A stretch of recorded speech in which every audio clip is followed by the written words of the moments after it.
Get that out of here.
All right, it is SummerSlam Saturday, and that can only mean one thing. It's time for SummerSlam. But also, it is time for the Tooney Talk Wrestling first ever pay-per-view watch-along for SummerSlam 2024. Folks, my name is Marvin, I'm the Movie Monster, and I am currently locked in to Peacock, where we will be watching some wrestling here tonight. We will be watching SummerSlam. We'll be watching the pre-show. And then we got a special post-show that's going to happen with us and the guys from Wrestling Soup. So stick around, guys, because this is going to be a lot of fun. Hopefully, we can get some great conversation going. And I just kind of want this to be like everybody hanging around, watching wrestling together, talking about it. Just, it's like hanging out with friends, except you can mute them. Which, I mean, I think we've all been in that situation. And folks, joining me, guy that I probably watch wrestling with more than anybody else in the world. We started out watching together in the bowels of a disgusting Hooters, and now we are watching it live with all of you on a highly rated pro wrestling live stream podcast. Folks, it is the one and only Kevin Apollo. Hello, my friend. Hello, everybody. Bubba, come here. If it's, you gotta mind, don't mind me. We got Duke in the bath. The girls are trying to negotiate a sleepover with their cousin, and the dog is barking and nothing. So business as usual. Yeah, it's a regular Saturday. Yeah, just non-stop distraction. I get it. Yeah. By the way, that's not me saying Max, get off your tablet in the chat right now. That's Dis, and I don't know why Dis is commenting as me. Oh boy. All right, folks. Also joining us. So we just announced, myself, Kevin Awful is joining us at 7:00. We are going to have a couple of surprise people popping in. The first one is already sitting here in the green room, ready to come in. Folks, if you love the Jim Cornette experience, then you love this man. It's the guy that does all that wonderful thumbnail artwork. The one and only friend of this show, friend of this channel, friend of all wrestling in general, Travis Heckle. Hello, buddy. What an introduction. Well, only the best for you, my friend. Oh, yeah. Are you excited for this SummerSlam? Definitely 2 top matches. Oh, yeah. I mean, I think they'll be fun, and I think they're going to probably provide some good art, too. So that's what I'm hoping for. Now, do you guys have ample snacks and beverages ready? I mean, we are watching wrestling. We have to eat some kind of junk food. What are you guys eating? What are you drinking? I guess is the question here. Oh, Kevin Apollo. Am I live? Can you hear me? Yeah, I can hear you. Okay, cool. What am I doing? My wife was gracious enough to bring home some food from her job. Humdinger's in Paramus, a bowling and batting cage. I think a beer and wine restaurant. So I'm going to be eating what's called the Vermontosaurus. It is a double beef patty with cheddar and bacon. Oh, wait. So after the first 15 seconds when you inhale that burger, then what are you going to be having after that? Because I have watched you eat, my friend, and it puts competitive eaters to shame. After that, we'll be calling it on the fly. Yeah, I remember sitting at a Fuddruckers with you years ago. We each ordered a 1 pound burger, and I'm sitting there like trying to like finish it, and I'm like, maybe like 3 minutes in, I've taken 2 bites. I look up, and Kevin Apollo is eating his last fry off the plate. Like the food is just gone. So, Travis, what are you eating? I am on a carnivore diet right now, and I love it. Oh, Eric So Bischoff I just style. ate some chicken. I put a little Parmesan on it, so it was very delicious. So I mean, every once in a while, I eat veggies and stuff too, but I love this carnivore diet. It makes you feel good. I mean, no junk and stuff, so it's feeling pretty good. Nice. No, that's awesome, man. So has that been working out for you, the carnivore diet? I mean, it's not 100%. I do it about 90% of the time, but you do feel better. I mean, I've always heard this guy at work lost like 50 pounds doing it so far. But it's just, I'm trying to just cut down, junk and stuff like that. Every once in a while I'll have a piece of pizza or something like that. But right. Oh, no, it's pretty much, I know my wife says, I know when you're getting on that carnivore diet because that's all you buy. The whole fridge is stocked with meat. I mean, everything. look, if there's anything I think I can do, it's just eating all meat all the time. So now, normally my wrestling snacks are like usually pizza, wings, like that kind of thing. Just because, we used to all gather together and we'd order Pizza Hut or Domino's or whatever when we would watch wrestling, or Kevin and I would go to Hooters and we would get burgers and wings and stuff like that. But I am currently dealing with the ear infection from hell. It is the Haku of ear infections. I mean, like, amoxicillin had no sold. Remember when like the cops like maced Haku on Nitro? Yes. And like he no sold it? That was amoxicillin bouncing off this ear infection. So today I went to the doctor and I just got a steroid. Not to be confused with the steroids that MJF is apparently taking. Allegedly, and that he's allegedly taking. I'm just saying that because kicking in the door of the women's locker room, allegedly punching a hole in the wall, and having terrible back knee are all, kind of indicative of certain things. But anyway, so tonight I just ate some salmon because it's nice and soft. My jaw like cannot move. But I've got I'm eating puffed Cheetos like a woman. You can eat crunchy Cheetos if you're going to eat Cheetos. I know. Look, I would love to, but I can't chew right now. So I have to have puffed Cheetos, and I do have my Pringles here.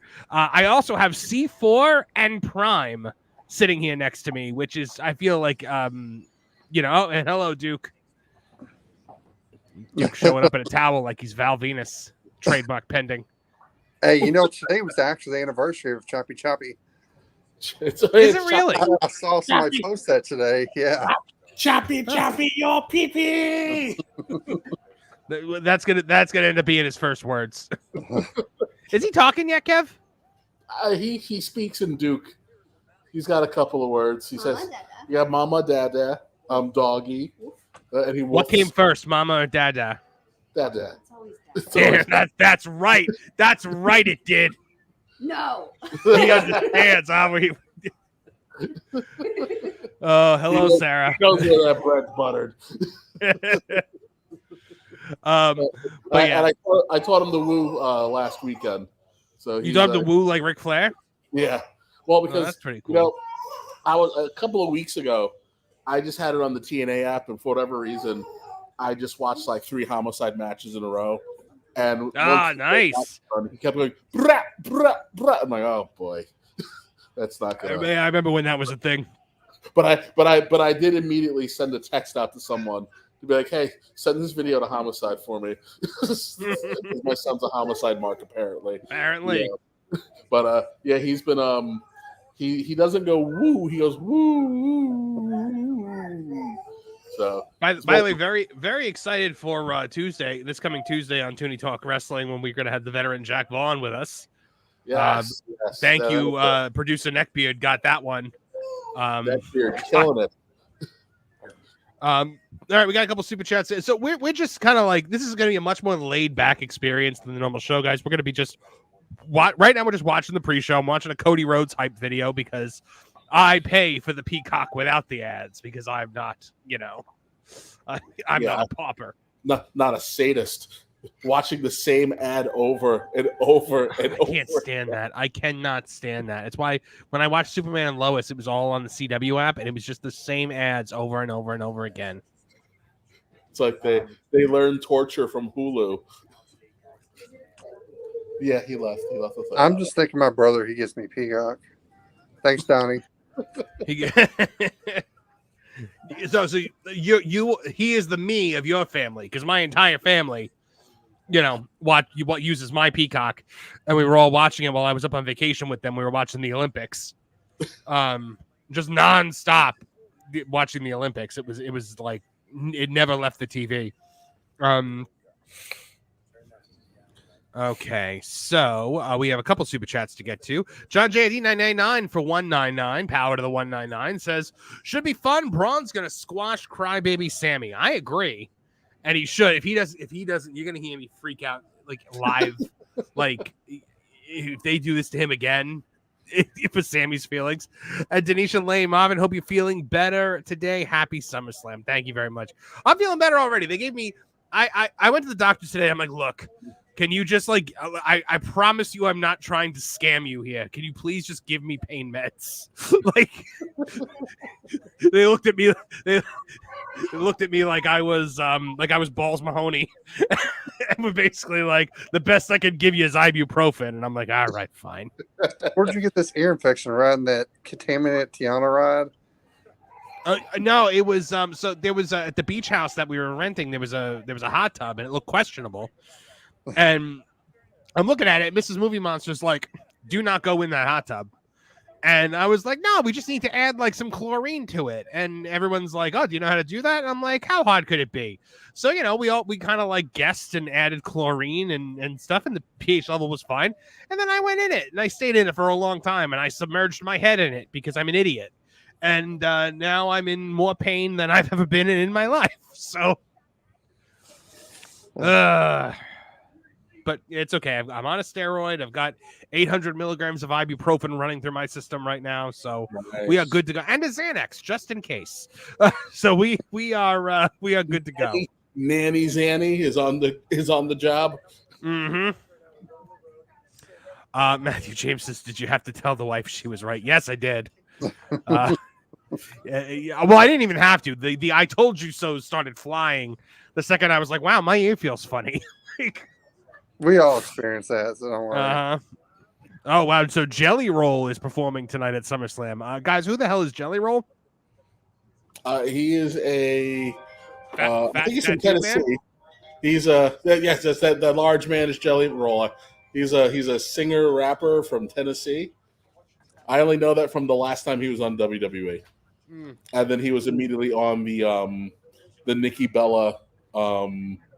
Why am I brain farting on the other two show that comes on after Raw? The Total Bellas?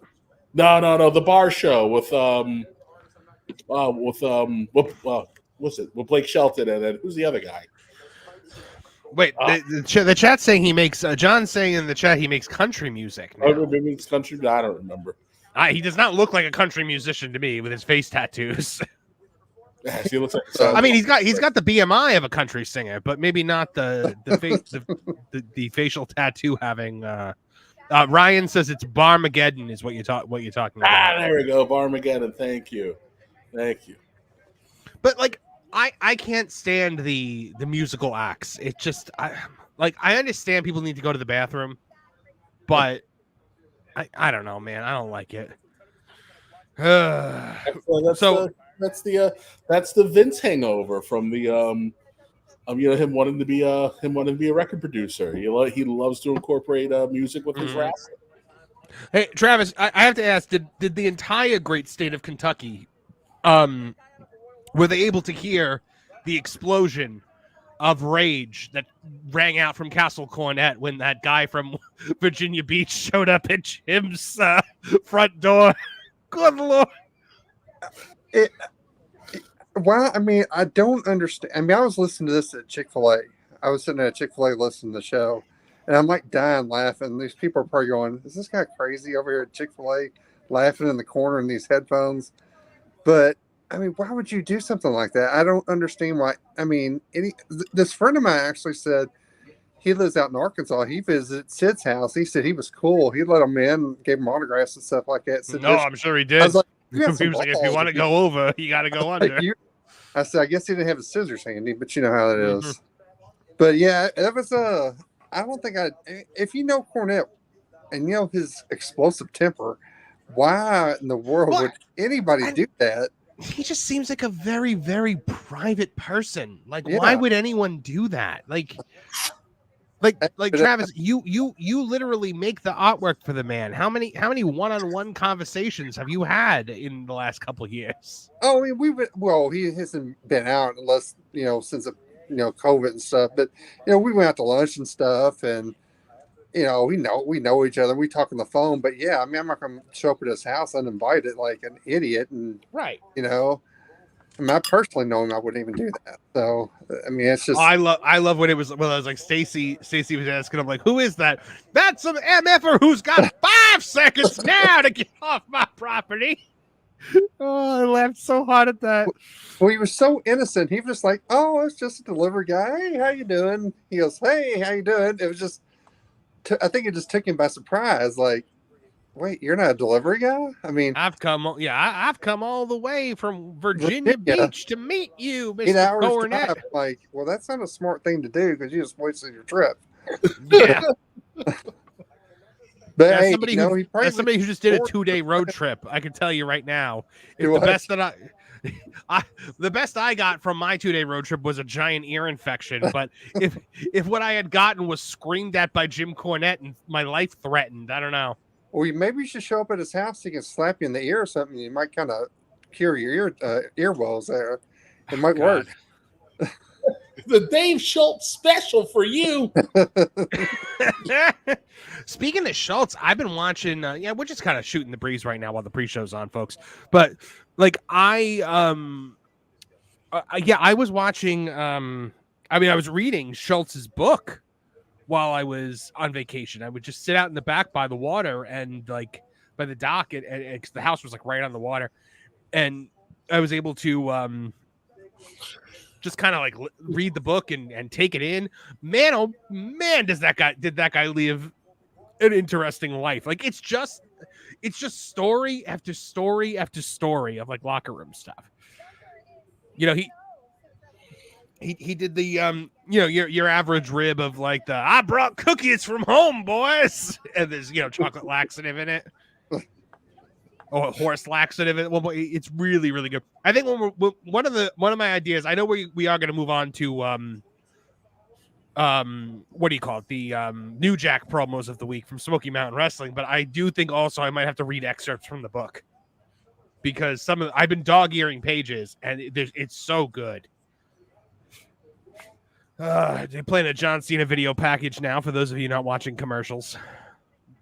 So did he talk a lot about his later life, like bounty hunting in that book? It's coming. I'm not there yet. Okay. I'm still in trying to think of where he is. If he might be in Japan. Like he was talking about Japan recently. I think he's back in Canada right now where I'm at in the book.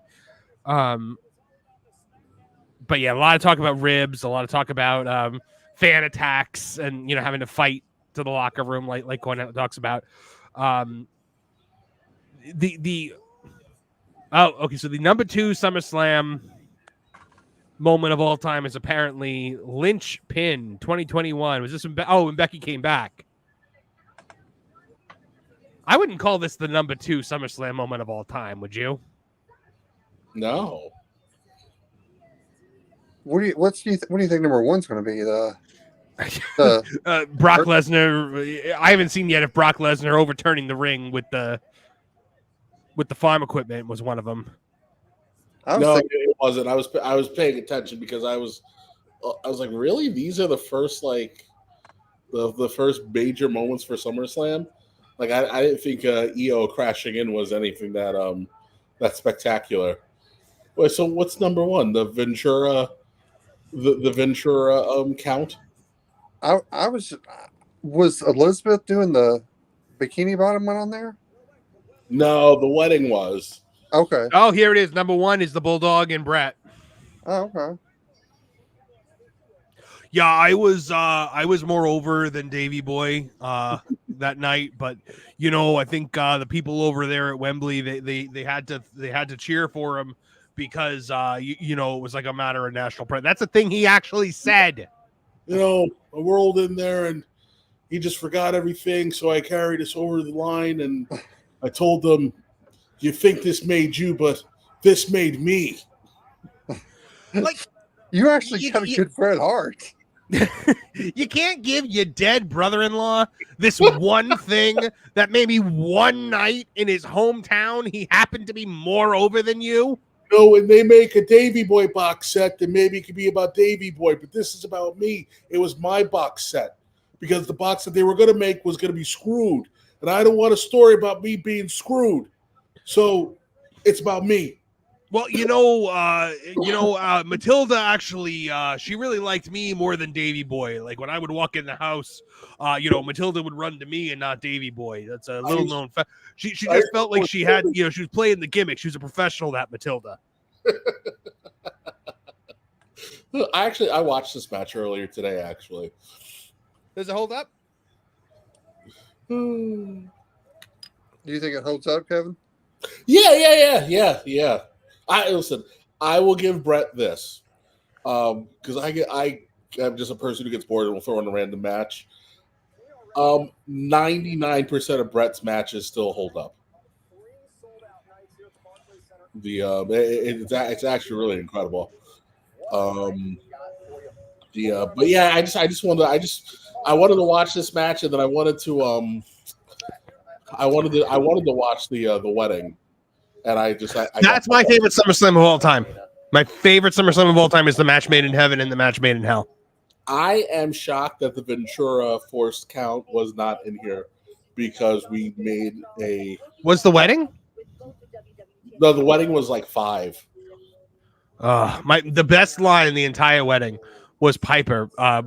Heenan starts to say something at the beginning of the wedding, and he goes, "If you say one thing to ruin this wedding, I'm gonna smack the schlep right out of you." Did you all watch that live when you were kids? No, I wasn't watching wrestling yet at that point. It was on in my house, but I know I didn't get to make it to the end because I had to watch it the following Saturday. Oh, I mean, and we were. What was it, 91? I was 19, and we were just amazed at that Brett and Kurt Hennig match. We were just gaga. Oh, yeah. Yeah. We were just like, this is incredible, because we weren't WWF guys then. We were the NWA guys, back. Yeah, that's what we liked. But we were like, oh, my, this should be on NWA, man, because this is like real wrestling right now. Because it was for sure an NWA style match. Yeah, it was unbelievable. It's unbelievable. One of the greatest matches, probably the greatest match for the Intercontinental Championship of all time, in my opinion. But I remember that was so when I started watching wrestling, it was kind of like toward the mid to late 90s. My first ever live pay-per-view was hey ladies. My first ever live pay-per-view was Bash at the Beach with Hogan and Rodman versus DDP and Malone. Oh, wow. Yeah. And so after that, the Warrior showed up very soon after that, and I had no earthly idea who he was. So, and my dad, who hates wrestling, like he knew who the Warrior was. So I remember I went out to Blockbuster and I started trying to find anything that had Hogan and Warrior on it so that I could get what was going on in this story. And I got the match made in heaven and the match made in hell, and it was my first ever old school wrestling pay-per-view, and I loved it. Wait, did Jon Stewart turn heel on John Cena? You don't remember that? I vaguely remember that. Yeah, Jon Stewart turned heel Stewart turned heel on Cena, and it stayed heel for a little while actually. And he's still heel? Huh. I thought they redeemed him. I thought he helped Cena on a Raw. But yes, he's still heel. Did they? Matthew James for $2 says, chance that Truth turns on Cena for big heel run? I would say 0.0. I can't imagine them actually do. I think Truth has an exact I think Truth has a like a set place, and that's where he's going to be for quite a while. Yes. Yeah. R-Truth is going to ride that character straight into the Hall of Fame at some point in time. Your job is to be funny, Booker T. Rocka for $10. Thank you so much. Hey, Trav, Big Kev, and Marvin love the podcast. By the way, where's Neckbeards? Producer Neckbeard will be popping in and out. It's not a normal night. He's got stuff to do. He's got a family. And I believe he's at some kind of SummerSlam like gathering. Because some people do have lives, unlike the three of us apparently. Really? So yeah. No, Neckbeard will be popping into the chat here and there. You're just chasing your daughters away by like showing them on camera right now. Neckbeard will be popping in. Dis will be popping in here and there. Awful will be here at 7. We have one or two other potential surprise guests that might be rolling in.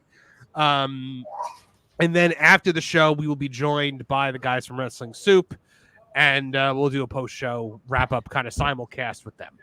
So, it's going to be a fun night. And thanks. If you guys want your comments read aloud, just super chat away. I'll be looking at the chat here and there, but the only way to guarantee that it gets read on the air, the guarantee that I see it is to super chat it. So thank you very much. And, when you guys super chat, it helps the, it really, really helps the channel out. It helps us be able to,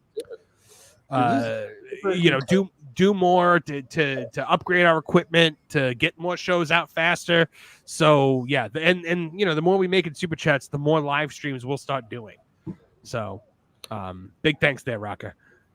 All righty, let's see what's going on here. Oh, we got a CM Punk video package here. And some of you might have commercials. I don't know, but I've got a CM Punk video package right now. Oh, and Rhea. Well, I have Shawn and Vader. Am I behind? I might be behind. Well, now Rhea Ripley's on there. Space Dave, $2 Canadian. Marvin, message you on X, brother. Space Dave 2000, one of my co-hosts over on That Game Place, That Park Place Gaming channel. So I'm going to go check what that is real quick and see what. Okay. So yeah. Oh yeah, Space Dave. I will. I'll send you a link. Oh yeah, I'm like 30 seconds. You what? I'm like 30, 40 seconds behind you. Oh, are you? Yeah. That sucks. That's gonna be fun. No spoilers. No spoilers, brother. After everything happens, I'll have to count down from 40. Now, I was talking to a friend today. Do you all think Drew McIntyre has become what MJF really wants to be? Yes. Completely. Oh, 100%. The whole like loose cannon, modern, like abs 100 edgy. Did you see he wrote FCM Punk on some guy's CM Punk shirt, and then he called him a "See You Next Tuesday" on it too. Was he channeling John Landis? But we were kind of talking about it. And I was like, MJF has lost so much of his aura. I mean, ever since he came back, it's just 100%. He's like it just and like I look at Drew McIntyre, it's like this is what MJF really wants to be. It looks like, and he can't get there. I don't think. Not there. Go ahead, I would say at least not there. There's no one there to push him. There's no one there to elevate the game. So we're just stuck hitting the great hits, but it's a little too early to be doing a greatest hits album in your career. Yes. Welcome, Joe. Oh, hey, the new broadcast, Joe Tess. What is it, Tessitore? You pronounce it? He's there now. That's welcome to the show, folks. From That Game Place, a good friend, Space Dave 2000. Hey, Space Dave. What is up, all my good wrestling partners? How you guys doing, sir? We're doing good, man. We are doing very, very good. I'm psyched to have you here, buddy. So are you watching right now? Do you have the pre-show on? Yes, sir. I'm watching Michael Cole. Man, he's getting as old as me. Wow, look at all that gray hair. Yeah, Michael Cole. I cannot believe Michael Cole is still at it. Yeah, he's just trucking along. Ain't he? Like he has been in this company since what? Like 96, 97? Yeah. 96, I think. Yeah. Yeah. He had to prove himself too, right? Oh, he did. Because I mean, the first time that JR went down with the Bell's palsy, and they put Michael Cole in his place in like '99, it's painful to watch. Oh yeah, I remember those. It was the worst. I remember hating him with a fiery passion, but he figured it out as time went on. I think I just saw today he signed a huge huge contract or something. Yeah, he's there for a long time. I remember it wasn't as painful for me because I was watching him and Kevin Kelly on whatever the 900 versions of the one syndicated show. They go from Metal to Jack to New York. Yeah. I can't remember what the fourth one was, but depending on which one you were watching, you get Cornette and Kevin Kelly, Michael Cole and Doc Hendricks. Handsome Doc Hendricks. Here's a good question for the panel: who's the best announcer of all time? That's a loaded question. I mean, my first knee-jerk reaction is to say Jim Ross. Yeah. But I could make a big time argument for Gorilla Monsoon. With Monsoon and Heenan as my favorite commentary duo of all time. I remember, man, those guys were, they were just two peas in a pod. They were so good. Heenan in color and Monsoon just like, you're terrible, man. Oh, will you stop it? Will you stop it? Yeah, I mean, if I was to give a top five, it would be Monsoon, JR, I guess like Gordon Soley. I would put Michael Cole in there somewhere and Joey Styles. Okay, I'm surprised no one. Have you thought about? And he's retired for a long time. Became governor. Jesse Ventura. Jesse Ventura, man, he was pretty good too. Are we seeing him tonight? I heard he was back. Correct. If you look at the color commentators, it's Bobby Heenan, Jesse Ventura, Jerry Lawler. Like they're like the guys. Travis, who do you think is the best announcer of all time? Well, let me see. I'm in Louisville, Kentucky. I started watching wrestling in 1981. I used to go to Louisville Gardens every week. I was 9 years old when he wasn't at Louisville Gardens. I found that he wouldn't come to Louisville Gardens weekly. Lance Russell, come on. Yeah, I could see that. Out of my wheelhouse. Okay, what about Ed McMahon or Ed Whalen? Sorry. Anybody? Oh God. Name? Oh no. In the meantime, and by the way, and in between in worst commentators of all time, up there with Mike Adamle would have to be Vince McMahon, because good Lord was he was the worst, especially when he first started. My gosh, but never got any better. Yeah. But he got him. No. But my favorite is Razor. It's Razor and 123 Kid versus Shawn and Diesel, and you get all the Vinceisms in one 40-second explosion, because it's he thinks like something happens and I think Shawn is down and Kid is going for the cover and it looks like they're going to win the titles, but Shawn has kicked out long before Vince can get to the 1, 2, 3. He got it, but because it was like pre-programmed in his head, he just has to get them all out. And it's like Shawn is already back up and has re-tagged in Diesel by the time he's done. But McMahon probably chewed out the guys in the back after that. Not that he didn't see it as his fault; it was their fault, right? So you kicked out way too fast, Kid. Yeah, what are you doing? Oh my goodness! What I always about Vince is he's like the opposite Excalibur. Excalibur wants to do too many moves, and they're so stupid. But Vince never knew any moves. It was this all what a maneuver! Oh, it was. I mean, it's like, you got to know what his damn suplex is. Come on, Vince. I mean, what a flow! I wish he would have started making up names for them. The flippy dippy upside downer. Oh God, which it might be? Oh God, which one of them does it? It's Vince or it's Lord Alfred Hayes. They call a mistletoe the mistletoe a mistletoe drop kick maneuver. Yeah. Drop. We're going way back in the time machine. Somebody mentioned Tenay and Don West are getting some love recently, and I'm happy to hear that because Mike Tenay and Don West were a great commentary duo. I like Mike Tenay. I'll admit that. He's pretty good. Yeah. Jackie Boy for 2 is that British pounds? Says how any big botches we will see tonight. I mean, I'm sure there'll be at least one. I don't know. Are there any like big botchers like on the show tonight? Like, Not really. I can't think of anyone that's gonna like go out there and be reckless. I mean, maybe like if anyone's gonna botch, it's gonna be in the Bailey Nia match. Oh yeah. Okay, You know, here's a confession. I haven't watched wrestling in a bit, though I am somewhat familiar with it. So you guys will have to treat me like catch me up here a bit, okay, guys? If I have any questions, is that okay? Sure thing. Yeah, no, we'll catch you up fine. Kathy was just broadcasting in the back there. Apparently, it's rather cold in the arena tonight. Aniston. Big E Langston. Hurry back, man. Hurry back. Like, I really hope his career is not over. Speaking of people whose career is over, hello, One Chip Wade Barrett. We call him One Chip in my household because we will watch. It was one of the pay-per-views was sponsored by Ruffles potato chips. And so the entire panel was like eating Ruffles potato chips, and Booker T is like eating them by like the fistful. And Wade Barrett eats one because clearly the mandate is everyone has to eat one.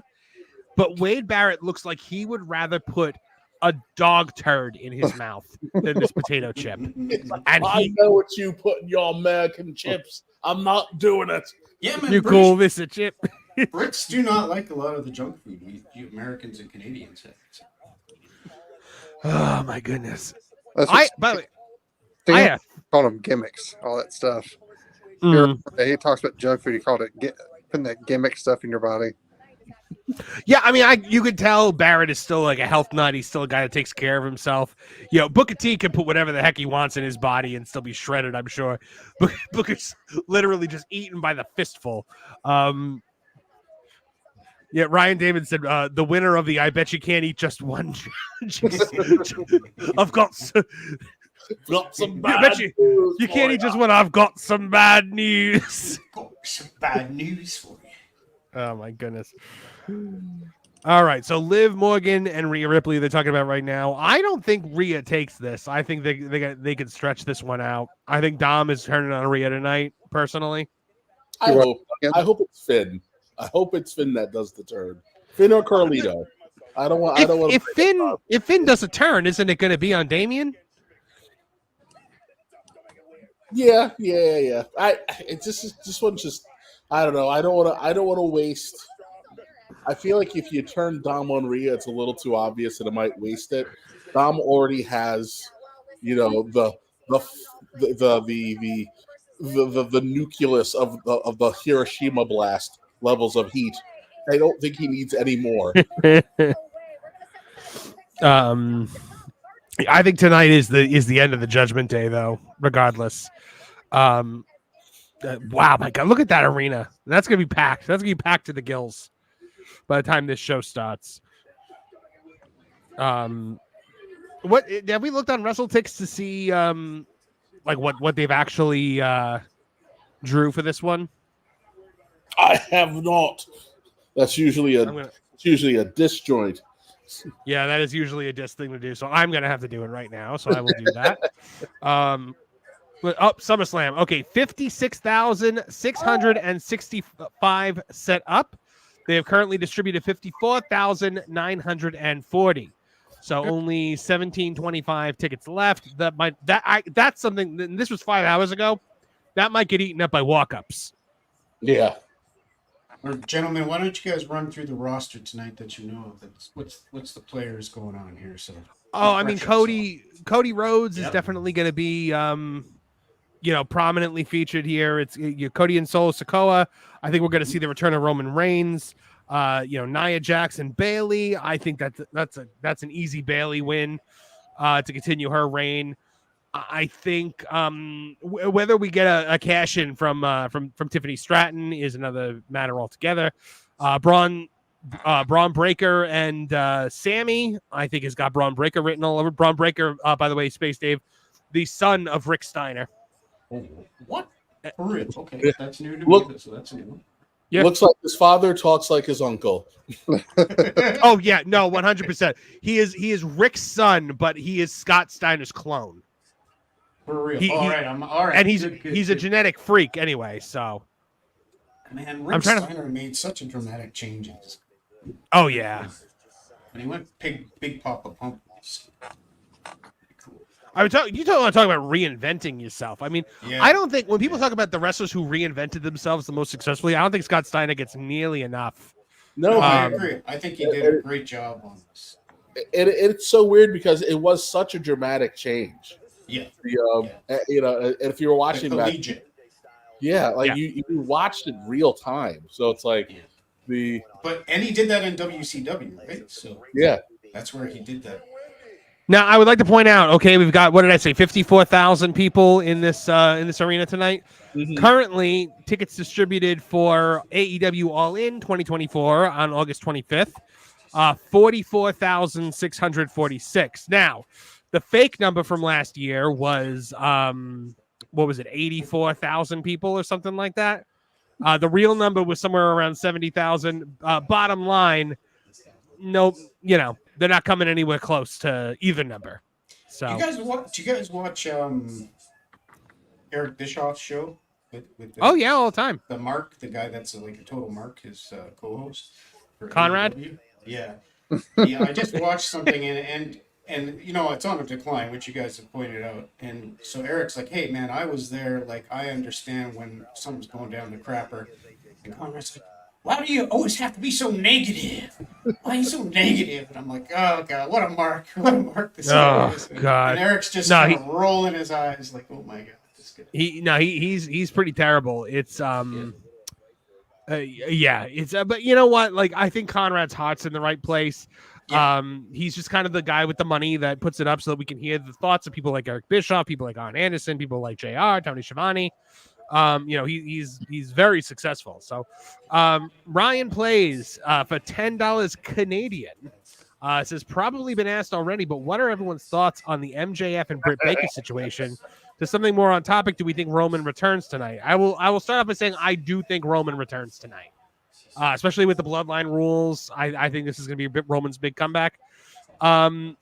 Now the MJF for Baker baby face. That's my question. Oh, big time baby face. The place will explode for him. They've been "We Want Roman" chants every week now. It's a foregone conclusion. So the the Britt Baker MJF situation, apparently it's the most high school drama nonsense I've ever heard. Britt Baker said something about MJF's girlfriend, so MJF stormed into the women's locker room and yelled at her, and then they filed HR complaints against each other. Britt Baker got, suspended. We've been calling Mercedes Moné CM Punk, but I honestly think maybe Britt Baker is CM Punk. But why did MJF, like, seriously, he shouldn't be going to the locker room. So no, of course not. Does this smell of a work, or is it shoot? No, it's shoot. It's definitely shoot.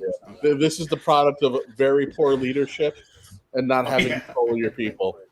Tony Khan's a mark for himself, right? So. Yep. I'm like, dude, MJF should be absolutely embarrassed that he felt the need to go run to the boss because someone made his girlfriend a boo-boo face.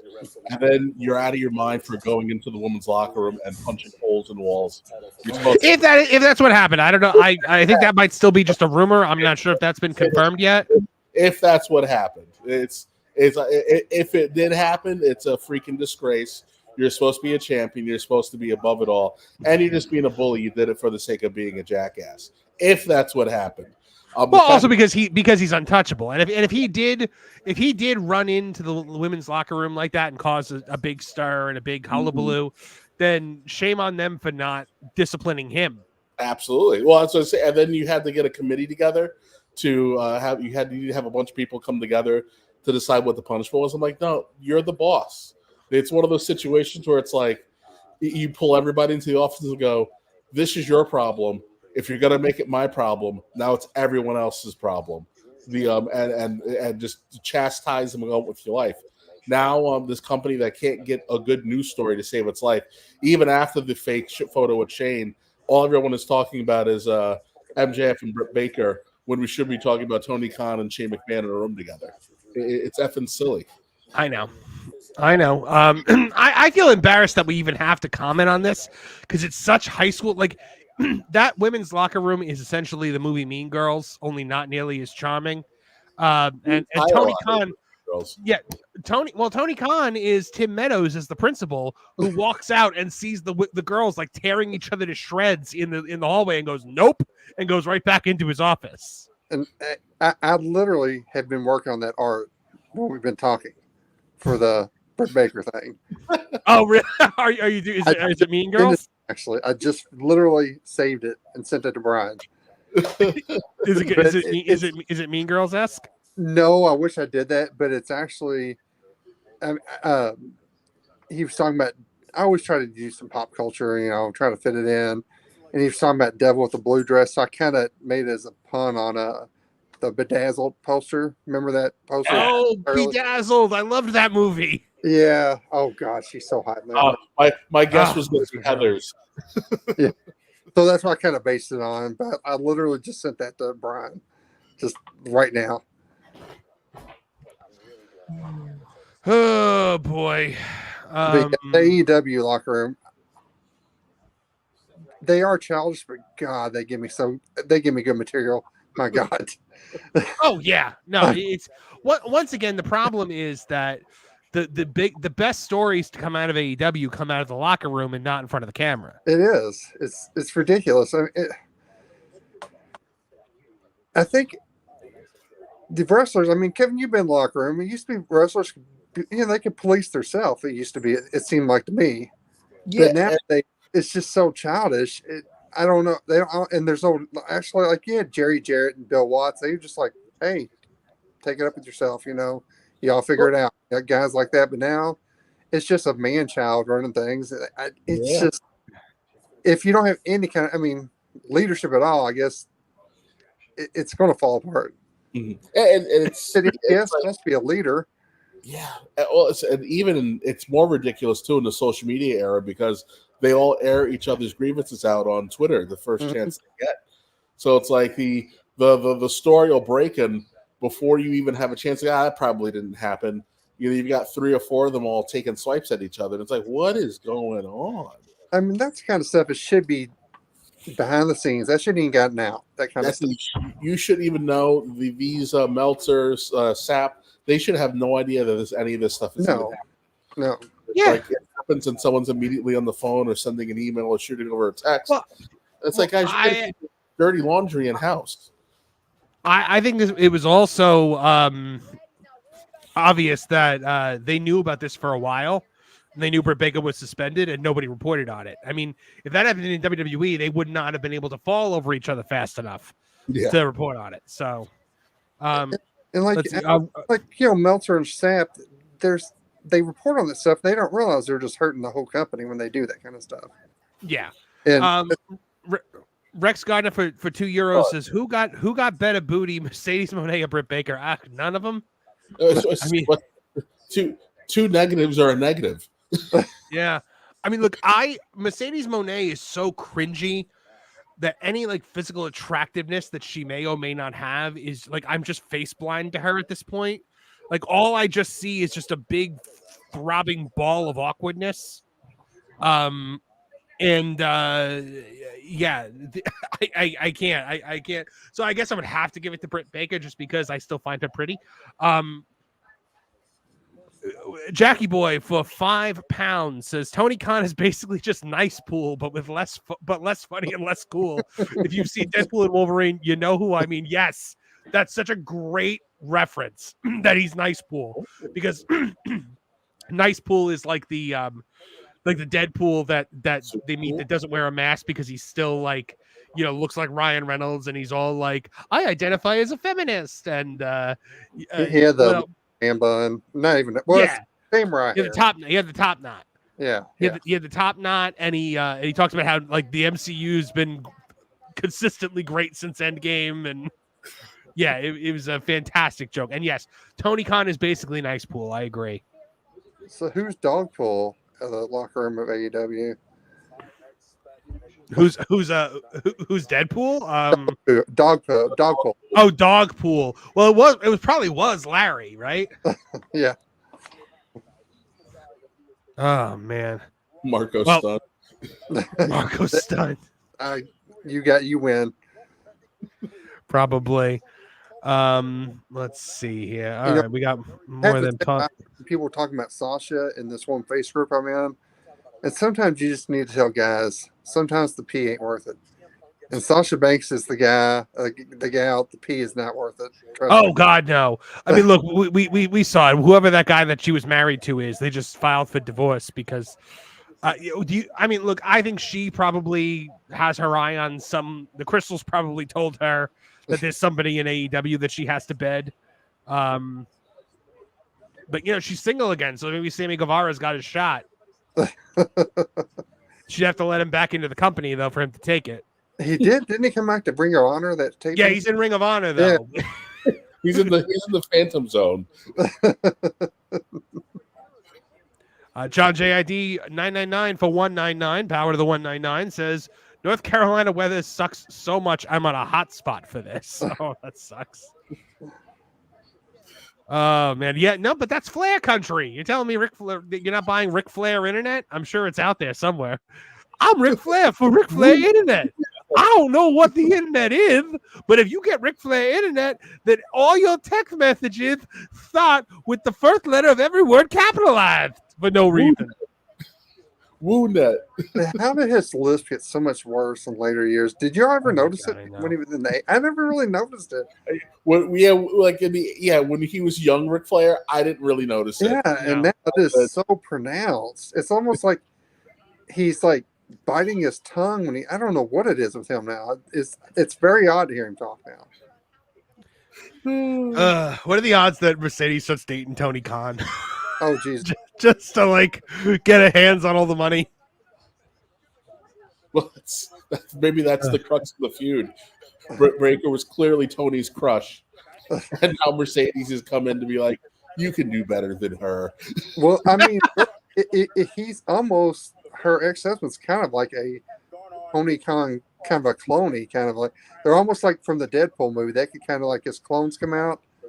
That could almost be that scene, that. Yeah, I mean, we have learned that she likes some beta. They are beta. She's not going for like a Braun Breaker, like a man, like. Oh boy. So I'm gonna be nice. I was gonna say begging, but I'm not gonna say it.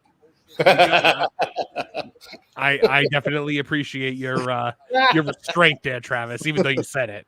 But we're far. we're far enough in. That YouTube's not flagging that word. All right, let's see what's going on.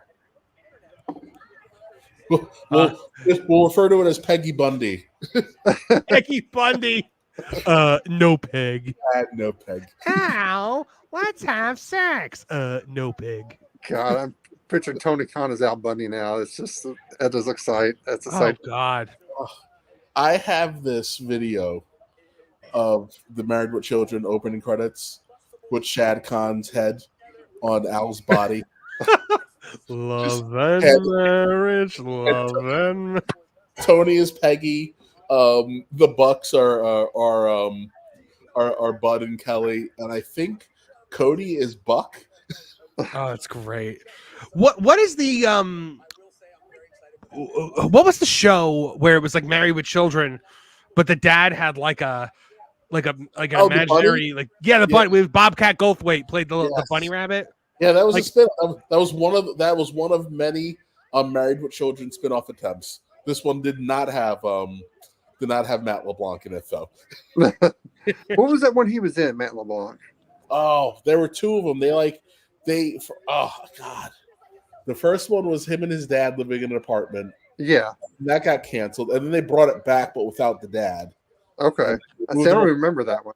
But he was the same character. And then that one got canceled. And then Unhappily Ever After. Yes. Yes, that was it. And then Happily Ever After came out and they put it on the WB. It was one of the WB launch shows. Oh, it's time. It is time for SummerSlam. Wayne Tech 10 for $2. Thank you so much. Says, are you arguing with the crystals? One of my favorite lines from the last Headlock headlines. He said, no. Oh, Cody brought the dog. What's the dog's name again?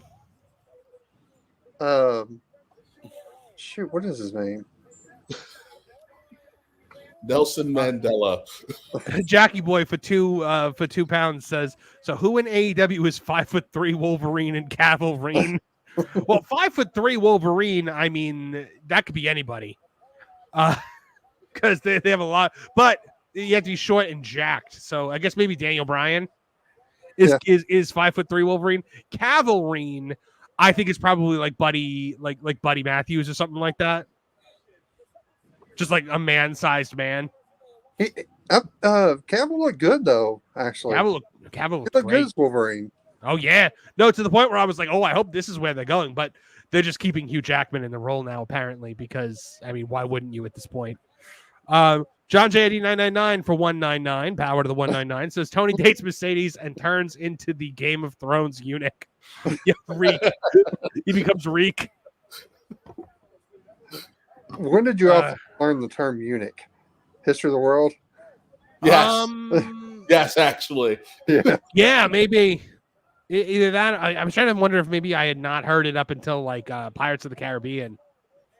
Yeah, I had never heard that. You know, a eunuch, what is a eunuch? He goes, well, I was like, oh, okay. Actually, That's you know what? I still my might have learned that. I might have learned the term in history class. Oh, really? Actually, In like world history. The first time I heard it was in the second grade because I kept trying to spell unique and I kept spelling eunuch. And and Sister Chick Danny was like, do you know what this is? I was like, I don't know. You've sinned again, Kevin Apollo. Who's singing God Bless America? Jelly Roll is singing God Bless America? Wow, I am super behind. Why am I so behind? Is everybody live? This? Oh, yeah. Oh, he sounds good. I'm going to exit completely and try to come back in. Oh, he's doing it justice. He's not trying to jazz it up or anything. Oh, like who was the one who just botched it a couple weeks ago?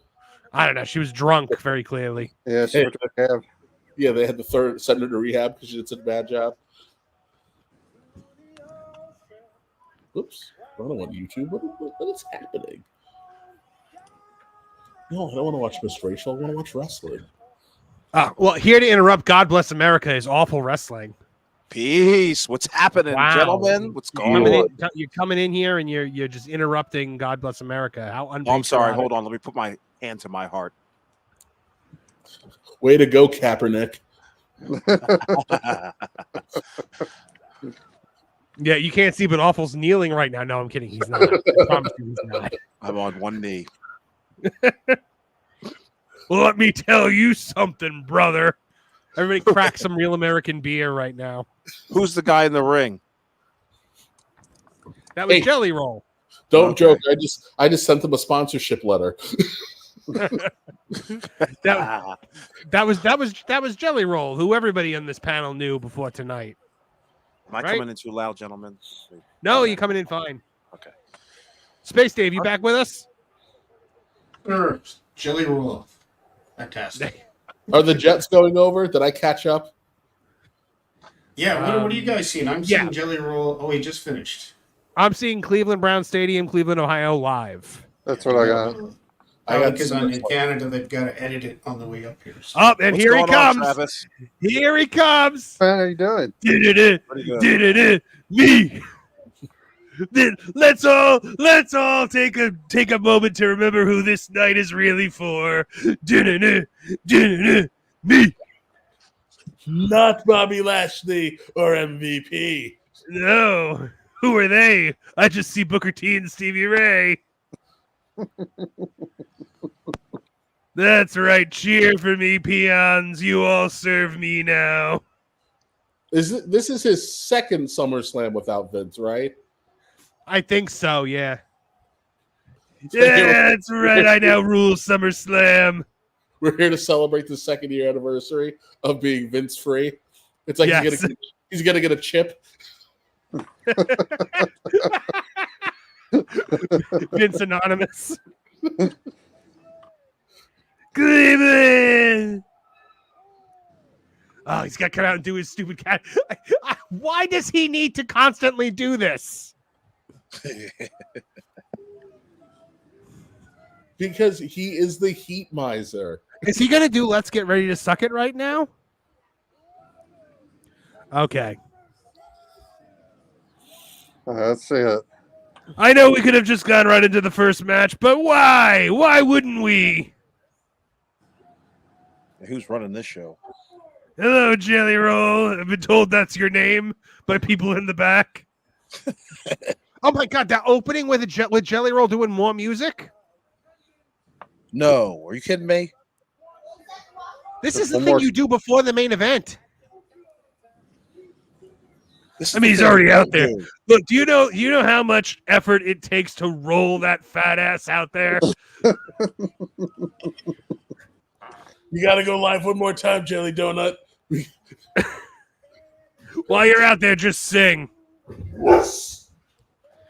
I can't believe they're doing a musical act as your opening act here. Wait, this is gonna kill the crowd. Yeah, that's it.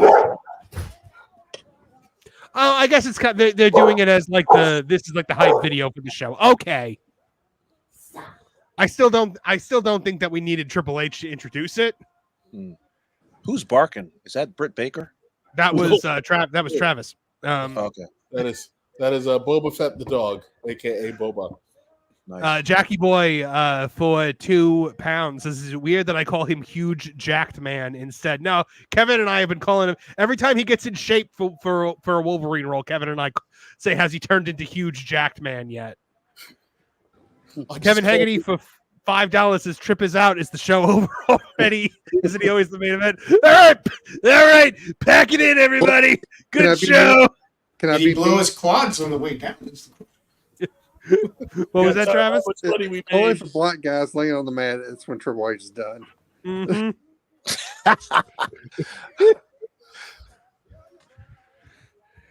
I hope that when the song's over, he's like, ladies and gentlemen, that was Jelly Roll. Yeah, they just showed Gunther. I saw somebody put the other day, Keith Lee should have been what Gunther is right now. Just a little shape. And I totally agree with that. I was like, especially after that comment he made after that, where they hear whatever. What was that comment he made on Twitter? Everybody makes fun of it now. Oh yeah, yep.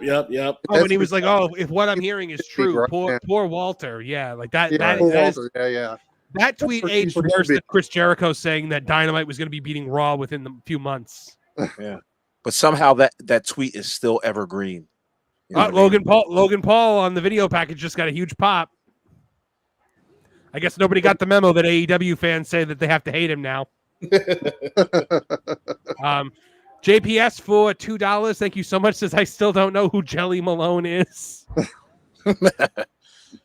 Wait, no, but I'm just glad to see Jelly Nutella getting a spot on SummerSlam here. Yes, he's put on weight and got some ink and looks terrible, but you know what? We all knew this was where he was eventually going. So, all right, I don't hate this as much now that I see that it's like it's the show video here. Yeah, they're trying to tie everything in.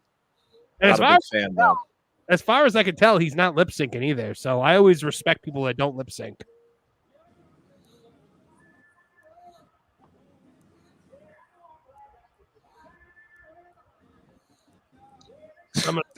They are rocking out. Now take your fat ass out of my ring. They're going to use disinfectant. Cody Duffy for $1.99. Thank you so much. Power to the 199 says I actually like the vibes to this. I agree. Isn't Cody's dog named Farrell? We just talked about 10 minutes ago. Now I remember it. It's Farrell. Oh, is that his name? It's Farrell. No. Yeah. Like the Miz is the host. Hi ho everyone, Miz here. I'm your host for SummerSlam. Yay! Nice jacket, Miz. That jacket costs more than people's houses, I'm sure. Yeah. They had him in the parking lot interviewing kids a couple hours ago. Oh, we're opening with this? We're opening with Rhea and Liv? Nice. Jackie Boy says, Jelly Roll is what you get when Queso and Post Malone do a fusion dance. Also, I hate Logan Paul. He's a horrible person, but he does have talent. I like that they actually show you the gorilla position now, too. And I like that it's so well themed. Yeah, I like how they clear everybody out of there before the cameras show up. Yeah, right. You don't see Exactly. you don't see Bruce Pritchard sitting there like Igor. Right. So is she going over or what? No. I don't think she got a chance. I love her entrance. Cornette's probably having a super crazy fit right now. Oh yeah, he loves her. That's his lady. Ooh, look at that tarp at the top, gentlemen. Oof. Oof. Is there a top? Is there a top? Oh, yeah, there was tarp. I didn't see that. I like that they're doing smaller entrances. I like that they're doing smaller entranceways now to make way for more seats because you know what? This kind of entranceway, that's all I need. Yeah. It's an old school way of doing it, but it looks new. Yeah. 87 Mentality West says for 199 says insert random video of North Korean parade. Oh my goodness. Shout out neckbeards. When the going get rough, the tough get communist.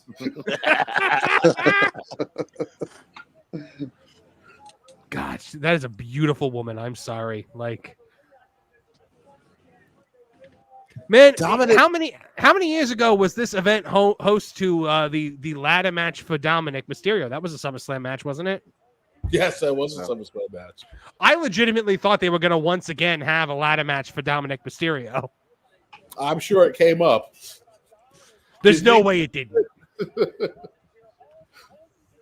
I'm actually shocked that they didn't put Dominic in the shark cage and hang him over the ring. Oh, that's all. That would have been amazing. But now,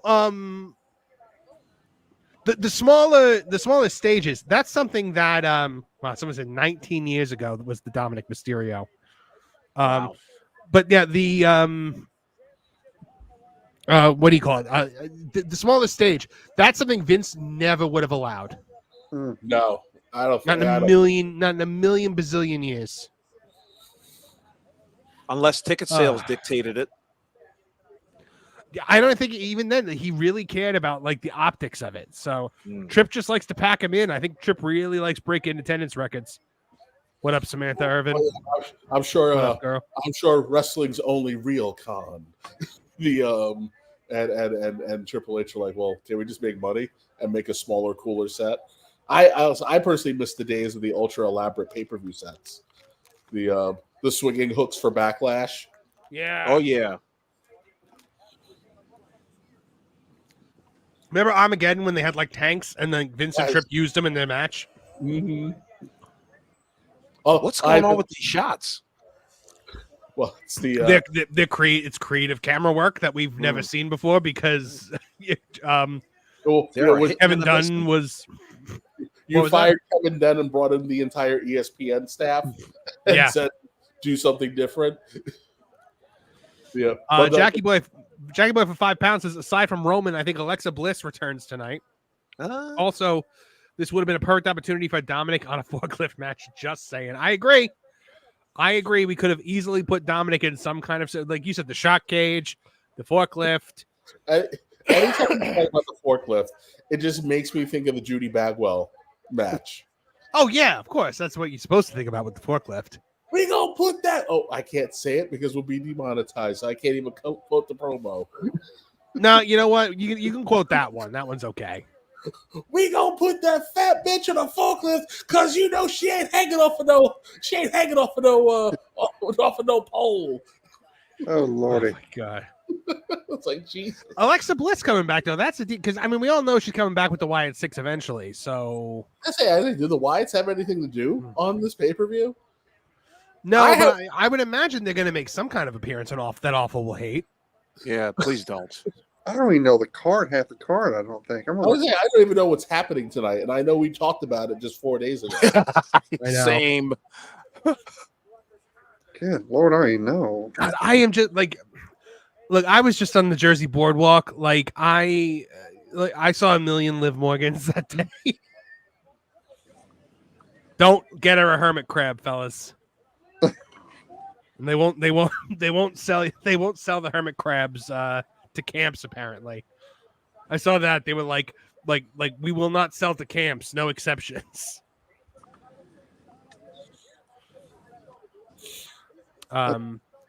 Hey, Space Dave 2000. I know you gotta head out, so thank you so much. Why don't you tell us where we can find more of you? Find me on That Game Place with Marvin the Movie Monster. I believe we will see you this Wednesday, correct, Marvin? Heck yeah, All you will right. live streaming. All right, gentlemen, thanks for having me on and getting to do the pre-show. You guys have a fantastic time. Thanks a lot, Space Dave. I hope you enjoy the show. All right, You take too, care. my man. Good Peace. night. I hope you guys talk about the demise of Game Informer. With that is a thing that's being discussed. I think they recorded it last night, and I wasn't around for it. But yes, The we are talking magazine? about the demise. Yeah, Yeah, the Game Informer's done. Although Oh, I will no. say, Game Informer died 10 years ago. What we got was just an empty Well, husk. look, I've been subscribed to Game Informer like every year forever. So And I'm like, what did By you the way, charge look- money for? the camera work here again. Look at this, the way they're panning from one to the other and then back to Samantha. I mean, God, Kevin Dunn was terrible at his job. Well, No, he was just comfortable at his job. I was saying, once you got out of the 90s and everything he stopped doing, stopped being innovative, he had nothing to offer. He was just resting on his laurels. Yeah, You in know? an industry that he hates. That's Tried a to get an lot of Emmy people, man. award. Oh, yeah, not only tried to get an Emmy, but like apparently got mad at one of the writers because they won an Emmy for something. Right. And booted her out. All right, here we go. Brought to you by Wheatley American Vodka. Product placement in the corner. Oh, is that awesome? Eddie. Neatly, so good, I drink it neatly. With I the was- prime. I always feel so happy whenever I see Bandito Jr. and Bennett as ref. Oh, is that Bandito Jr.? Yeah, that's Eddie. I didn't realize that. I mean, I always recognize Bennett, but Always makes harder. the smile when you see I your love friend. it. I found Kevin Dunn tiresome. Michael Potham. That's good. That's a good pull. Jim, I find you tiresome. Well, let me tell you something, you Bucky Beaver looking mother.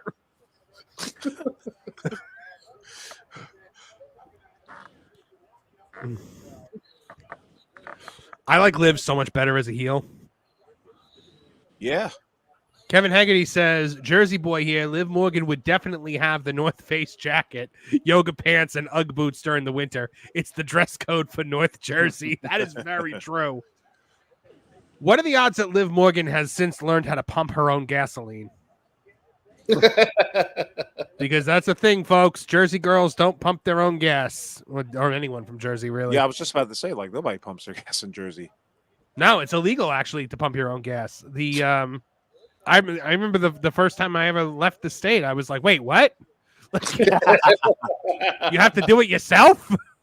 Where's the nice man in the turban to ask how much gas you want?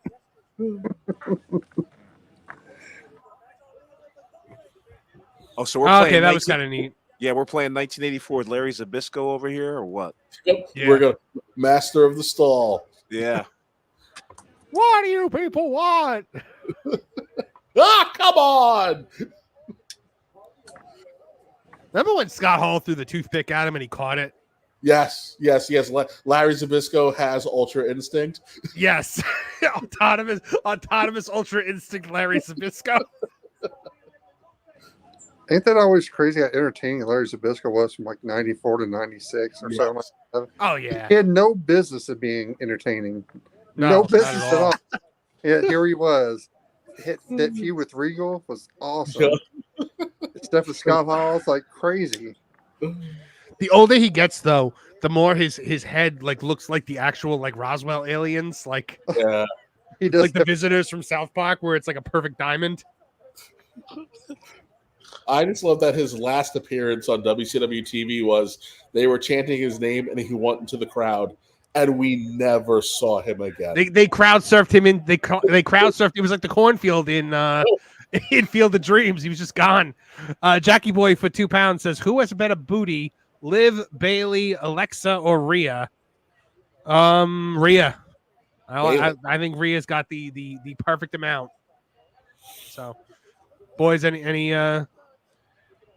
What is going on with the chat of the four? Yes, I don't know. Everybody wants to know about booties.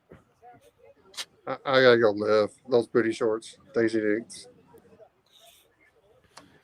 I like how they are running this match, the beginning of this match, perfectly, with Rhea just bouncing her around.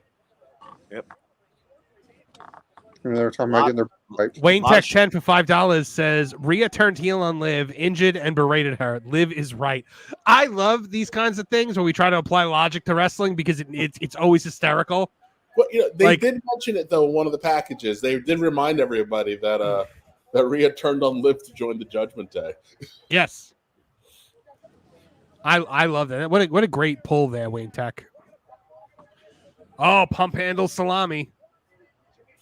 So, by the way, I think that if we can call a grand slam a grand salami, that all slams should be called a salami. Salami awards. Yeah, the salami awards, the pump handle salami. I think the salami awards belong to a different channel, boys. Yeah, probably. And Logan Paul does not like it. Oh, that was good. That was good. Only if those salami awards are going up against the clam awards. Summer clam. It's out. She's saying it's out. Oh, it actually looks like it might actually be out. Is it just me, or does that actually look like it's out? Oh my, yeah. Yeah, she is saying it. But they're still going, so I'm assuming it's not out. Boy, yeah. It's a parlor trick. Does she just like have the way of like moving it so that like it looks like it's out? Nah. Please tell me Dom is gonna like pop it back into place. We're gonna Lethal Weapon 2 that sumbitch. Come on, here we go. Come on. Riggs! Here we go. Will Jimmy Riggs. That's what we thought for. I like this now because if we're playing it like her shoulder's out of socket, then you have a Rhea Ripley who can't use one of her arms for this entire match. I like that. And now it makes it so much infinitely more believable that Liv can beat her. Mm-hmm. Hey, you know what? I'm gonna have some Prime right now. How is that mess anyway? What, Prime? Yeah. So I have two flavors here. I got lemon lime and I got tropical punch. I find the tropical punch is actually very good. I don't love the lemon lime. Usually lemon lime is like my thing that I go to for like every flavor of drink. But yeah, no, not for Prime. Tropical punch is good, and there's one that's called like popsicle, and it's like in a red, white, and blue can, and that one's really good. Gotcha. Sarah bought like the kids an entire case of it, and I don't think they liked any of it, or maybe like the Prime. The hydration drink or the energy drink? The hydration drink. Yeah, I'm drinking the energy drink. I've got both C4. Had in a 7-year-old energy drink. Too young for that. I wasn't gonna judge your parenting, but you know, I just felt like I needed to ask. You can judge that. That's okay. I'm drinking Molson XXX. Nice. Super premium beer. You got any snacks? There was a red, white, and that. blue one that they liked. There's what? There was a red, white, and blue one. The ice pop. That's what I'm talking. That's what I'm talking about. The ice pop one. That's my favorite one. Share a couple tweets to get people to check this out. And she's at least smart enough to work on the arm like people don't do anymore. Yeah. Right. Or they forget to work on it. They forget to they forget to sell it. It's because they want to do a triple tope off the top rope. Wasn't they always decide to work the leg, but they do a complicated crap that like requires you to have to forget that you've been working the leg. You know what I miss? Working the ribs. Like everyone that worked Diamond Dallas Page in the late 90s. You When he got just to had milk it, that when he, for when two he and a just half had it, years. with just eternally wrapped up ribs. I think even his WCW Revenge avatar had the taped ribs. They did. It did. So he was a Cowboy Bob Orton of WCW. Pretty much, yeah. Except it, didn't give him an advantage. I like that Dominic is such a chicken ass heel that he is not like he's not beyond bumping for the women. I mean, it's so easy for me to say like Dominic is now like a true blue veteran. He is so comfortable out there. Oh yeah, he is. I think he's the best heel going, which is why I think he has to join Liv tonight. Yeah, I think he's finally found his look too with that mustache. Oh yeah. He's found his look now. It's like he doesn't have that. And that look, really that bad look is mid '90s Eddie Guerrero. Yeah, I mean he's found a Oh, look. I like that. That was cool. Oh, that she finally I'm like 20 seconds behind you guys. She slammed her shoulder into the table and then popped it back in. And the second she moved her arm, the place exploded. That was cool. I liked that a lot. The weapon spot. I want to know how she made it look like her shoulder was dislocated because she really made it look. That is being a certain percentage of body fat and being very muscular is how she did it. Was it Alexa Bliss that did one of those parlor tricks with her arm? Yeah, as Alexa well? Bliss has the double jointed so she could pop it out. Gotcha. And she said when they did it on the pay-per-view, because they forgot that everybody has smartphones now. So when they were doing it on the house shows and popping everybody, by the time they did it on pay-per-view, no one cared. Ah, right. I love the announcer shot of like Michael Cole and Corey Graves and Pat McAfee being completely and utterly disgusted by Rhea popping her shoulder back in. Corey Graves just jumped up. Do y'all remember the guy George Steele used to face all the time? He could pop his arm out. Oh yeah. Well, I can't remember his name. The Googles. Sid Vicious did the same thing with his ankle. Travis, you still with us? Your camera just went black. Oof. Go off the top rope. That was a great DDT cell also, by the way. I loved that. I like that. That was a good counter. I liked it. And I like the way Rhea sold it when like she hit and her eyes went wide. Yeah. So what are we going to get? Dominic tries to help Rhea and it winds up benefiting Liv? Do you think that's going to happen, or do you think we're getting a full-blown turn? I don't think we're getting a full-blown turn, gentlemen. I think we're going to get a slow burn on that one. Oh, I like her doing this with one arm. Hey, Travis, welcome back. Sorry about that. My son called it. Screwed up my phone. I like that she's locked in a Texas cloverleaf with one arm, and I'm here for it. Oh, wow. This is really cool. I like it.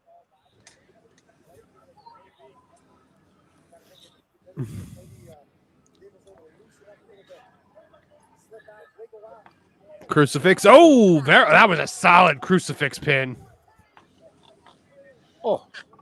By the way, we were talking about Dominic's look early, and that look is mid-90s Eddie Guerrero. Mm-hmm. That mustache, the mullet. Just a little bit to him. Yeah. Yeah, or the mustache and the mullet. Homeless. 2024 homeless. Yeah. Oh, boy.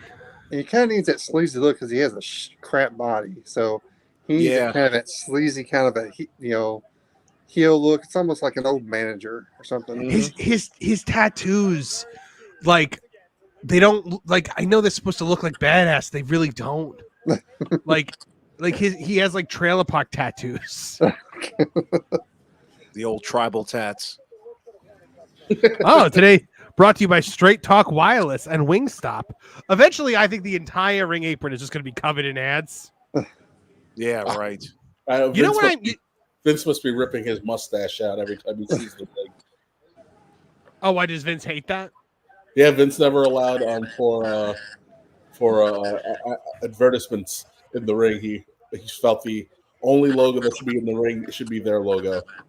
You know, I liked what how WCW used to do, where they would have like the special apron for all the pay-per-views with the pay-per-view logo in it. I loved that. And occasionally you got like a Slim Jim's Halloween Havoc. I'm sold. I remember Ruse. Did you ever see the Ruse commercials for WCW or NWA? Oh, no, I don't remember those. Look them up after the show tonight. Look up all the Ruse I'll have to. NWA commercials. Oh, They the said kangaroos, the sneakers. The shoes. Yeah. It was like Rick Steiner, Road War, but they used to have Ruse. That was like one of their big advertisements for a long time. They'd always have the ring posts and Ruse advertisements. I love how Samantha Irvin always looks so unsettled because she legitimately doesn't know what's going on. You know what? Now that thing is starting to become a little dry in the like. Guys, do we think cameras on her? Yeah. Do we think that this chair has been shaved down? No. We've gimmicked this chair, right? Because otherwise we shouldn't, Hey, listen, you don't want QT Marshall coming out here. He made us look like such a fool for 2 days. Oh my god. And then when he sicked the Mongoloids on Jimmy Corderas, yeah. Oh my god, that was terrible. You can't gimmick a steel chair. Like, I don't know. And if it was like like the consistency of a cookie sheet or the hardness of a cookie sheet, then it would have bent. It didn't bend. Mm. Will it be used? Uh-oh.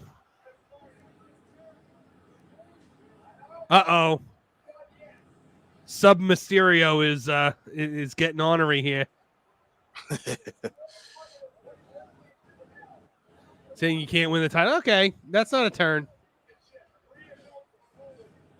You're right in front of Bandito, so Oh no! Don't tell us yet, there, Marv. Oh, that was a good sell by Liv. I like that sell. Oh my god! A pin. Yeah, Liv just did the ugly shock sell. Ugh.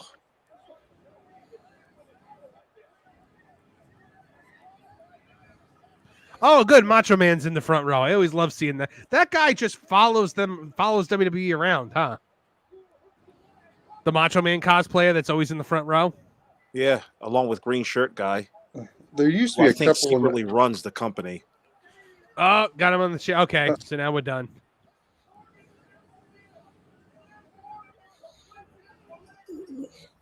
Oh, Dom, not good. He turned. Oh, okay, so he did turn. Okay. Yeah, they would not. Did he turn, or is they going to try? No, he was smiling. Okay, he was smiling, so he turned. Yeah, I just saw that. How did Liv not get impacted by that? I don't know. It's wrestling logic.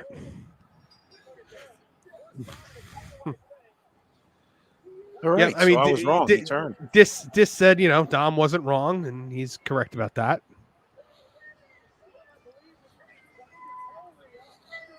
To be honest, Liv needed this win. I mean, oh yeah, no, Rhea was never going to win this. Right.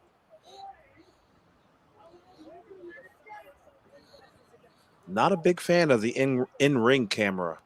I think that one should have been the pin, though. I don't know.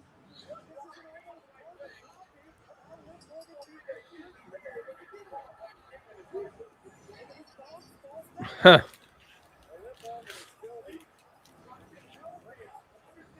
Yep, full on turn. Look, that woman bought him a PS5. That'll do it. Look, if I'm in the middle of a feud between two women like that and one of them buys me a PS5, I don't know. With Grand Theft Auto, yeah, it's tough to turn that down. Uh-oh. Oh!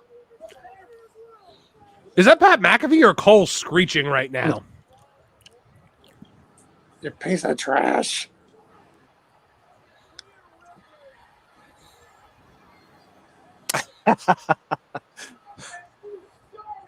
I love this story because now Liv has officially taken everything from Rhea. It's such a good personal story, and now she's got lipstick on her teeth. Oh, how embarrassing! Your guy leaves you, and you're left with lipstick on your teeth. So, are we going to see Dom versus Rhea? You think they'll?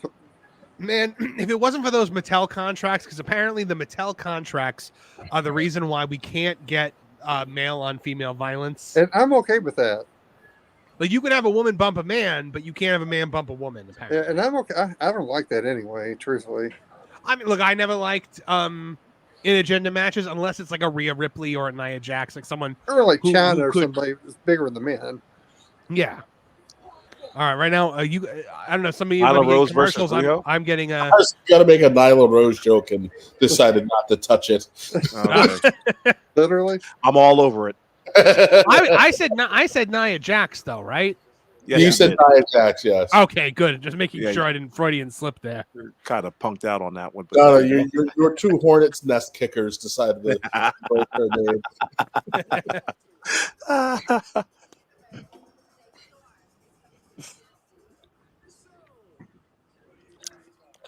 What's going on in New York City? Oh, it's this weird convention that they've been hyping for months. Which one? Oh, the fan thing in the Javits. I have the Rock's press release. I mean the behind the curtain documentary. Yeah, we're cheapos, Kev. We didn't pay for the ad-free Peacock. Yeah, you guys have paupers. Oh, it looks like we got Sami Zayn coming up next.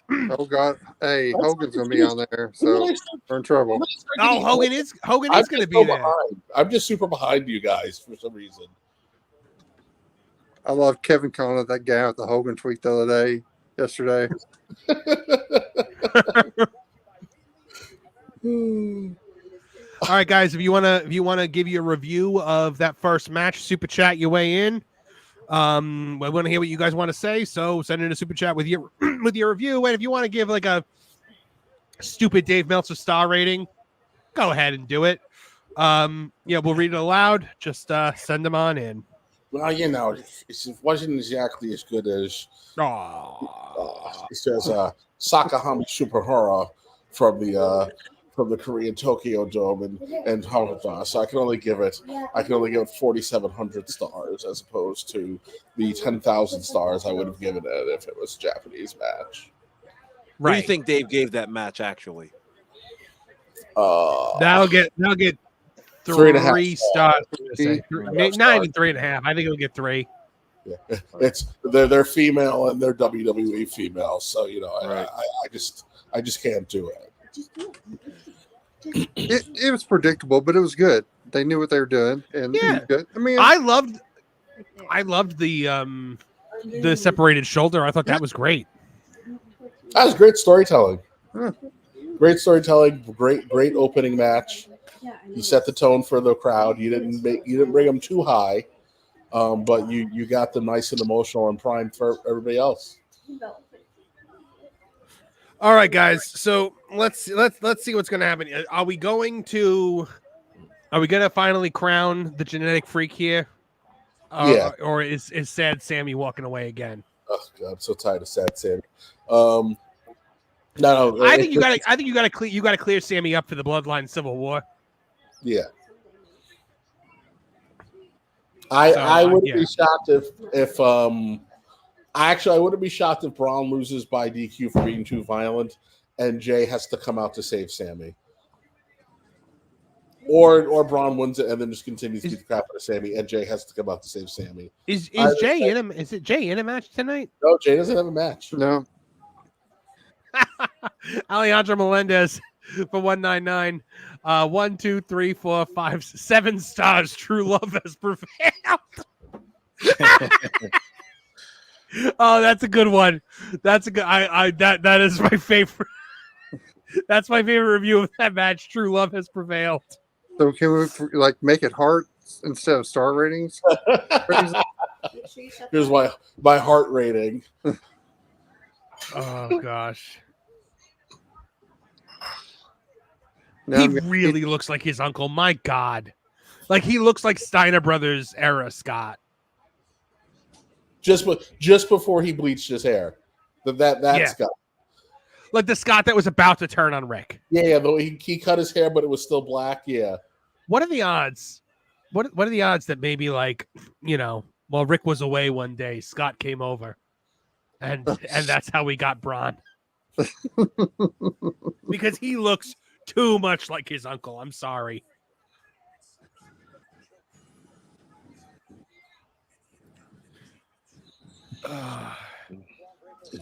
Or how about maybe King Ricochet comes back and saves the day? Back from the dead. Now, have we heard anything about him? Did he leave, or was just I think it's a I swerve. That's just the contract rumor. So who knows? I mean, I'm assuming that we'll get Ricochet at All In or something like that. Really? Yeah, I think maybe. I mean, was this contract up or did he get a release? No, his contract was up. Yeah. Allegedly. All right, so if the contract runs out, you don't get the 90-day no compete clause, right? The 90 day is done and dusted anyway. Since that's because we made that a thing.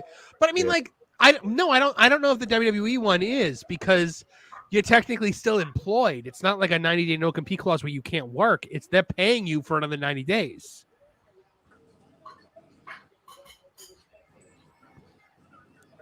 Can he use the name? Huh. Ricochet, I would assume so. Yeah, it was his indie Yeah, name. he came in with his. Triple H was really good about the super indie guys getting to keep their names.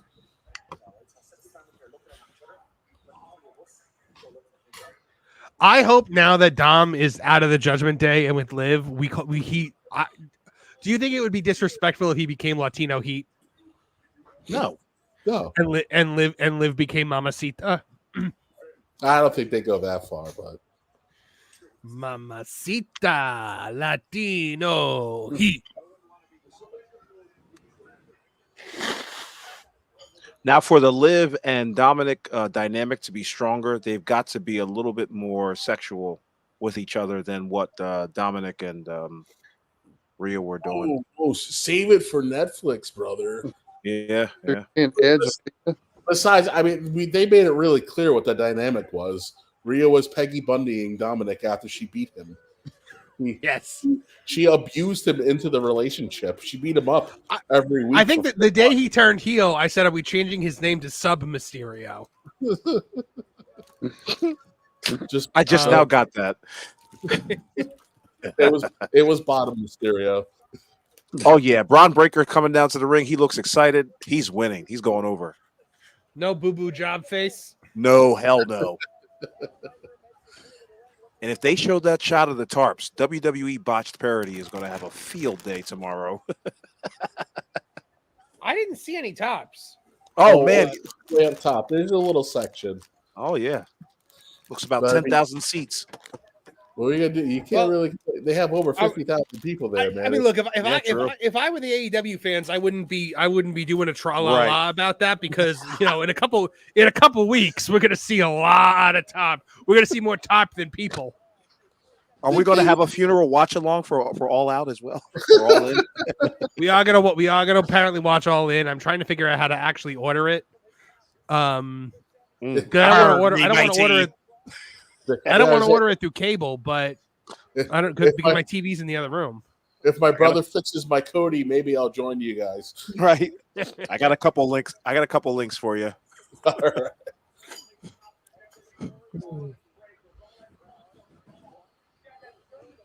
I don't know about you guys, but I am not a big fan of the daytime look of professional wrestling. I like it because I like that as the show goes on, it becomes nighttime. And then it gives the main event like a very specific look. Yeah, true. I like it just because it's so old school. It reminds me of the old school arena shows. Yeah. Texas Stadium and that's what I say. Texas Stadium, Shea Stadium. Here comes Dis's guy.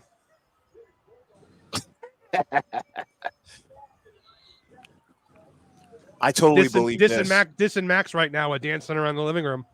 Yes, indeed. Shout out to Max. Sad Sammy. Sad Sammy. Don't be too hot on Sammy. You'll hurt his feelings. And then Triple H will come for you. Who the hell's making my boo-boo sad? Make me cry. He's a delicate little flower. Booker T, you'll make me cry. Don't make me cry. Shut up, Sammy.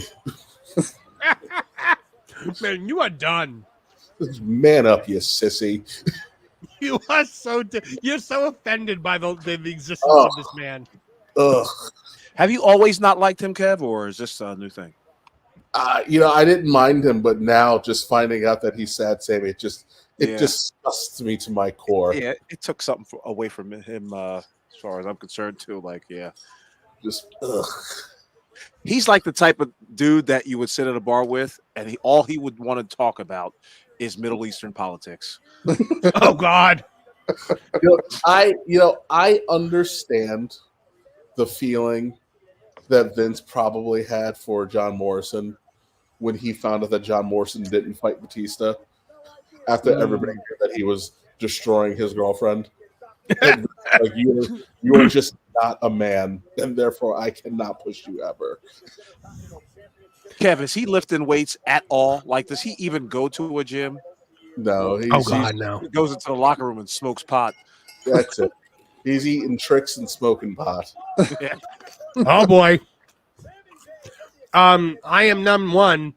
Says Sammy got job face on. I don't know. Damn, I missed it. I can really tell. Cody Duffy for 199 says Sammy equals puke emoji.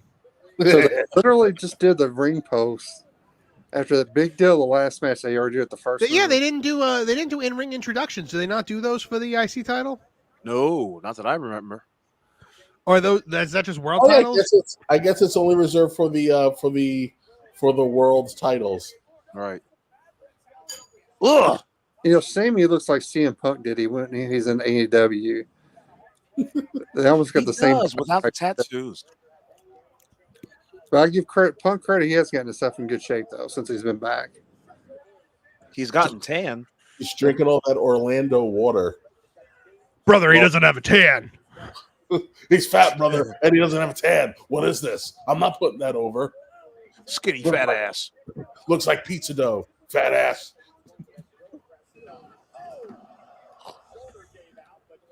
See, they can't do a shoulder thing back to back. Judy Bagwell endorsed. That's what you guys were talking about before. I looked away for a second at my puffed Cheetos like a girl. So you're saying I don't. Normally I'd have crunchy Cheetos, but my jaw is killing me from the ear infection. I can't. Shut up, awful. I got nothing to say, bro. I completely am sympathetic to your pain. I've been there. I was there last year. It's my favorite Little Giants line where he's like in the helmet where he's like, you got a peanut butter and jelly sandwich and a bag of cheese doodles. Crunchy or puffed, wimp. Wasn't Al Bundy in there? Yes. Yeah, that was Al Bundy that said wimp. That's what I thought, yeah. He was Kevin O'Shea. It was him and Rick Moranis. I love Ed O'Neill when he pops up in movies as a heel. Awesome. I bet you he has it in his contract. I must always have the most testosterone in every role that I play. I mean, listen, when you are a certified black belt and trained with Bruce Lee. Oh! Yeah, dude, when I heard about that was awesome. Did you see that Frankensteiner? Oh my goodness. Not yet, Marv. Why are you guys so far behind? I don't know. I'm like 2 seconds behind Marvin. I've been watching this since 4:00, so shouldn't I technically be ahead of you? Yes. I've exited out completely and gone back in, and she's like, "Nope, sorry." Lisa B says, "Take it down and suck it up, Jobber Monster." I love the compassion of our fans. Incredible. Thank you, Pat McAfee.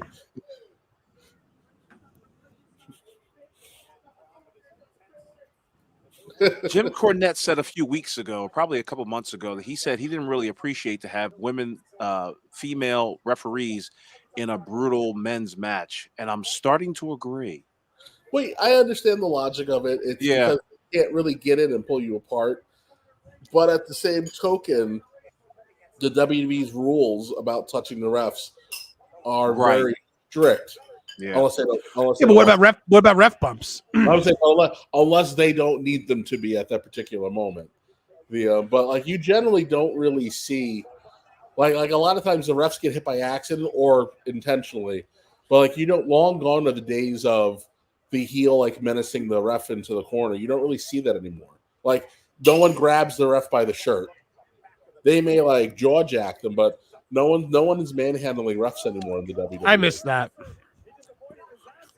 Because I used to love the flash spot where he'd shove the ref and then the ref would shove him back and he'd bump. Mm-hmm.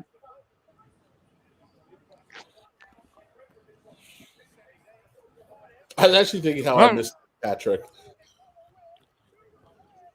This has been really good. Did he land on his head? Holy smokes. If he did, he shrugged it off. Hell yeah. A neck like a steel beam. This neck. No, he's got a neck like a Steiner, is what you mean. Yeah. This neck is rated for 8 Judy Bagwells. You can put her on a forklift.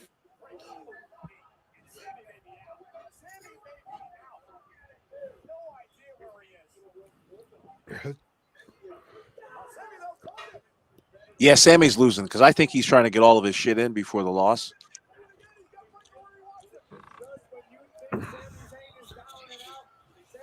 Ooh. Yeah, but like I see like the female ref in a beautiful spear. I could see the female ref in a men's match thing like this because she's not getting in between Braun Breaker and anybody. Oh yeah, she's not doing any Aubrey Edwards nonsense out there. Well, I mean, nor should she because that's ridiculous. You're right. Yes, only Aubrey Edwards does Aubrey stuff. Me. Well, no. Oh, there we go. Mm. The mistake. By the way, the mistake has been corrected. Yeah. Just clean as a nun's bed sheets. Wow. Beat him. Wow. Awesome. Nice. I was going to say the referee when she was a pro wrestler was awesome. I thought she was a great, fantastic wrestler. Dead X-Man 616 for $2. Thank you so much. Says Miss Jackie is the only female ref I can believe. True. Miss Jackie would have lift them up. Uh-huh. Awesome. New Intercontinental Champion. Yeah, no, that was good. That was damn good. It was quick, which made it good. Mm-hmm. All right, level up, Braun. Matthew James for $5 says, think Braun will hit the multi-rope run spear when he gets a bit older. Or will he hate the multi-rope run spear when he gets a bit older? They said it's a good move. Yeah, it's safe.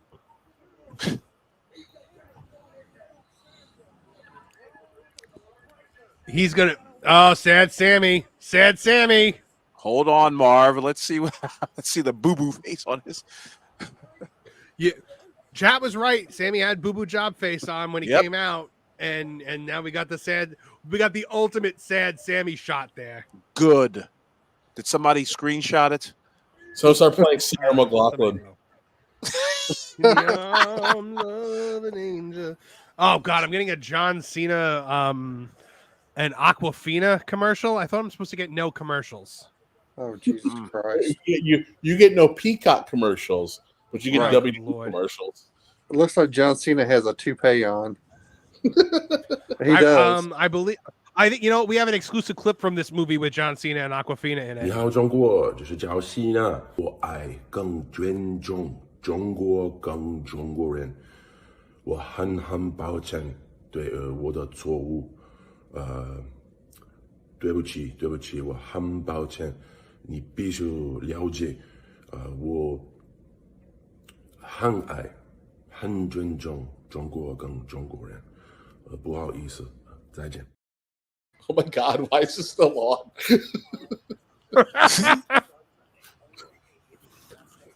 You know, I like Cena, but when he apologized to China, I was like, fuck. Yeah, I really like Cena a lot. I'm a big Cena supporter. When he bowed before the throne of President Pooh Bear, I was like, what are you doing? What Chat happened? me up. What was the issue again? He called Taiwan a country. Heaven forbid. Yeah. Come on, because it is. Oh, yeah. He said something. Oh, now Awful's going to have to apologize to China. You better start learning Mandarin. All right. Ni hao I was Jong-un, gonna Awful do it. Wrestling. That was Marvin, not me. So I already made a mistake earlier today. I'm not doing that twice. I showed my son how the China leader looked like Winnie the Pooh, and he can't ever quit laughing about that. Oh, that's where it comes from. Okay, I got Yeah, you. no, to the point where Winnie the Pooh is banned in China. Yeah, Wow. People were making the joke, and it became a meme. And he banned Winnie the Pooh from being in China. So South Park has a great episode about it. Cena had a movie with Jackie Chan that was supposed to be coming out, and he got to step in to try to save it. And President Pooh Bear was true to his word and still did not release it. Wow. That's the best part of the story, is that Cena destroyed himself and groveled before the throne, and the movie still didn't get released. It's like you're watching Superman 2 and Superman grovels before Zod. And you're like, wait. And then Zod still wins. And then Zod still wins. He pushes them down the cavern of smoky doom.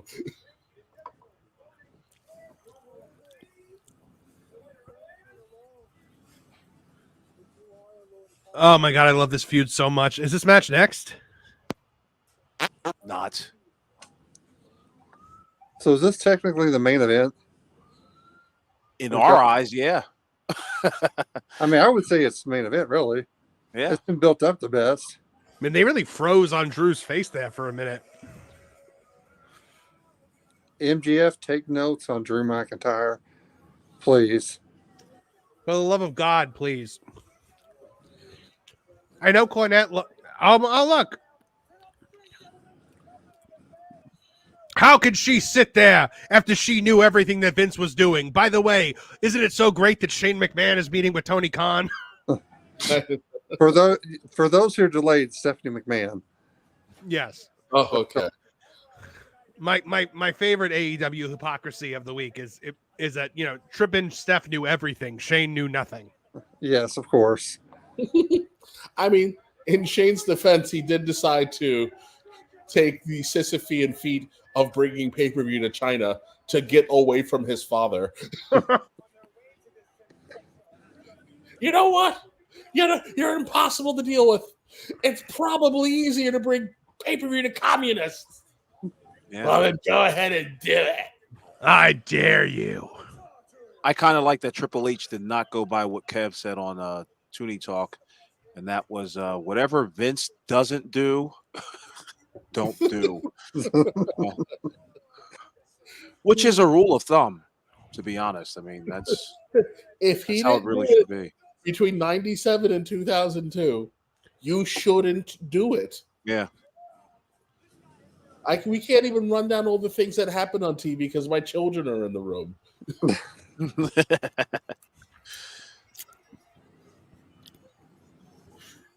Everybody hit that like button, please. Hey, Yeah. Smash that like button. Like, subscribe, and share. And Super Chat to give your opinion on the last match. I want to hear what you guys have to say about Braun Breaker and Sammy. And we are heading into LA Knight and Logan Paul. Now, are you guys awful? Those of you with the commercials, are you watching commercials right now, or are you watching the hype video for the match? I am watching a WWE 2K4 commercial. Oh, you see, I'm watching the hype video for the match now. I have the hype video. I'm really a full. I think I'm about 40 seconds behind you. Would it help if you stopped and then went back in? No, I did it twice. It's just where I'm at. Yeah.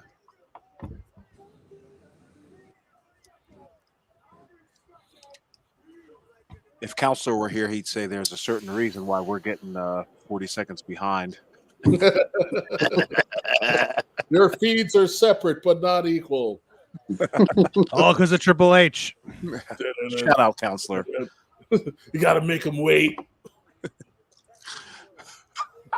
I got a Temple We need- University we- commercial. We need to allocate the we need to allocate the faster feeds to the more important people.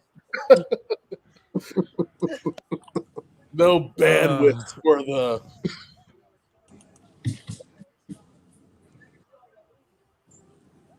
Let's see what you guys said. Dead X-Man 616 for $2. Thank you very much. Says, I think Tony needs Shane to get the rights. Rights to what? Their new deal, I guess, a TV deal. Oh, I guess, maybe. Help him negotiate. And producer Neckbeard checking in from his actual personal life and his actual like hanging out with friends, saying have a great show. Thank you, buddy. We love you. Shout out Neckbeards. You are an absolute integral part of this show. Thank you. He's a treasure. Don't go that far, gentlemen. No, I'm joking. How dare you? I know. Shout out to the pool friends of Neckbeards as well, if you guys are listening. Follow Awful Wrestling on X. But by the way, these hype videos, I feel bad for people that don't get them because they're so good.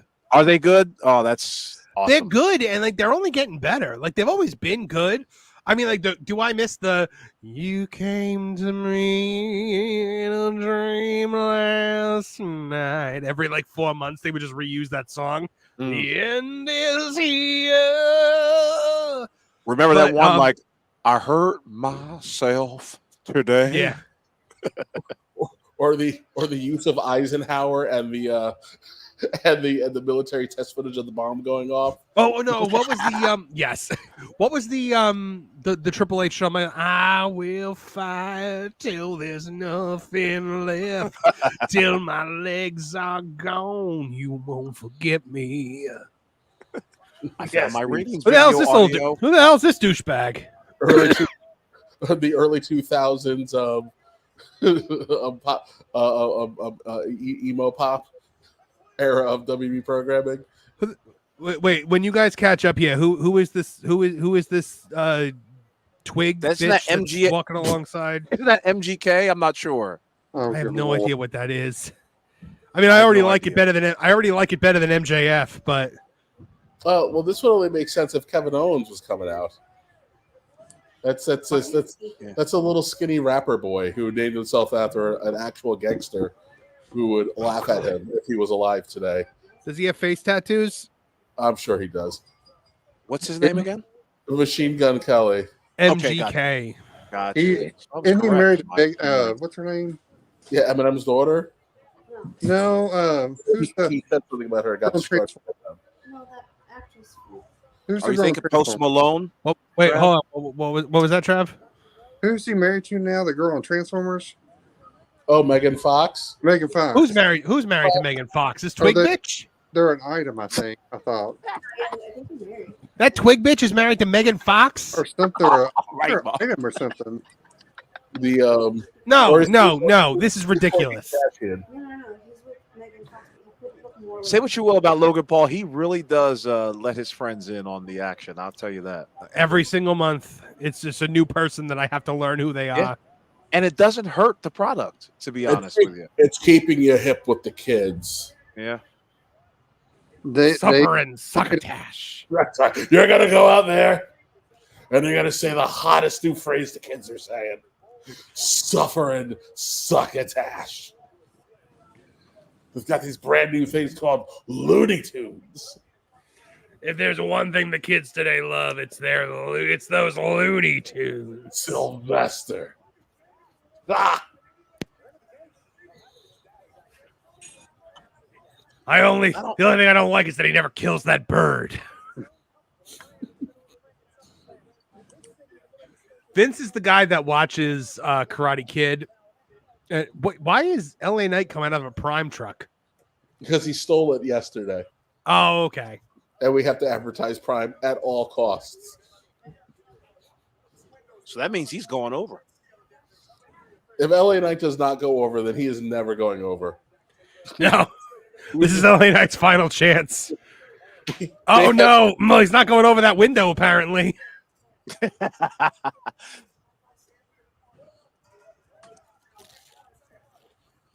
Oops. LA Knight needs better gear.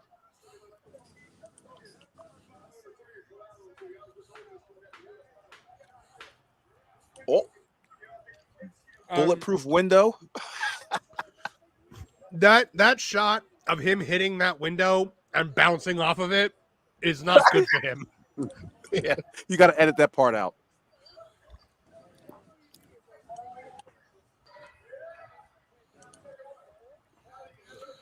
Here he comes, everybody. Everyone's favorite Attitude Era cover band.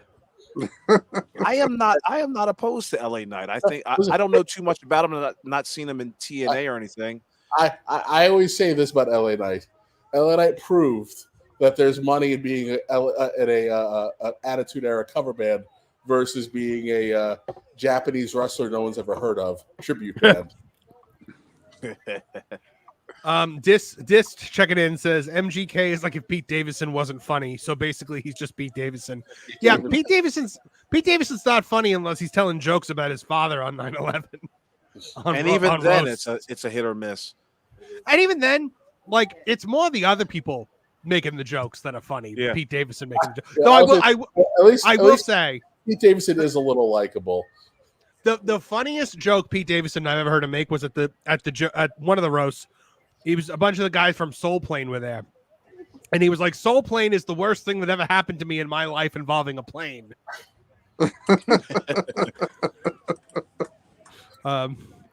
John JID 999 for 199 says MGK's last album with Trippy Red was terrible. I'm going to take your word for that, John. I don't know what a Trippy Red is, but I don't know either. What the hell is this Trippy Red? sounds like something. John Jay is apparently a gigantic hip hop fan. I'm starting to learn, and I may have to use it. John JID. Yeah, he's deep into that. BT23 for $5 says, I believe Punk should win tonight. Rematch at Bash with Drew win, and then do third match Bad Blood. Got to be getting Roman Bloodline tonight. I agree. I agree with pretty much all that he's saying. Though I legitimately think Drew might be the one to win first, and then Punk win after that. Yeah. I think Drew is. I think Seth is going to do something to screw over Punk, and then you're going to get a triple threat match eventually. I think Drew is going to hit Seth with the chair, and then Seth is going to screw Drew. That could you be. know what I that think, could be gentlemen? I don't think anything's going to happen with Drew. He's going to be a clean ref, straight down the middle, because it's the one thing that we're not expecting. I think that You're wearing my boxer shorts, Jack. I think you're going to see CM Punk get horribly injured again. Oh man, that would suck. Wouldn't that be terrible? Oh my goodness! Hit him with the prime best. And seriously, what do you do after that? Like, what do you retire? do? You retire. Yes, if he can't go, if he can't go 6 months without getting hurt again, he has to retire. You automatically get the Mike Tyson's punch out, give up, go home, retire scream. The Mario ref throws in the white towel. Yep.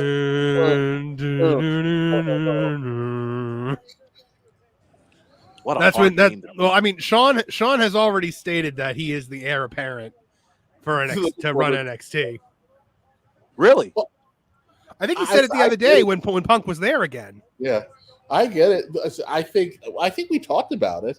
Like Sean was the original heat seeker, and now that they're both older men, I'm sure they can relate to each other and be like, right. I get it. I had drugs. You who I think is going to end up on like a board of directors or a major creative role?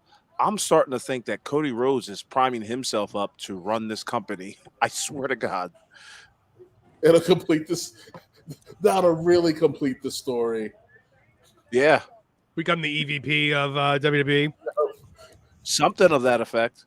Because he is so professional looking. Well, he's got to get the what was it? Because Dusty was always listed on as an executive producer on Saturday Night and Nitro. Yeah. When they had the credits, He He wants Brandy to have a job for life. I got high hopes for this match. I mean, so far so good. It just So has far to be, so good. doesn't need to be good. Just needs to be exciting. We're not getting massive boos for Logan Paul after his Olympics comments. Well, he's weird.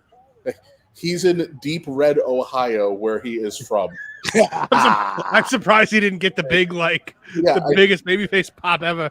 Yeah, we were lucky he didn't come down in a giant Logan Paul statue, a Trojan Logan Paul. Chat us up, gentlemen. What are you guys talking about? That's all right. We don't need to talk about it. I tried. Things that I avoid like the plague. Topics like this. Finkel is Einhorn. Einhorn is Finkel. And that's as far as we're going, ladies and gentlemen. Mrs. Doubtfire. He's a she.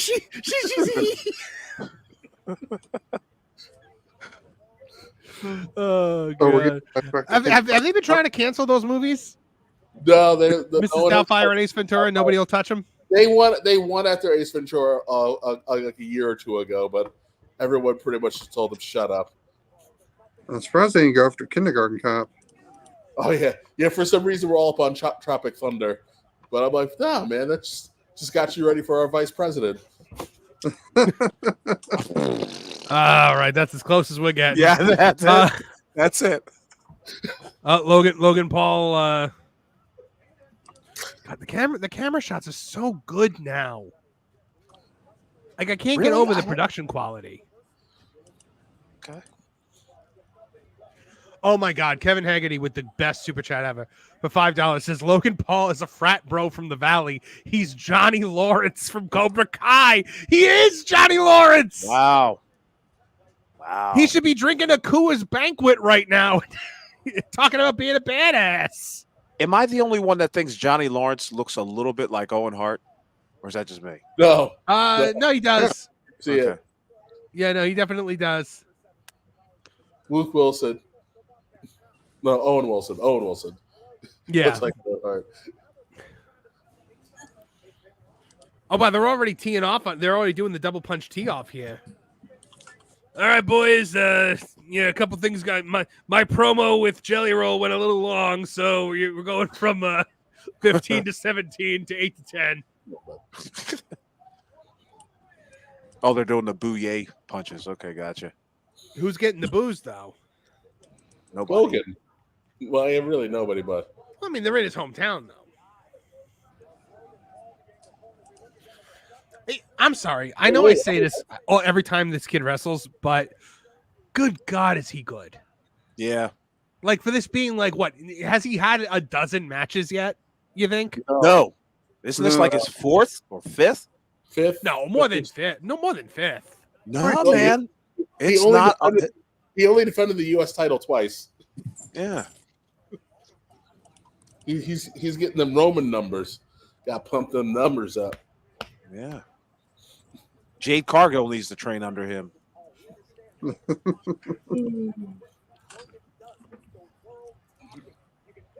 Let's see. I'm gonna go to the Internet Wrestling Database.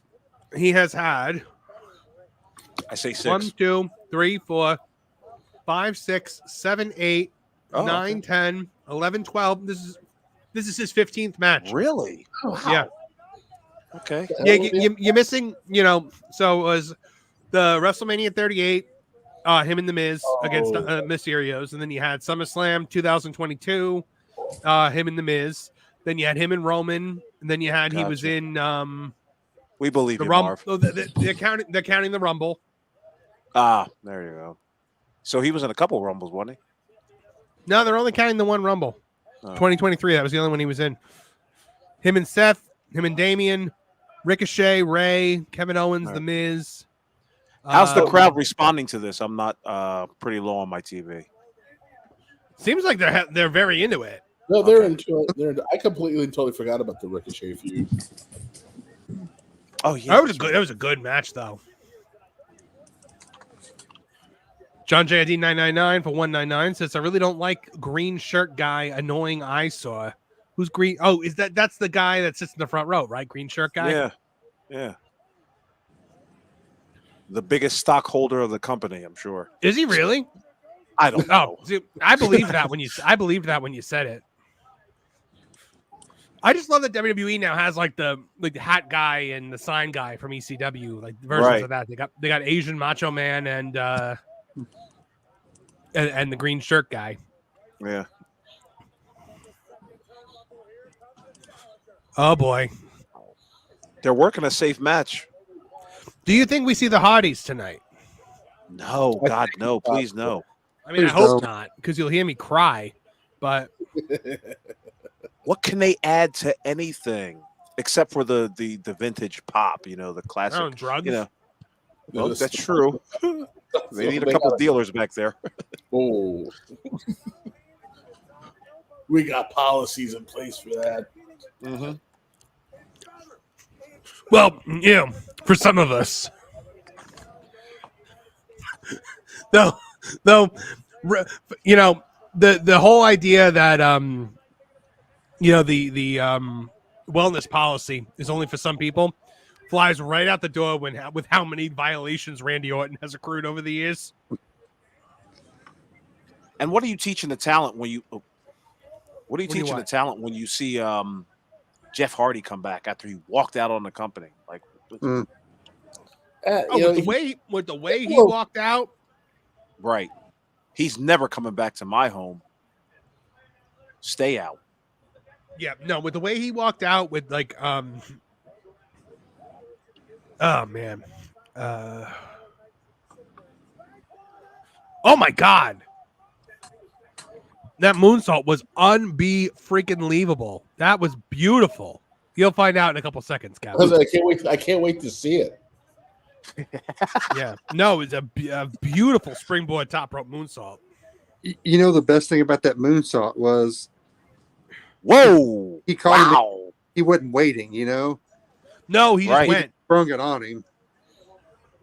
No, there was no cooperation there. Yeah, there's. That's one shot right there. He is a modern day RVD with the way he flies. That's a good pull. That's a really good pull, Kev. I would love to see him start doing the Van Daminator. And look at the replay. Like, he situates himself right on the road. It's almost like, that's how you do it. And I've never been in a ring. But, like, hold yourself, balance yourself, and make that jump. 1, 2. Oh, he got him. No. 1, 2, 3, go. Wait. What a maneuver.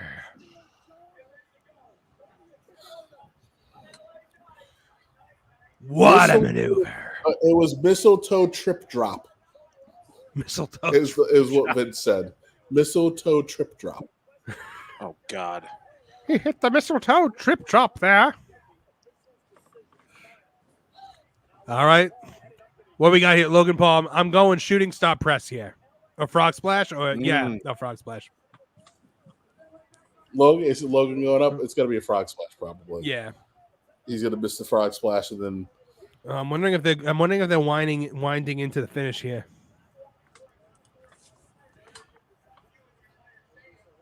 Yeah, Logan is smart enough not to pull any more high risk maneuvers. You're acting like it's a real fight, Awful. I know. I'm such a mark. Psych. What are you, Joe Rogan? Yeah, I am. Man. Superplex City, my God. Did he take him from pillar to post? That was a scary superplex, to the point where I half expected Monster Mac to pop up from underneath the ring and go brain buster. Oh, wow. That looked like a brain buster superplex. Wow. Yeah, they're doing a replay of it. Yeah, my God. His life got saved by LA Knight's strength and his core. Yeah.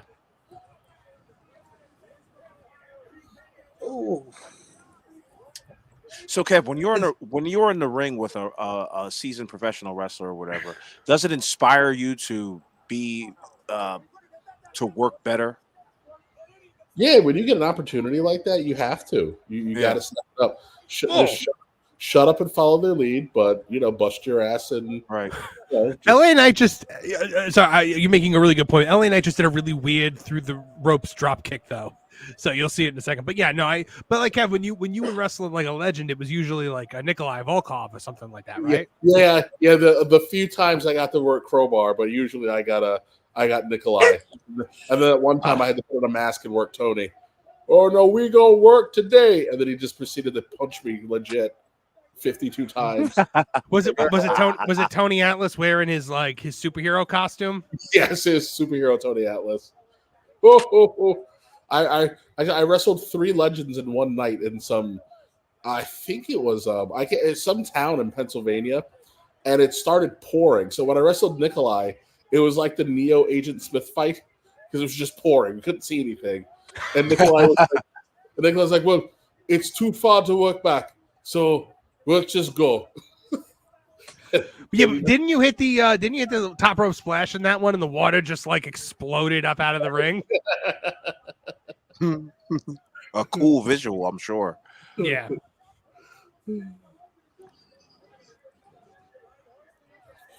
Oh, there we go. We got the next situation here. Is MGK going to take a bump?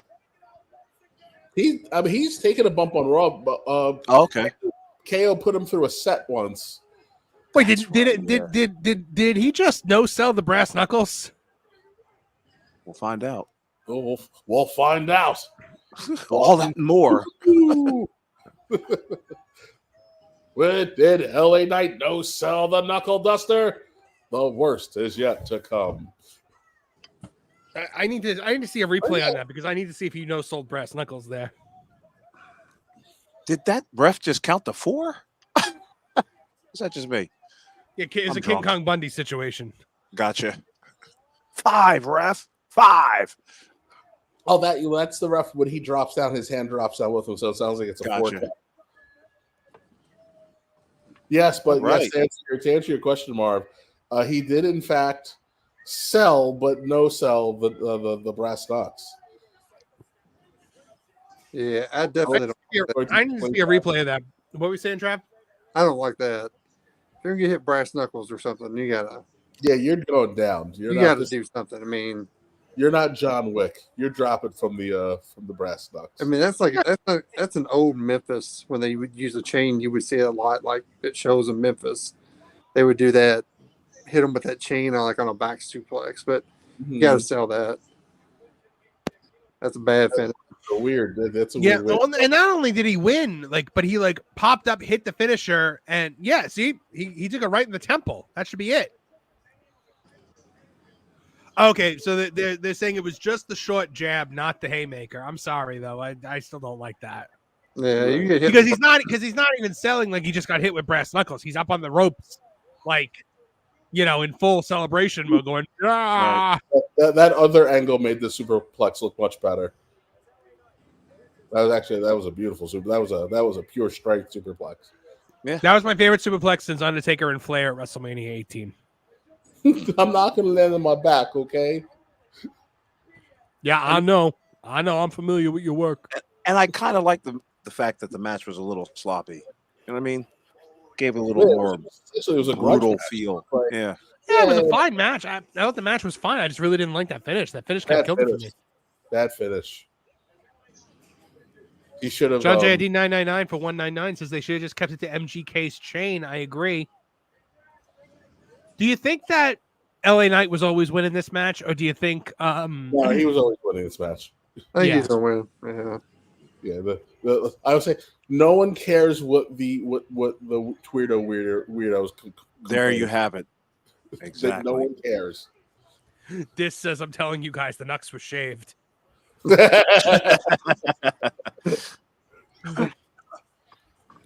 Oh, they ought to lean into that on Monday.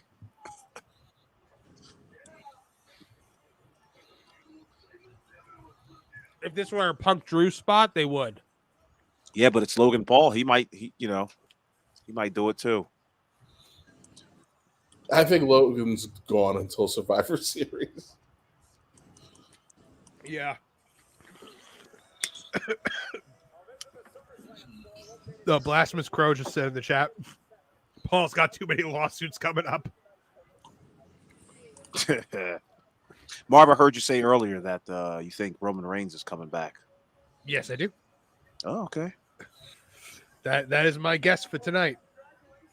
I don't see that happening. I think Well, you got to have Cody. You're going to end the see it show. happening when it happens. Okay, you must know something I don't.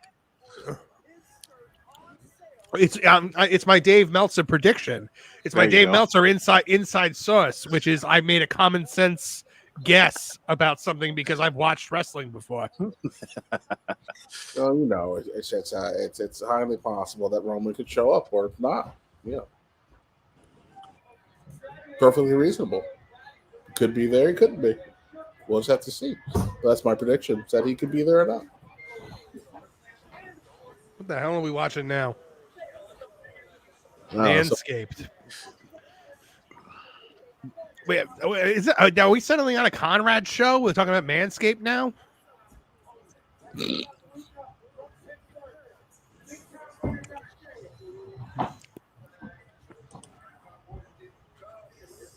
What the hell? Is that like a head Yeah, shave I got a thing? Manscaped. Head shaver. Yeah. Head shaver, ball shaver. That looks Was like he just about to put that on his nuts?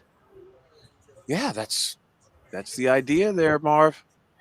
I'm pretty sure they were just using it on. My Oh. God. Why am I watching him shave his stretch marks? Can we stop, please? My wife said TMI. Oh, he's about to do my- it. Yeah, this is exactly the thing you want to see for your Manscaped ad. Is just Otis rubbing it all over his belly. It's because the men who And are it's using not it even look shaving good. correctly.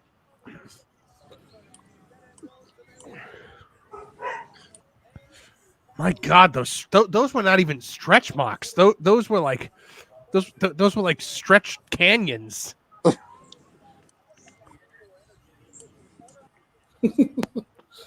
Don't- C4. Hey, Have you guys, guys tried this berry Powerbomb C4 flavor?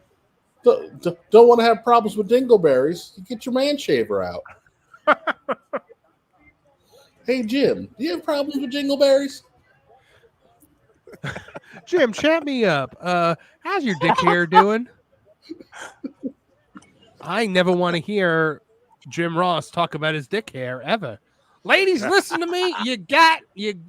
Gentlemen, listen. The ladies, they don't want a good old fashioned barn burner going on down below. Right. They don't want any naps between their flaps. Did you all hear Jim Ross and Missy Hatt were dating for a while? Yes. Oh. Apparently Jim rocked her world. That's That right. is the craziest thing I've As God is my witness, her back has been broken in half. I broke her and she got a family and I don't care. Oh my goodness. All right, so it's Nia Bailey time. What are our predictions here? Chat, We'll if give you it want to to super Nia. chat your predictions, let me know. I'm not giving this to What Nia. time This is is it? Bailey all the way. Okay. It's 8:30. Show's been going on for an hour, and we've already plowed through multiple matches. I say, did we go through 3/4 of the announced card? Kev, now I'm starting to realize that Roman Reigns may show up. How are you? Hey, I mean, I still don't believe it's necessary. think I we talked personally about think that that on Tuesday. Paul should come back, and while he's standing on top of the ramp, he should receive a phone call from Roman Reigns, and then Roman should come back on Friday. Ooh, what terrible booking, Kev. tease the Cleveland crowd like that. They're already there. They already got a full That's show. right. I love that Shawn Michaels line. I've already got their money in my pocket. Hey, I'll be right back. Hold on. Yep, take your time. John JID 999 for 199 says Bailey W. I'm gonna go make a sandwich. I hate Nia. Oh. Get some extra mayo on there, John. I think Nia's improved. I think she's done well. I do too. I have no problems with Nia anymore. Nope. I never really had a major problem with Nia. She was just there, and then not there, and then she's back. Do you think we get a cash in this match? I don't think we do it yet. I don't think it's necessary. No. I think you got to let Tiff breathe with that a little bit more. Unless if Nia throws a temper tantrum after she loses, then you get the cash in.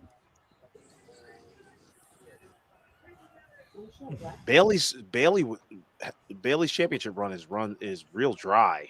Like it has been dry. Well, because her as a babyface, after that Io Sky feud, her as a babyface ran out of energy real quick. Yeah.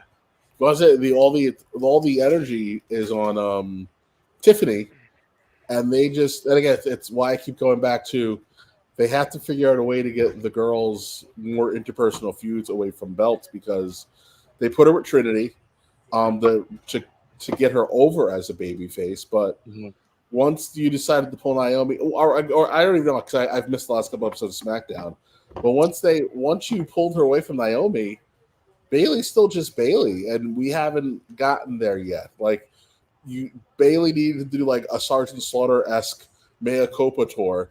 You know, she should have had her "I want my country back" moment.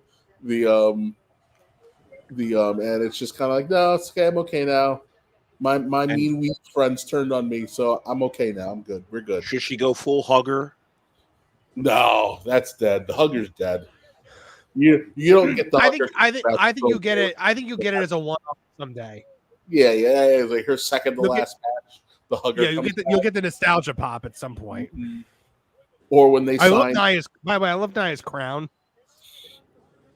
Was it when they signed what's her name? You know, the kid that she always hugged because she wrestles now. Izzy, yeah. When they sign Izzy, you'll get the hugger back.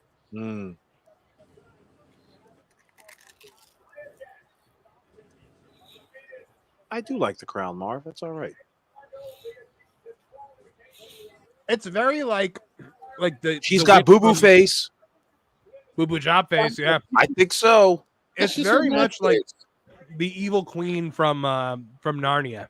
I was saying, like, you've got the crown on it's a pay-per-view. She should be being carried to the ring. Yes, beautiful. Who is doing that? What they don't make enough money. Some very well compensated local talents. There you have it. It would be like, you ever see on Rocco's Modern Life when Heifer like has like the heart attack and like the EMTs come running out and they put him on the gurney and then they're like up. In Vince McMahon's WWE, that would be definitely happening. You gotta lose some weight, pal. I love when Cornette talked about Kevin Owens in ROH. He's like, we gave him time off to go back and lose weight, and that son of a bitch came back fatter.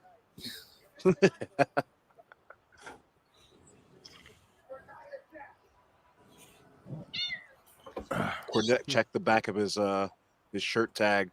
4X. When you left, you were a 3X, you fat ass. You know it stops at 5X, don't you? At that point, they gotta sew some circus tents together, you fat bastard.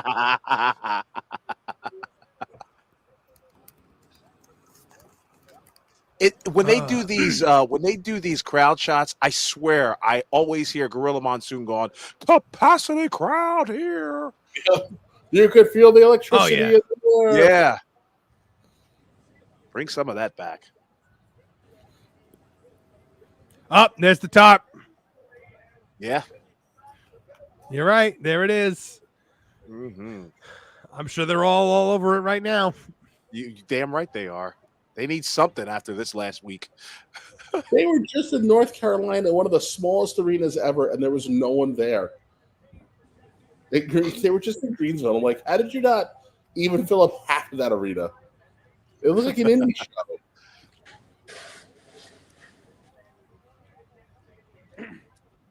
Who are we Is talking about? Flair's Kev? deal AEW? done? W. Okay. Is Flair's deal done with AEW now? Because Yeah. I think they just ditched rolling him out. Yeah, like did Tony just hide under his desk again? pretty much. And I think also the Woo Energy folks are in the middle of ditching him too, though. Yeah. Do they even have a website still? I mean, my goodness, they fumbled that one. Well, I mean, it was basically like zombie mushrooms that you were ingesting. Listen, I'm basically Logan Paul. Like, him and I were so much alike. I brought a 1980s handheld camcorder into that forest in Japan, but just nobody saw it. Do you know who I am, pal?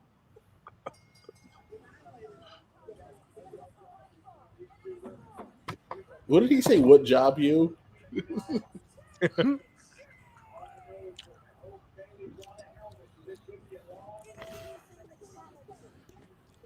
Plenty in Pixelot. I got no audio, but wanted to say hi and see where I wind up in the chat on the replay.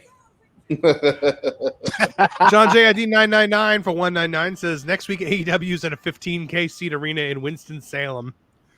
I somehow doubt they're going to have 15K people there. Nah.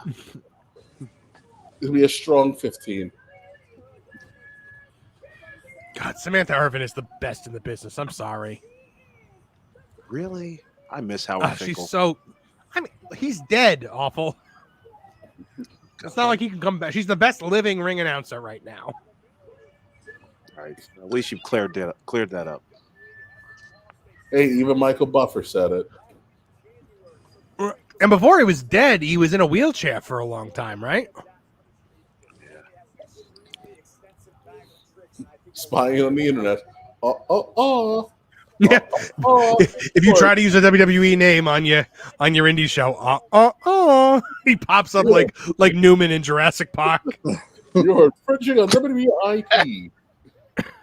That was his job. His job was that he would go around on the internet and try to find copyright infringement. And then Cornette said also at one point his job was that like he would watch he would watch WCW and look for copyright infringement also, and they'd get like the Fink report every day or every week. It's time for the Fink report.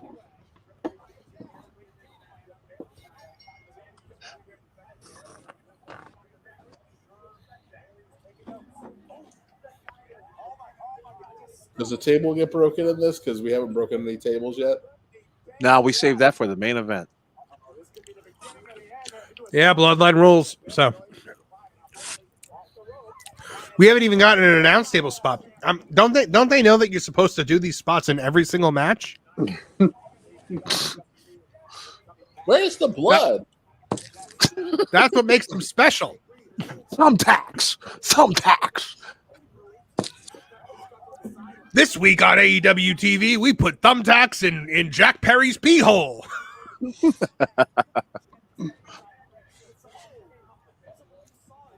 I saw him. Cody Duffy for 199 says, I mute my TV when Samantha is on too much. I can see people thinking it's too much. I personally like it.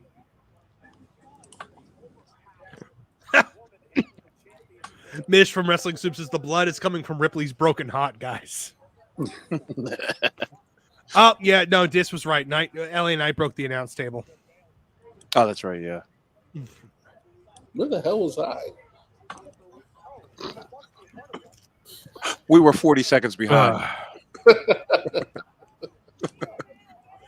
fact, they didn't show it on our TVs. You know what I Nia mean? Jax was literally just rubbing her butt into Bailey. Like that, her offense was just rubbing her ass against her.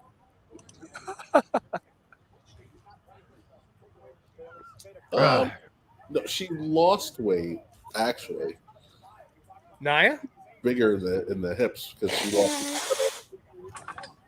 Look, she's just rubbing her ass on her. That's her offense. Her entire offense.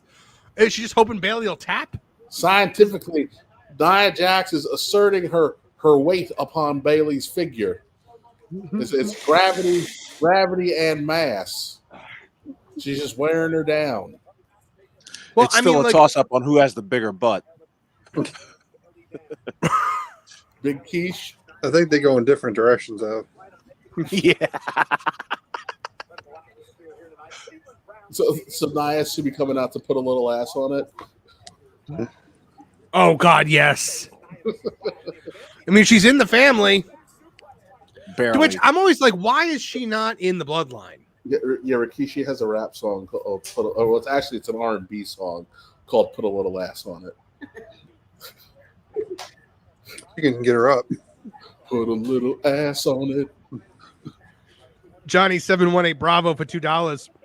Thank you very much. Says, I still despise Jax. She's garbage.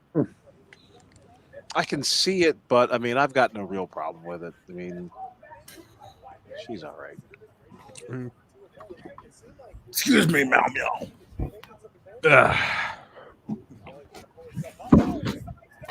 I mean, like, Wow, this has not been good. What were you saying, Trav? I mean, it's Mike Jackson. You got to need somebody on his roster, somebody big and kind of different and stuff. It's just her problem is she just hurts them.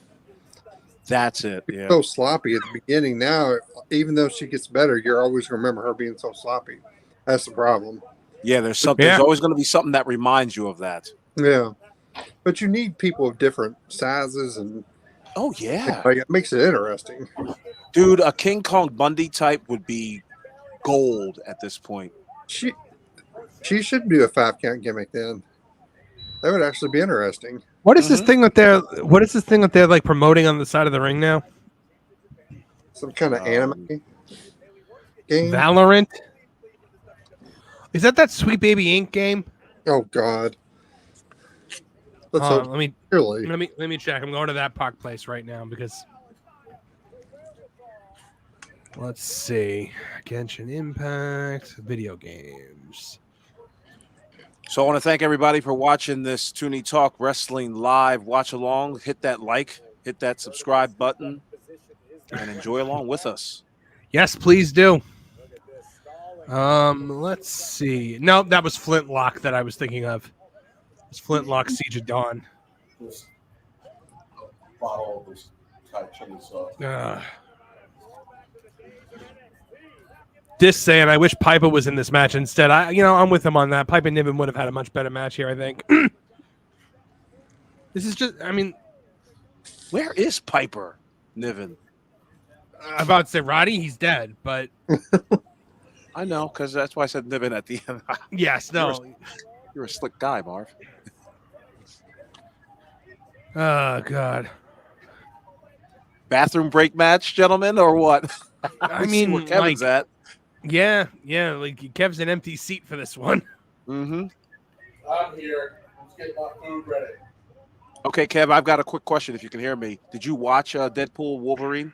No, not yet. Not yet. Okay. All right. They're trying to get it done this week before Thursday. I saw it. Okay, Marv, before, I won't spoil a thing for anybody, but there was a certain character that was in the movie. Was that CGI? Because it did not look like that person. I'm not sure which one. You put it in the private chat. Who you're talking about? Kevin already knows all the. Kevin already knows all the spoilers. So Okay. I didn't hear you. I just put it in the private chat. okay. Are you talking about Cavill? No, No. I don't even know who Come you're on now, talking quit about. ruining- I don't even know who you're talking about there, Raffle. I'm trying to think who it is too. How about that? Oh, no, he was real. He was not CGI. Okay. It just looks so phony looking. That's okay. He's old. He's old now. He's like True. his 60s. I'm glad he found work though. That was pretty cool. That was a pretty cool moment. The movie was great. By the way, can I just say the best tweet? I think it was Beard in the last week. Nia posted that like a telephone pole like fell on her farm or something like that, and Beard posted it with my pole, and I was like, that's some quality Genius. Twittering right there. That's why he's the wise man of this podcast. She's getting some big heel heat here. Okay. I can't really hear nothing. She kicked out of the meteorite crashing to Earth spot.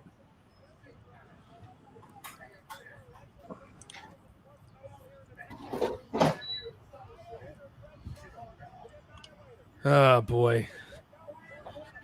Oh, Annihilator. That's clever. Okay. I never realized that was the name of the move before. Oh yeah, this one's not holding me, fellas. Yeah.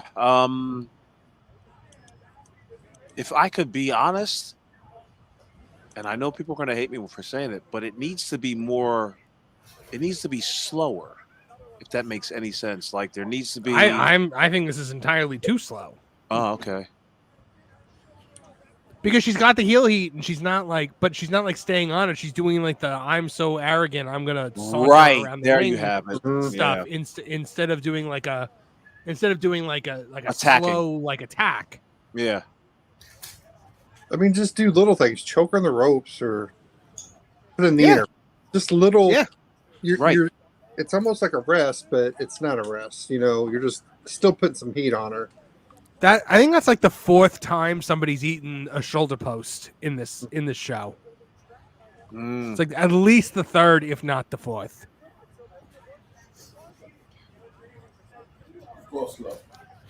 Don't love that.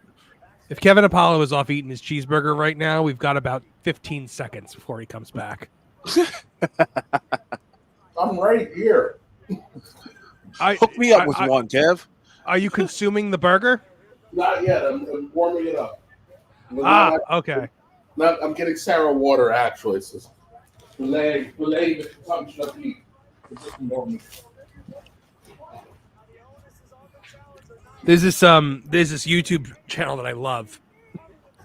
It's called Beard Meets Food, but it's like MEATS food. And he's a competitive eater. He's like this skinny little guy with a big beard, and he goes all around the world doing eating challenges, and he's ridiculously good at them. Like it's not like Man versus Food where like he was pretty terrible at it. Right. It was like he's really, really good at it. Like he beats a lot of these ones that nobody's ever beaten before. And I was watching it the other day and I was thinking to myself, man, I could totally like for Tooney Town, like take Kevin Apollo on the road with this and do Black Man Meets Food and Black Man versus Food. And I think he'd be incredible at it. I had a couple. It's Apollo shared with the bear. Lisa B says. Oh my God. Okay, Bailey. Well, that's gonna be the only thing anybody remembers from this match. Bailey powerbombing Nia Jax. I'm surprised Bailey's spine didn't shatter into pieces on that. Awful. Are you seeing it yet? I am watching it right now. Holy smokes! Look at her strength. She stalled her up there. Yeah. That's got to be it. I'm legitimately shocked that wasn't the finish. Now we understand all those training videos she was doing. For real. For that move right there. Now see, this is something that Cornette will rip this right here because that should have been the spot right there. Oh yeah, that should have been the finish. I mean, but now it's Tiffy time. Okay. Come on now, Marv. Damn you.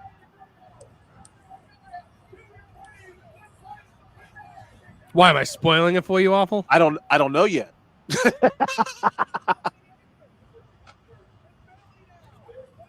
Oh no! It's Tiffy time. Told you. I know. You gotta believe me on these things. Oh my God, Fabulous Moolah. Where? I'll play along. Oh, okay. Oh, I don't like that Nia's back up and doing things.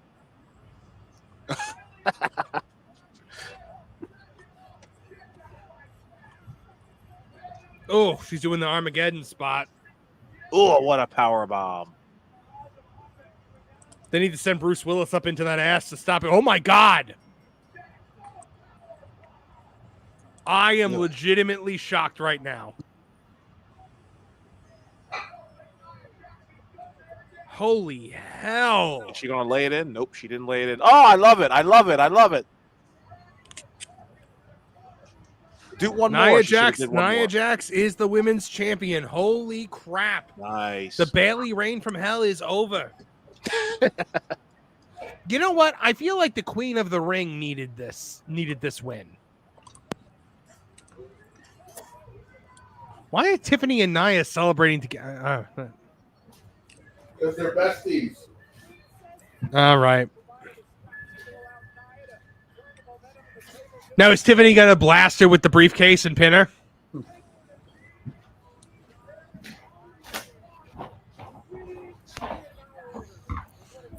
Good Lord. Oh, the art's fun for this one at least. It's just cornerstone.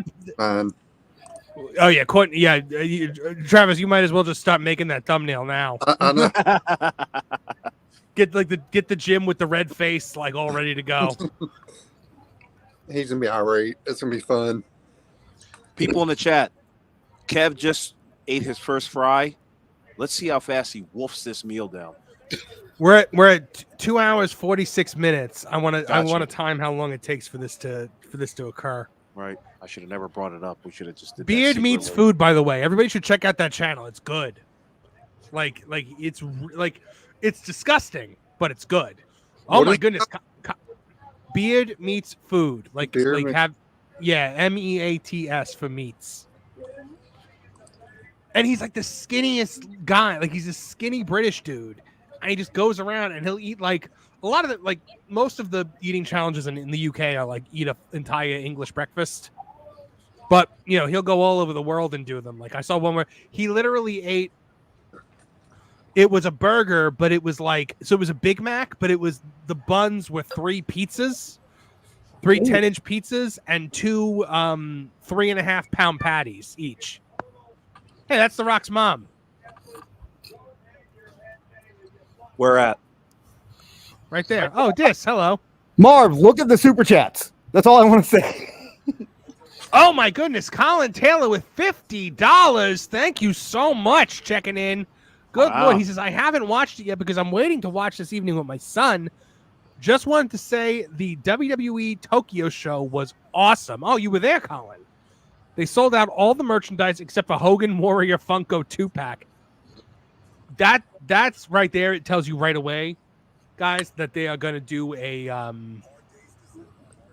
they'll end up doing a big supercard there, because if they're selling that much merch there, my goodness, Nice related to this. that's incredible. That's incredible, Colin. I'm so glad you were able to go to that show. If you have any stories from that show, please let us know. We definitely need to hear more about that. Awesome. Look, Japan is such a untapped market for them, and the best part about them going to Japan is it's going to really piss off Dave Meltzer. Because they're going to go to Japan and they're going to outdraw New Japan.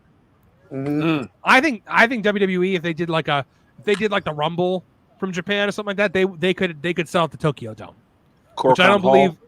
I don't believe New Japan has ever sold out the Tokyo Dome. I don't know if anybody can, It'd just be worth to see Meltzer pissed off. Oh yeah, no, he'll and the AEW fans will be pissed off too, because they'll be livid that WWE came in there and they'll say stole, Oh yeah.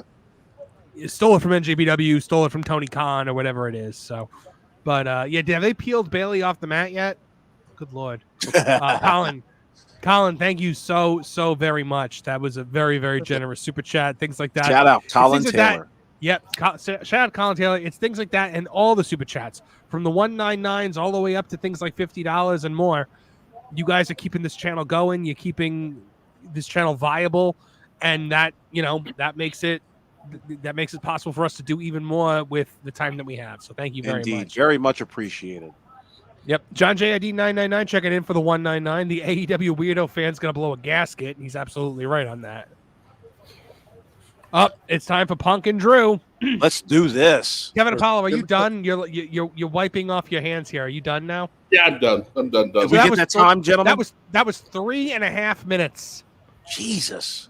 to down that entire thing and probably all the fries. Yeah, 2 patties, bacon. Yeah, then I threw gravy on the fries at the last second. Mm. Oh my goodness. It's going to be WrestleMania between Kevin the Toilet in about a half hour. The CM Punk Drew McIntyre video wasn't even over yet. Right. How about that? Good Lord. I told you, man. I remember it was a 1 pound burger.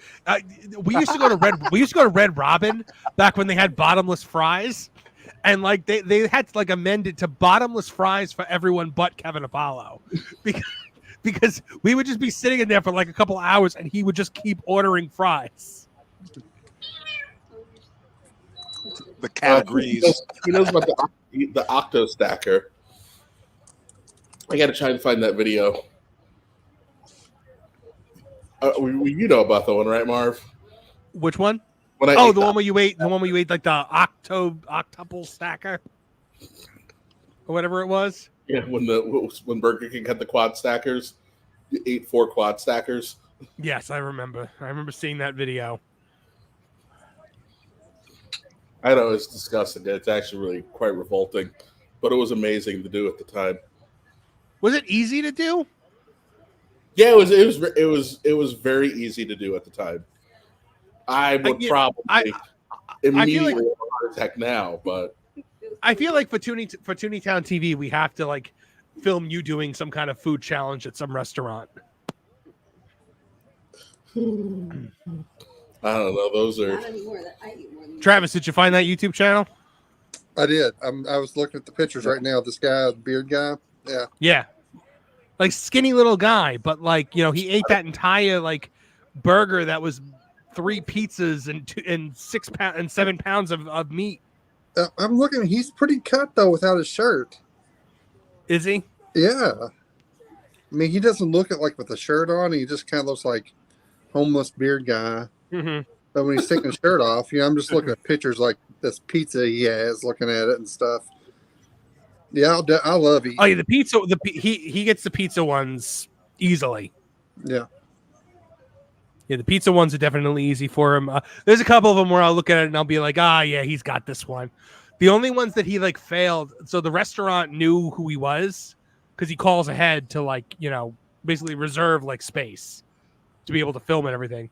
And the restaurant ended up like stacking his plate like way more than they would anybody else who took the challenge. Because when you looked on social media, you saw that like other people who took the challenge had much smaller plates than they ended up giving him. They gave him so many like fries that it was like impossible to defeat the challenge. That's a little rude. Yeah, no, it sucks. I saw him do one. It was like the one thing he's not very good at like spicy stuff because you know he's British. So you know like anything with like too much flavor, I think throws him. God, it's like that. He did like Titans Go. Yes. one little thing of salt that it was too spicy for Robin. Yeah. They did the like he did this big giant bowl of noodles. I don't remember if it was ramen or if it was pho. But yeah, it was oh my god, please tell me he's not refereeing in this outfit. Oh, he certainly is. Like, but that's like a thing that he's gonna take off, right? Like that's like an overcoat. We'll find out all that and more. I can't with his outfits. They're too weird. No. Oh my god, Colin Taylor again with another $50. Like my goodness. Thank you so much, man. He goes, the first match was Shinsuke, KO, and LA versus the Bloodline. My son popped like a balloon when Night's music started. The fans went crazy for the Japanese women. They could have murdered Hello Kitty and come out as tweeters. Main event was Cody AJ, legit 4 stars. Wow. I love that. They could have murdered Hello Kitty and Pikachu and come out as tweeters. Oh, that's amazing, Colin. Thank you so much, man. Like that, they didn't like film those shows for TV though, did they? They film them. It's just if we ever see them, that's the yeah. Okay. I think the fact that they didn't put that stuff out, I think, is proof that they're gonna eventually do a what do you call it? I have no idea what I'm saying. They're eventually going to do a big pay-per-view there. I just had a Dave Meltzer. I had a Dave Meltzer moment where I started a sentence and I had no idea how to finish it. Yeah, Seth Rollins is glomming this entrance, and I'm not a big fan. Okay, I like that. I like that ref shirt. That works. Sarah said he's dressed for the Beetlejuice wedding. It does look like he's dressed for the Beetlejuice wedding. I agree. Colin, thank you again, man, so much. A huge supporter of the channel, and we really appreciate you. You are part of the family, my friend. Oh my goodness. Seth Rollins needs to play this whole thing straight as soon as the bell rings. I don't know. I think that outfit is already not playing it straight. Yeah, you're not kidding. Poor choice of words here, but Kevin Haggerty says if Liberace was a referee. Yeah. It's one of those things like, go ahead, sorry. Ruben Hart for $5. Seth looks like the hard zebra candy that your grandmother gives you. I love our audience so much. Oh my goodness, you guys are the best. It's so crazy. I think in 10 years we'll look back at stuff like this and be like, you know what? That outfit works. It worked. Seriously. In a couple of years, who knows what we're going to be dealing with? So. Right. Our first furry president. Yeah. Oh, Drew. You know, Drew's here to play because he's wearing his dragon outfit. I love those gauntlets, man. Yeah. I mean, silence. So, what are the odds we see a lockup here? Ooh, 0. Yeah, they just got to start throwing hands. This has got to be like the Matt Hardy Edge punch each other in the head match, right? This has got to be Steve Austin versus Bret Hart at WrestleMania 13 type of match. Just all over the building, all over the place. There may need to be blood.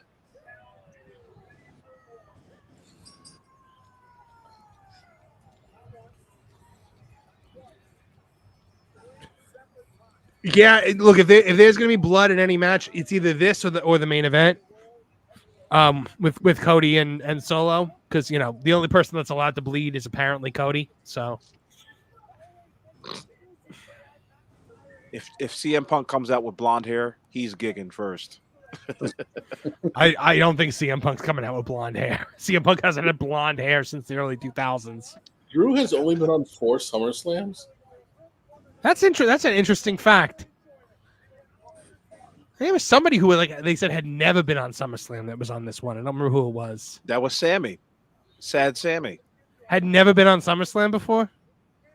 How is that even possible? This? Help us out on that one. But I heard it was Sammy. Yeah. I see your glittery logo on your stupid ass zebra shirt, you pansy punts.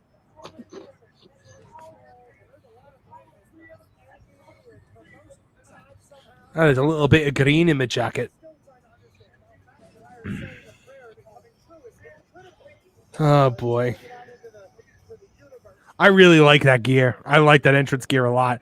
As much as I hated what Seth came out in, I love what Drew came out in that much more. Is he trying to play King Koopa or what's going on here?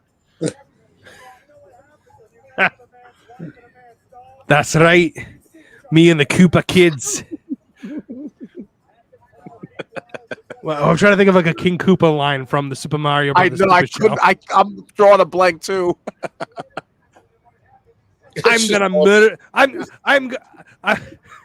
gonna leave your lasagna lovers in the dust. Remember, it was always some kind of like Italian thing. It was like they called them like lasagna lovers or meatball morons or something like that.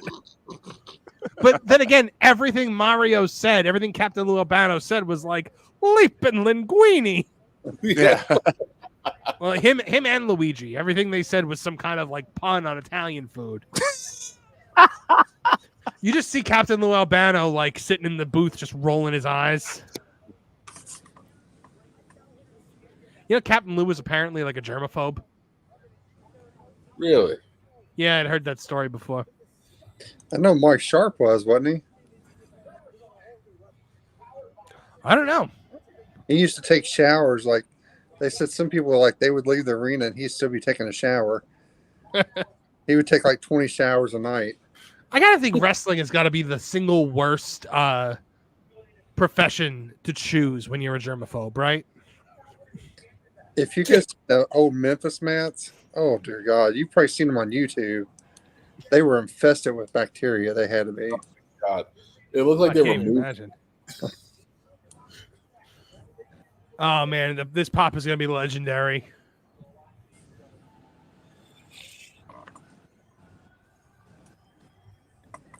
Yep. Is he rocking the black and pink?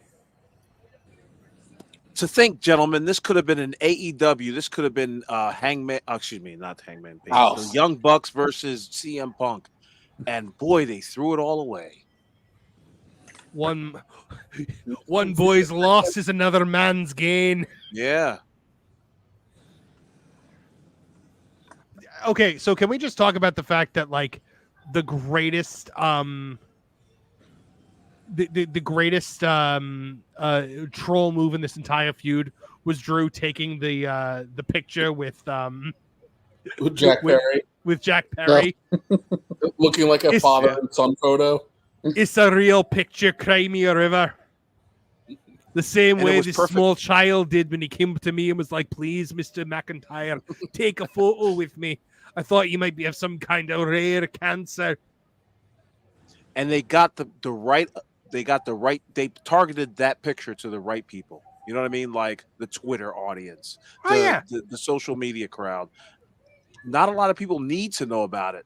It's just going to add that weight to the brutality of this feud. And then he pulls Also- it down before any show goes live. Oh yeah, Punk genius. I think Punk needs to officially remove the buckshot lariat from his offensive arsenal. Oh, especially I'm 'cause sure he did. Especially because Logan Paul put out a really pretty one earlier tonight. John J8999 for 199 says, "Can you guys explain the rubber band thing that Captain Lou did? He put rubber bands on his face, right? I Yeah, don't there think- was no rhyme or reason behind it. I think he was just Was kind there a of. reason for it? Travis, do you know? I think he was just kind of wacky. It was just something different. Yeah. I've never heard a reason for it. Back then, you had to 87 be mentality West for 199. Power to the 199 says Shao Kahn MK Annihilation Drew. There you have it. That's accurate. Yeah. Colin Taylor saying, follow up on the Japan show. People waited for hours just to buy souvenirs. The line was literally hundreds of people long. That's insane that they're waiting that long to buy merch. I mean, I believe it because, you know, like the Japanese fans love merchandise. It was probably after the show too. Oh, I'm sure. Wiped them all out.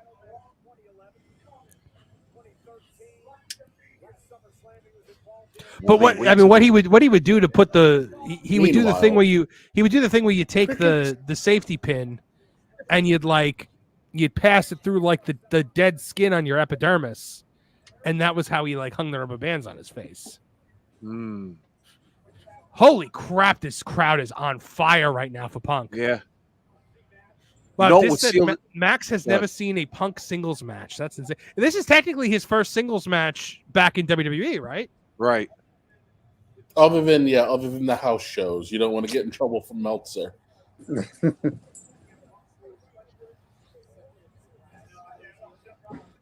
Question, gentlemen: is Seth Rollins going to Aubrey Edwards this match?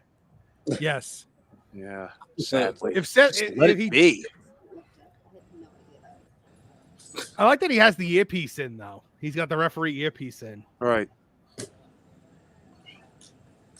Yeah, they're not hiding squat. Yeah, no, he's already doing the Aubrey Edwards. I know. Like I'm sick of it already. Like Yeah. just start this match. Ding, ding, ding. Fist to flying. Just Oh, remember, it's the ref cam. Okay. And here we A go. GoPro? Oh God. Not for nothing, Punk should not be winning a throwing hands with Drew McIntyre. No. Wait, is Seth is wearing the referee cam Yeah, for WCW? yeah. That's amazing. Okay.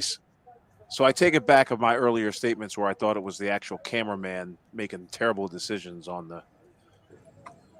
Oh, okay.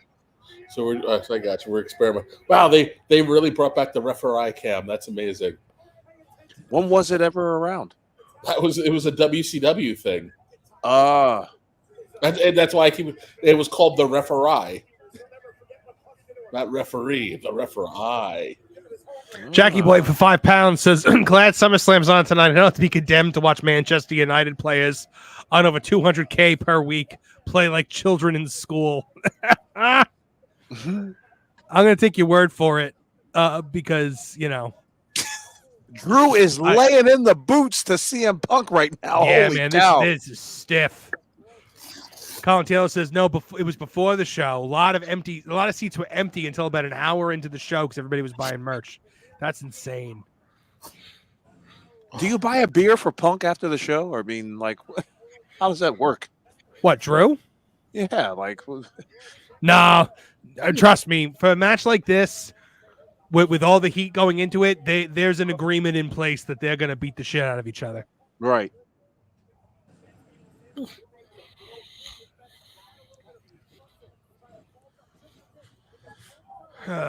Oh, what a terrible clothesline, Punk. Come on now. Outside to the ring. He's trying to not hurt his brittle body. Yeah. How did you speed up? I'm behind awful. What's going on?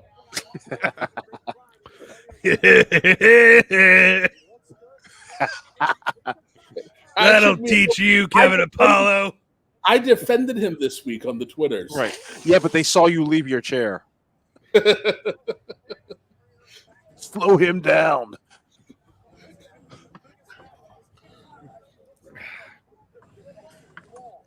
Get out of there, Samantha Irvin. Don't you know your role? Beat it. Oh, wow. Yeah, he's doing the full Aubrey Edwards up there. Seth Rollins. Mm-hmm.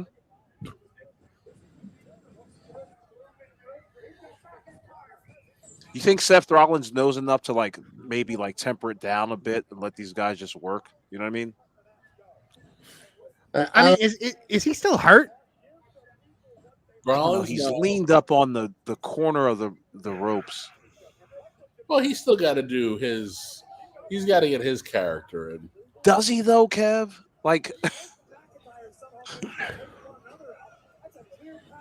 Yeah, I don't like Rollins being involved in this match. I definitely do not think he needed it. Nope. I really wish we had gone to the referee cam right there while he was tying his shoe. Watch him tie his Asics. I'd mock if it goes back to the referee cam and he's looking at Drew's ass. Oh. I just now noticed that Punk is wearing the Bret Hart inspired outfit.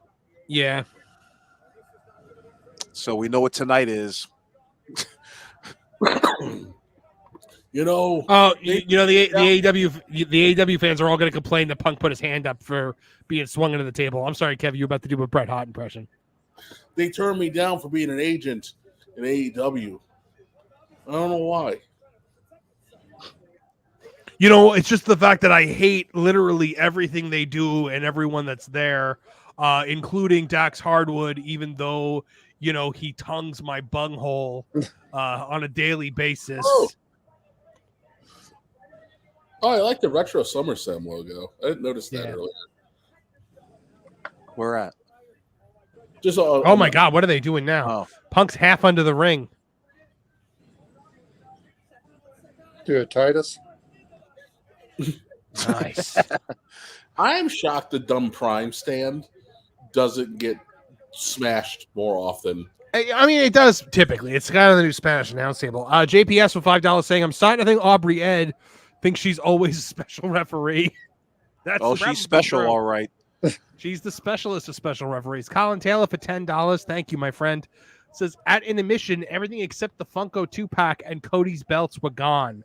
At the end, all that was left was the Funko. My son called them the JD Funko nobody wants. Man, your son is cool. Meow meow. Kevin Haggerty says, at least Punk's not facing Bill Goldberg wearing the pink and black. You want to wear the pink and black? You want to be Brett so hard? Come here. Give my boot a kiss, laddie. Oh, that was a chop right to the neck. That's the way we say hello in Scotland. I saw me Graham just last week. I said, hello, Graham, and then I chopped her in the neck. And then she said, hello, Drewy. That's what she calls me, Drewy. And then she chopped me in the neck. John JID 999 for 199 says, I like they're bringing the seesaw move back. That was great. Yeah, that was a good spot. I liked that. That was innovative. I'm loving this, guys. Not to sound like Tony Schiavone, but I am loving it. It is it's just a PS6 brawl. So far, yeah. No forearms. No topes, dives. I take it back on the forearm. CM Punk just threw one. And got What's the problem with forearms? I never understood the problem with forearms. It's just overused. Well, because you're not actually legally supposed to punch. Like a closed fist is supposed to be illegal in wrestling. That's why the forearms exist. Okay, I understand. Oh my God, Marv. they are just potatoing each other. I think the forearm is kind of like the super kick. I think that's why a lot of people are against it. It's just too overused. I get that. And I think a part of us already know, like, a lot of these guys don't know how to throw a punch, so they end up throwing a forearm. Yeah, I think that's a lot to do with it too. That's got everything to do with it. Yeah, well, there you have it. I win. No, I'm joking. I'll give you this one, Awful. I think you needed a win today. I've been winning all week, my brother. I mean, like Regal, his fit hits perfect with his character. His forearms, those uppercuts. Yes, it works. It works for Regal. Yeah, but sometimes it's just. I mean, I guess that's just the old school Southern wrestling. I just like seeing fists. Yeah, there you go, Trav.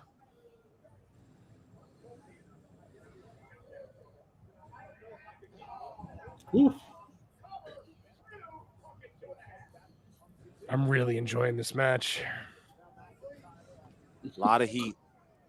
Leaping Linguini. Super spaghetti, Luigi. Look, guys, I'm trying to stay on this meat diet. Y'all talking about this damn pasta. Too much carbs here. I do good, but hurting. Manicori, Mario. Oh, I could go for some manicotti.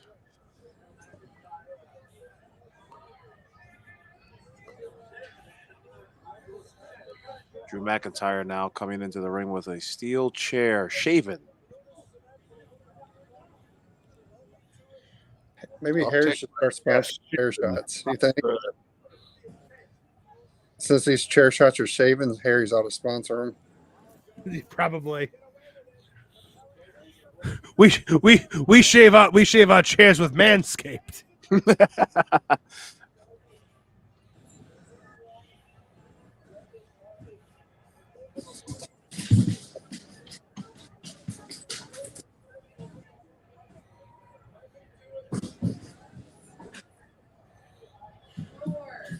Joe Punch is checking in. Says excited for tonight's post show, my guys. We are too. Very excited to be doing the post show with Wrestling Soup. What are we saying, Trav? If you're out here racking my background, my cat and dog is playing Tom and Jerry upstairs. Yeah. They're chasing each other. Drew ducked early on that kick. The whole match is ruined now.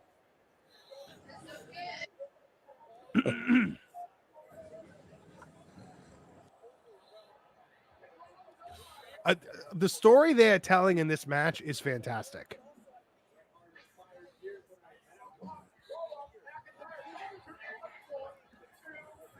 Pick that up, Seth. It's expensive equipment right there. Oh, he just threw it away. Okay. Oh, he's got the Larry AJ bracelet.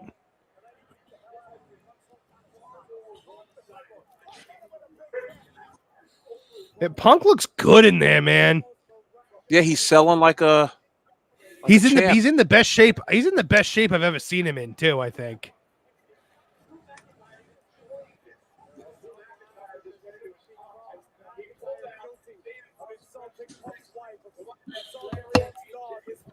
Oh, here we go. You don't insult a man's dog.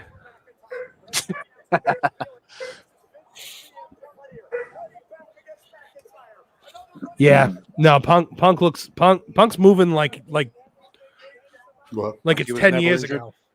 Yeah. I don't enjoy CM Punk much as a person, but man, like he's doing really well in here.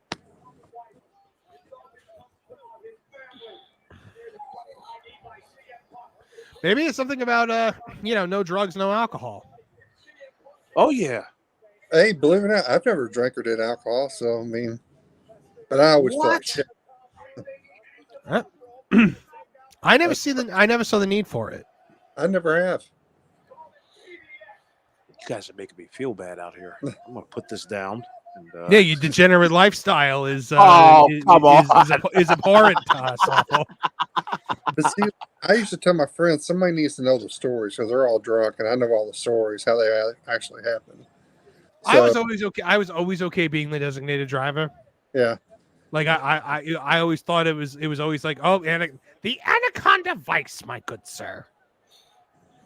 I'd always get free meal because they would buy me my food after, like we'd go to Steak and Shake. So No, like I would see it as like, it's kind of like my job to make sure everybody gets home safe. Like I was a designated driver many times. Now, Punk letting go of the Anaconda Vice for the charm bracelet. I like that. I think we're going into the finish here with. Don't spoil it for us, Marv.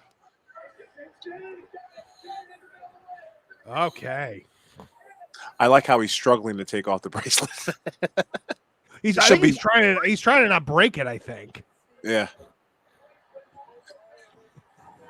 What a MacGuffin.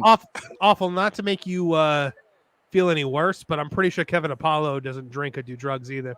I've never seen him take so much as a drink. Hey, listen, guys, I don't envy you guys. I mean, I commend you guys for that. I don't drink all that crazy either. I mean,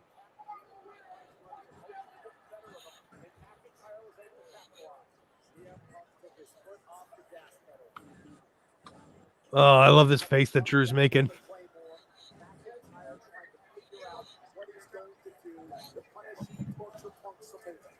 This is my match of the night so far, guys.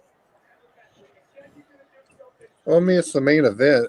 I mean, well, no, we got 2 world titles to go, but this is everybody's main event.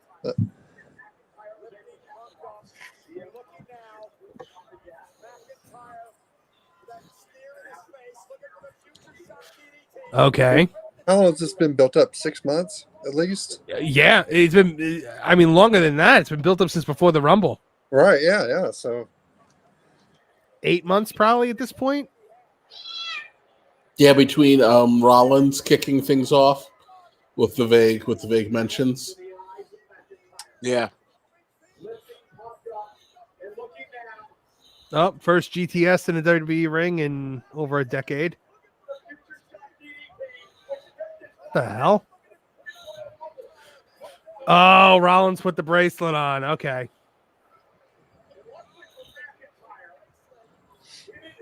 yeah. All right, we're spending a little too much time on this bracelet now. I'm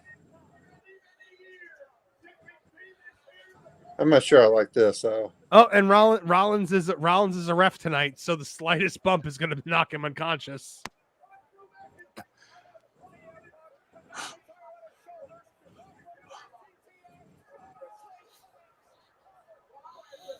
Yeah, I think Drew's winning this one, guys. I think it's happening.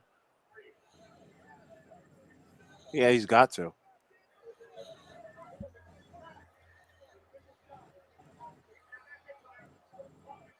Yeah, the next match is definitely going to be a triple threat. Just saying, here comes Jesse. I think it might happen. Ventura? Listen, I was a Navy SEAL and I ain't got time to bleed. I was a governor. I've been to Area 51. I played Gin Rummy with the aliens. The ones His that killed John F. Kennedy. His confrontation with Jim Norton on O&A is classic. Yes. Oh, him and Jim Norton when Jim Norton I loved it. Oh, it's amazing. Who did he say his Rocky Horror Picture Show hairdo? Yes.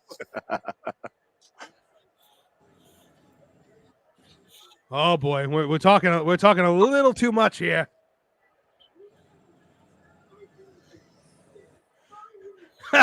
It's not always about you, asshole. I love that. Well, that's just not going to be helpful for you. He just hit the GTS on Rollins.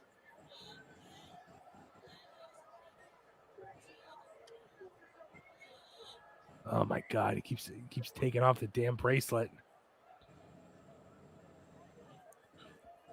That has got to be the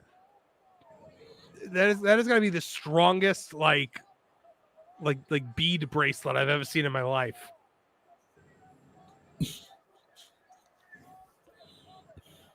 He should hit him with that claymore. I mean, that kick right there. When he Rollins is going to fast count him here.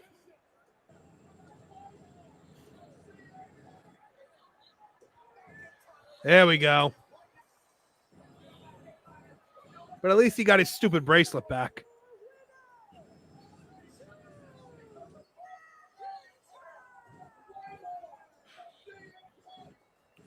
I don't know. I lost a lot of respect for Larry the dog when the guy that tried to invade Castle Cornet was wearing his shirt.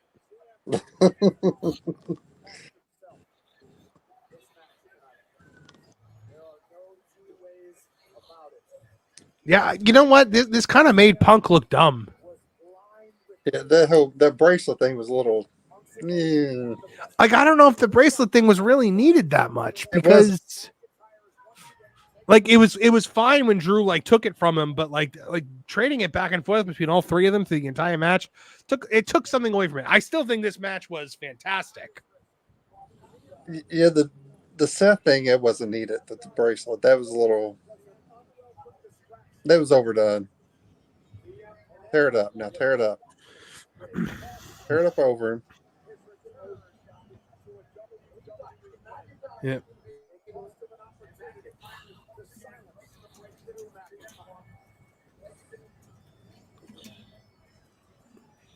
Well, guys, I'm having a great time doing this. This is I'm thinking this might it's awesome. A regular thing.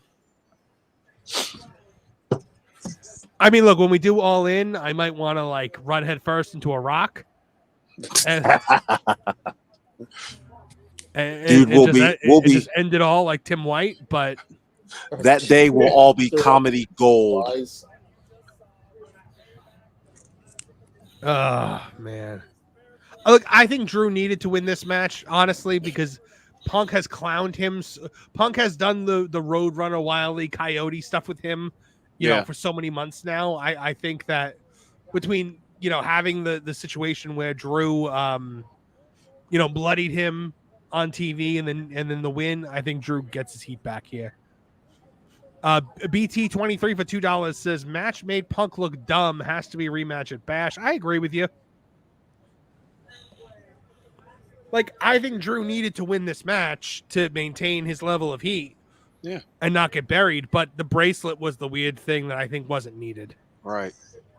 But it works because Punk is just coming off an injury, and it makes a little sense. Yeah. Ernest Cruz says, if you guys made watch-alongs a regular thing, I'm good with that. I'm thinking we might, Ernest. I'm thinking we might. This has been a pretty successful night. Oh, I kind of wish Drew would rip the bracelet up or something, just dumped it on him. Wait, are they putting them in Call of Duty? Yeah, I think. I'm looking at Rhea Ripley with a gun. Yes, that's who it was. Rhea Ripley is in the Rey Mysterio just did a wheelbarrow in Call of Duty and hit somebody with a chair. All right. I wish they would have showed them all with Uzis. That would have been cool. We saw Rhea Ripley with one. Okay. What Not is bad happening graphics. right now? Awesomeness. It's one of my favorite games. Yeah, but how I do wish you I do could this? play How it. do you do this in Call of Duty? Oh, they've all got guns. Okay. Like, how are you hitting wrestling moves in Call of Duty, a first-person shooter? I don't think that's a thing you can do. You know, like when you get real close up with one of the characters, you know, with your opponent or whatever, you could probably pull a move like that off. I mean, look, I'm not a first-person shooter guy, so I don't know. This is the only game I'm great at. I am them one saying, "Don't spoil the match for Kev. Seth Rollins is just coming out on his stream." By the end of this, Kev's going to be watching Raw from last week. Right. Hold on, guys. I'm about to see who they're about to unmask. Who the higher power is? Oh, I did not see that one coming.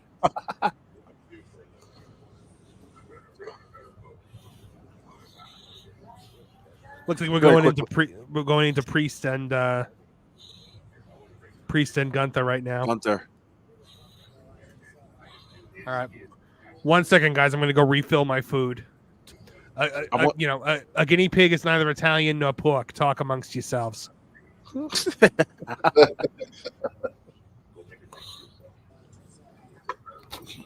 don't want to be the one to sidetrack, but I just have a quick question for both of you guys. Have you guys been watching the Olympics at all? Not really. No. I kind of bowed out after the controversies. Oh yeah, after the opening ceremonies, my goodness. But we'll, you know, Yeah, I skipped What it. the hell was I'm that? even a holy roller guy, you know, but it's like, come on, Right. really?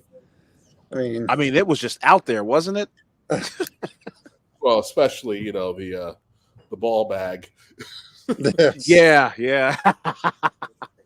and That was- they kind of try to say it's some Greek ceremony. I'm like, come on, it wasn't, guys. Yeah. Just be honest. Just tell us what's going on.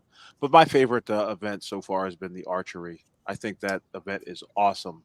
It's so cool to see. Have you seen the turkey shooter? The guy from Turkey? I'd love to see it. All these people had this crazy gear on. He just came out like no gear on and just shot and came in second place. They're making all kinds of memes on Twitter. It's a guy from Turkey. He came in second place. And it almost looks like he's probably Hitman out in Turkey or something. Yeah. So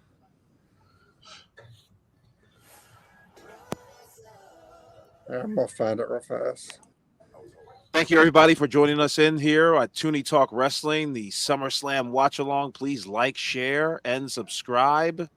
It would be awesome. It would be the opposite of awful.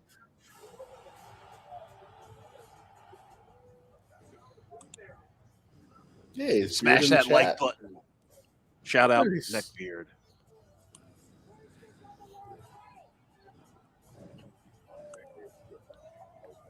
Come on. I'm sending it to you on Twitter. Gotcha.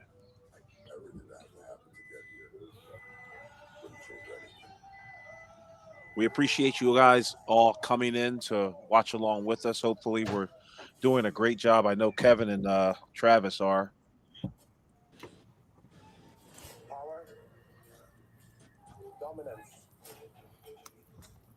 prestige. The greatest intercontinental heavyweight champion of all time. The king of the ring. And soon to be the world heavyweight champion. Stick around for the post show, the SummerSlam post show, hosted by Marvin Movie Monster and the gentleman from Wrestling Soup, John Draper, Anthony Missionary Thomas, and Kevin Castle. What a lineup we've got in store for you. I walked away for 2 seconds and you guys started talking Olympics controversy. No. Just very quickly. We didn't do anything. I crazy. heard. No, I had my earbuds in the whole. I had my one earbud that I could have in right now. What did we say? That was crazy, Marv. Nothing. You said nothing wrong. There you go. I'm just giving you crap. I know. Oh God. Yeah, the Soup guys are doing more than a stop-in. This is going to be a simulcast between Tooney Talk and Wrestling Soup. So yeah, should be a pretty fun post-show discussion. Wow. So I had to. So one of the only things I can eat right now is mashed potatoes because I can't like chew anything right now. So the almost wife made a big like bowl of mashed potatoes and I just had to refill. Some of you have fries. I have mashed potatoes. It's the same thing. Mm-hmm. By the way, ketchup on mashed potatoes. No. Yeah. What are you doing? No, if you can put them on French fries, you can put them on mash. God.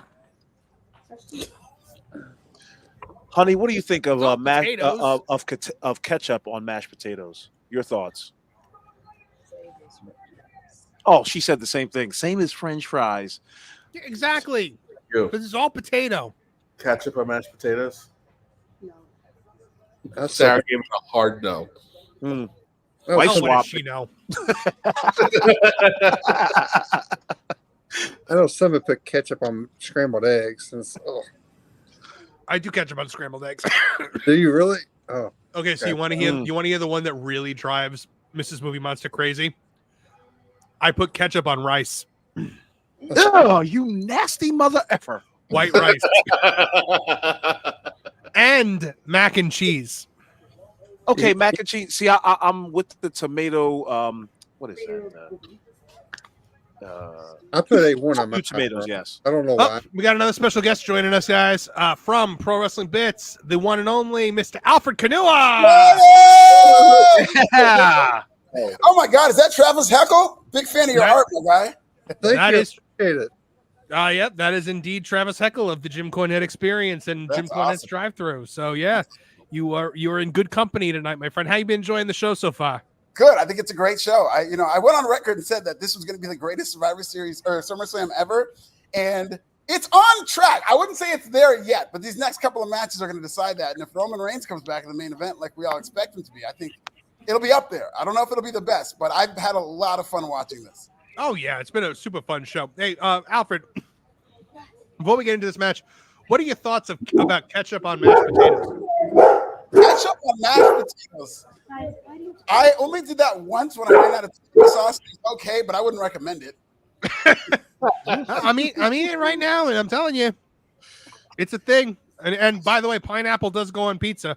Oh yes, it does. No, I will die for pineapple on pizza for sure. Yeah, did anybody here, Kevin Apollo? I feel like if anyone's going to be against pineapple on pizza, it's probably you. Yeah. Not a fan. Hey, what's up, Kevin and AEWful Wrestling? You guys, good to see you guys. Satanic. Awful. Awful. What are your opinions on pineapple on pizza? Awful. The Hawaiian pizza? Yeah. No. Beat it. Wow. Okay, but it doesn't have to be the Hawaiian pizza. Okay, let's say we don't have any Canadian bacon. Just pineapple on pizza, pineapple on cheese pizza. Would you like that? No. Oh, we're looking at the WWE Legends suite up here. I'm seeing DDP. Oh, DDP's got to throw up the diamond cutter, of course. Scott Steiner's up there. X-Pac's up there. Both Steiner brothers were up there celebrating the. Oh, was Rick there too? Yeah. Oh, I'm glad they were both there to watch. Scott's son, Braun Breaker, win the win the title. I'm gonna die on that hill because man, oh man, does he just look like Scott Steiner? He sounds like him too. Well, look, if you're gonna model yourself after one of the Steiner brothers, it's probably the right one to do. Yeah, I mean, Rick was no slouch, but Scott Steiner was the star of the group. Huh. This with an interesting take. He says, pineapple on pizza is fine at a pizza party or buffet, but I'd never order it. No, that's on you. Man. Man, when I go to like Blaze Pizza or something like that, when it's like unlimited toppings, man, that's one of the ones that's going on. Me too. John Jay- I love Blaze Pizza. Oh, it's the best. You gotta get the high rise crust though, because I'm from the Northeast originally, so Okay. you gotta have a nice thick pizza. John J8999 for the 199, power to the 199 says thoughts on chicken fried steak / biscuits and gravy. Apparently, we're not talking about wrestling anymore. Look, I got no problem. I got no problem with chicken fried steak, and I love biscuits and gravy. Whenever I go down to the South, that's the thing I have to order. Biscuits and gravy made me a man. What are you drinking, Alfred? Yeah, it was my ass. A Bush beer out of a football glass. Nice. That's Such a degenerate, awesome. just like me. Love Getting ready for football season a little early. I know they have the Hall of Fame game, but you gotta. I'm having my preseason drinking. Can I do that? Definitely. Awful's just thankful there's not another straight edge person in here to make him feel like an addict. On a very special Tooney. Joe Punches for 199 says ham and pineapple on cheesy breadsticks is fire. That I gotta actually try. Wow, I've never heard of that, but that sounds good. Well, we've had this entire food conversation, and they're not even done with the entrances yet. So do we see the Judgment Day get upended and like it's going to be like Dom, Liv, Finn Balor atop the Judgment Day, and then that's how I think this is going to end. Yeah, I'm thinking Dom might actually interfere, and then Finn comes out, and you think Finn's gonna like stop Dom, and then he attacks Damian. Yes. I think there's no way that Gunther's not walking out of here with that belt. Yeah. Really? I mean, you can't make an argument that he could win it at Bash in Berlin, but that would be good. That would be good. Because it'll be cool if he's a conquering hero at Bash in Berlin. That's all fine and good, even though he's Austrian. But it would, if he's chasing in Berlin, it wouldn't be the first time an Austrian stole all of Germany's heat. That right there, ladies and gentlemen, is a historian. It's a history tidbit. That's right. I love how she says Imperium. Impede. Yeah, I like how she said Ludwig Kaiser when he was around. Yes. She's got all kinds of quotes. She's just great. She is. I like when Ludwig Kaiser used to go der ring. Yeah. Awesome. Oh boy! Did Gunther chop himself in the back? Like why his blood vessels already burst? That was rehearsal. Like Goldberg's in Pass my heat onto you.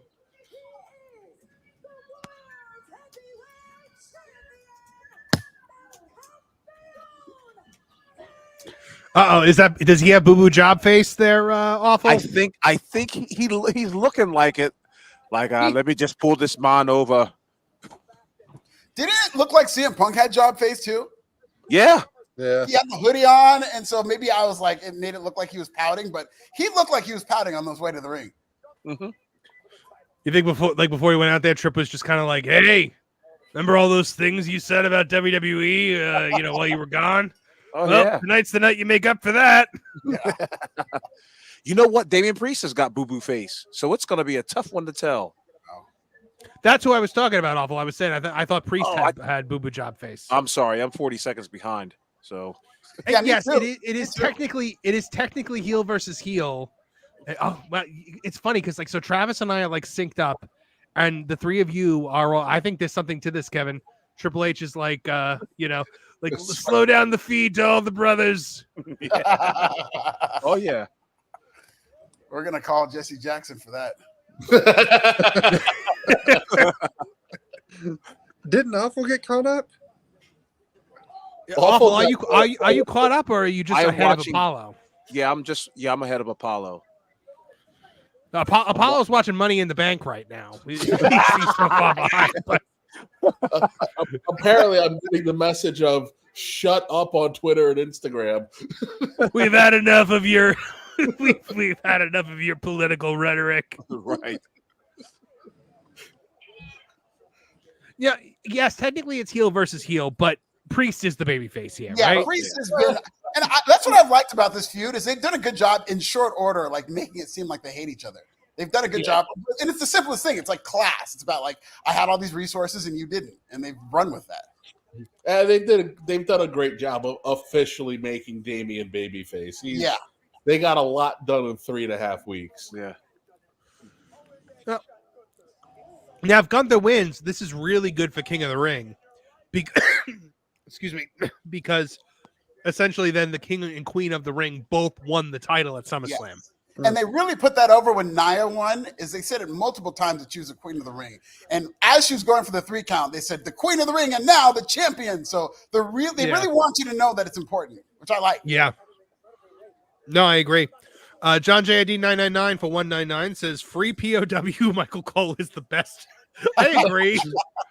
Liberated Michael Cole, like Michael Cole without a crazy old man screaming in his ear every 2 seconds. Man. That is the best Michael Cole. And we're back to like what Cole and Taz were, I think, for a while, because Cole and Taz always kind of had this like this. It was just kind of like 2 guys watching wrestling. Cole and Taz was the best, especially when we had to deal with Jillian and the dumb cookie on her face. Oh, they would never sell it.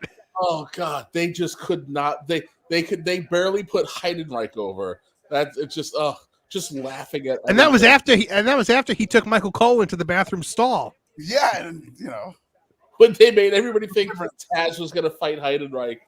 Yeah, I'm gonna go find you, buddy. Yeah, I remember. Did he get like lost backstage? Because I remember Taz getting up and going after him, and I was like, "Oh man, are we going to see like Taz like suplex Heidenreich in the back?" But nope. I stopped to get a sandwich on the way. You hungry? I'm sorry about that. I thought you were going to save yourself, Cole. There's this one SmackDown versus Raw where all of the Cole and Taz commentary is just Taz like lambasting Cole for never being in the ring. Oh man, Gunther not wearing knee pads always really weirds me out. It kind of reminds me of Ric Flair, although he did wear knee pads, but he wore them like more on his shins. Yeah, they were on his shins because he would do the shin drop. Yeah. They were boot pads. Yeah.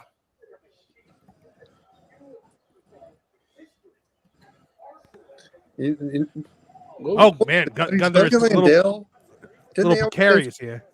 Didn't they always say Buddy Landell, if he didn't wear knee pads, he was jobbing or something? Oh, it was the color. It was the color of the trunks. I can't remember which one it was. If he was wearing baby blues, yeah, I think he was wearing baby blues. It meant he was losing. Man, guys, if what I'm hearing is true, poor Walter. You just had to. It is the tweet that will never die. Well, he'll never outlive that. Like I don't know what he can do to. I mean, see, I don't know. Back to WWE, they'll probably just have him lose to Walter. Or Gunther. I don't know why Priest just did the top rope Frankenstein when Braun did it earlier in the show so much better. Like I don't. That's the one thing I really don't like. Like we've had like 4 different spots where the guys have taken the shoulder with the post with the shoulder. I don't know. I don't like that. I always feel like that's the point of the agents is that we make sure that those things aren't going to happen. But oh man, he's already split Damian's chest open. Siren, both can sit down. Okay. Hey, can we agree though? Like win, lose, or draw here, Damian Priest has definitely kind of proven himself a main eventer at this point. Definitely in the last 4 weeks. Yeah. I think Alfred, have you enjoyed this reign? I really have. I think he's been really good as a champion. I think the thing about Priest, it's like a little thing, but he's not an idiot. And as a babyface, it's very important. And it's very easy, especially with lazy writing, to script a good guy as an idiot. But he thinks about everything. And like he's just like, I think he's such a good character. And I think he's going to be great like on the chase as a babyface chasing a champion. Yeah, and then I would like to eventually see him get like the real like babyface world title win eventually, you know? It kind of reminds me of Liv Morgan. Like the first time she won the title, the people were kind of ready for it, but like WWE wasn't really ready to put her over. So they didn't know how to write her yet. Yeah. Yeah. And now she's great. So I think the next time Damian wins that title, he's gonna be the guy. Wow, Damian just delivered some receipts. Good Lord. Gunther's chest is now officially bleeding. Oh my goodness. There we go. Go It's on, like David. Jericho's chest from a couple weeks ago. Like Ronnie Garvin. Yeah. He just caught the hand. He's like, no, man, no more.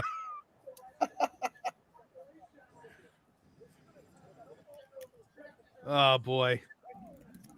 Good Lord, these chops.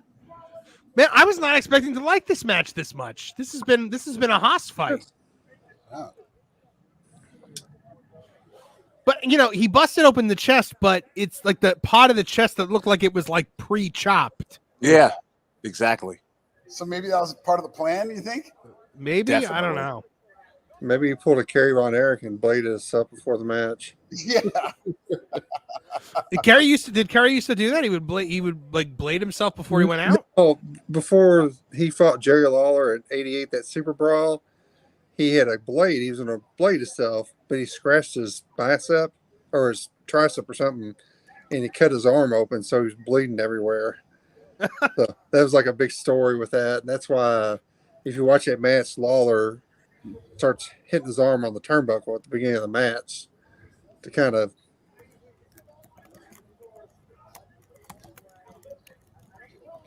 Hey guys, real quick, while we've got everybody here, I just wanted to remind everybody that Lufisto has a GoFundMe out there right now for several health issues that she's been going through. We are big fans of Lufisto here on this network, and she's amazing, and she got dealt a really raw deal by MJF and the AEW fans over the last year. So if you guys could support Lufisto and her GoFundMe, we would all really appreciate that. So, oh boy, What's wrong though? Man, Priest is so agile. I love that. He's got like Undertaker agility. Yeah. I just think it's incredible. When this guy was in ROH, those people did not give two Fs about anything this guy did. He was trying to kill himself for their adulation. And then just to see him just make it to the PC, do what he did in NXT, and to where he is now, man, it's just awesome to see. It's awesome to see. I mean, I remember seeing him on the Indies, before he even went to ROH, back when he was just Punisher Martinez. I never really looked twice at him. Just another guy. But yeah, and he did his tryouts and he listened to what they said. They said, okay, go lose 30 pounds. Well, that was the thing. To me, like he was just another like guy who was like he looked like a biker. He looked like a Puerto Rican biker. And I was just kind of like, okay, like, I've seen a million guys that look exactly like that on the Indies. And he went and he made something of himself. Good Lord. Like, same with Gunther. Yeah. But you know what? That's the thing. Like when the people that you want to hire you give you direct criticism and tell you what you have to do, and you go do it, you get the opportunity. That's why so many of these guys have such egos. They don't want to be told anything. Right. What must it feel like to be hit by Gunther? Yeah, I saw that picture of those side by side earlier this week on Twitter. They're old. They used to look, and now how they look, it's just crazy. Right. Yeah, Gunther leaned down like crazy. Gunther leaned out so incredibly that he almost looks sickly next to his old picture. Gunther looks like he is a big man who looks like he will fight you till he dies. Yeah. Or you do. He just looks like a guy that will. Yeah, and they're really giving Priest the tough guy treatment here because he's taking a beating. Oh, he's getting the symphony of the crowd, as Tony Atlas would say. Is that what Tony Atlas would say? Yes, instead of saying among other things. Yes, you got to go out there and get that symphony of the crowd. What's he say? Sympathy. Oh, okay. Oh, he meant sympathy. Okay. And then he'd break out to an old Negro spiritual, make everybody uncomfortable. I remember you telling me the way he was singing "Swing Low, Sweet Chariot" in the locker room at the top of his lungs. By himself, there was no one else in there. He was the first person in the locker room. He just walked in. For to carry me home. Oh, I love don't him. have enough time in the day for that. Old Man River and Old Man River. Oh, he must know something. He don't say nothing. My favorite indie show, Tony Meltdown, though, was we were doing a show in Morristown, New Jersey, in a hockey rink, and for whatever reason, they must have forgotten that we were supposed to be there, so the locker rooms weren't completely defrosted, and so it's early 2000s, so that means that the indie show was 47 matches long. Cody was in one of the main events, and as we were just watching the clock tick down, and you feel your soul being grinded to pieces, 9 o'clock. I can't do this no more. I have things to do. I don't want to be here. 10 o'clock. F this shit, Kev. I can't do this no more. 10:45. That's it. I'm calling Vince. I don't want to do this indie shit no more. I can't do it. 11:15. I'm leaving. Tony, you're up next. Goes out, packs up, leaves immediately, barely even says goodbye. 2 days later, he was on ECW. So you got to see like the moment that Tony Atlas broke. Yes, broke and called Vince and the wound up coming out to laugh with Mark Henry when he managed Mark Henry. My God, Gunther's chest is just pouring. Gunther's chest is just pouring blood now. Speaking of Tony Atlas, after the show's over, Google or go on YouTube and put in Tony Atlas and Ether. It's an old Georgia angle where they ether him. It is one of the best things. They bring all the crowd in, like George was talking to a bunch of people in the crowd. It is so fantastic. It's right from like 1980. It's Tony Atlas and Ether. Oh, wow. So Finn Balor just came out. Gunther just bumped him. Uh-oh, here we go. All right. Time for the chicanery. Todd 0864 saying, did Cole just call Gunther a sicko? Well, if he is, then that means Tony Khan books wrestling for him. Oh, man. This is a good fire up. And Gunther's bleeding like crazy from that chest. Yeah. Is Priest having a Goku moment? He just watched Colin blow up. Yeah. Oof. Damian! Chop.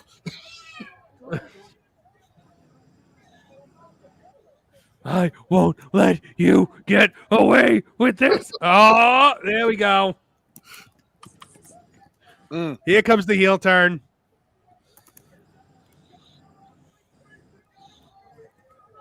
Hey, yo. Yep.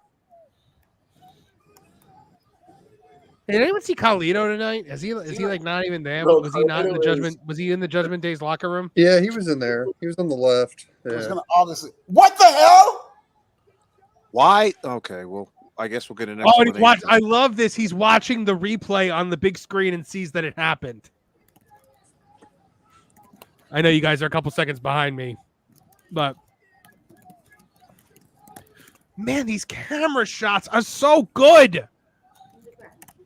Can we all just like appreciate just how much money Kevin Dunn took to put in zero effort? Yeah, I will have to agree with that. Oh man.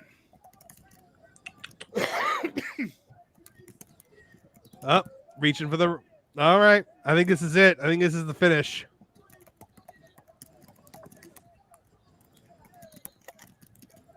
I love that he watched that on the replay. That was such a clever moment with a camera shot you never would have seen a couple of years ago. All right. Well, it should happen all the time because it's right there.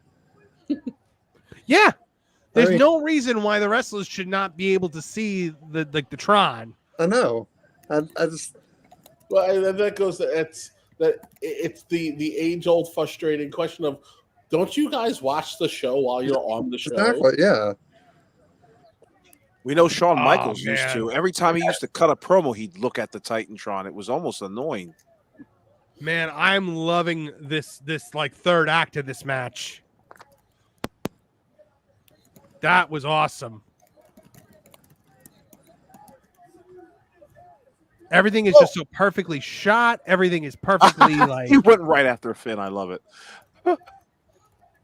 Oh, we're gonna get a big power bomb here. Boom. No.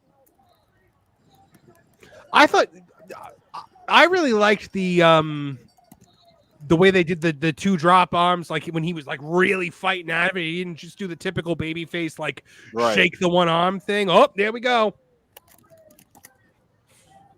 Damn, guys, I think this might have been the best match of the night. This is great, dude. The match that I had no like interest in, I think stole the show tonight. I think this was better than Drew and Punk, because I think Drew and Punk got weighed down by all that bracelet crap. Yeah. Great match. Gunther wins. Yep. New champ. Keith Lee feels like a complete a-hole right now. Yeah, so is everybody running to X right now to say if what I'm hearing is true, poor Walter? Oh, no. My fingers couldn't type fast enough. Yeah, no, I'm going to do it too. Let's just all do it. Let's just all crash Twitter.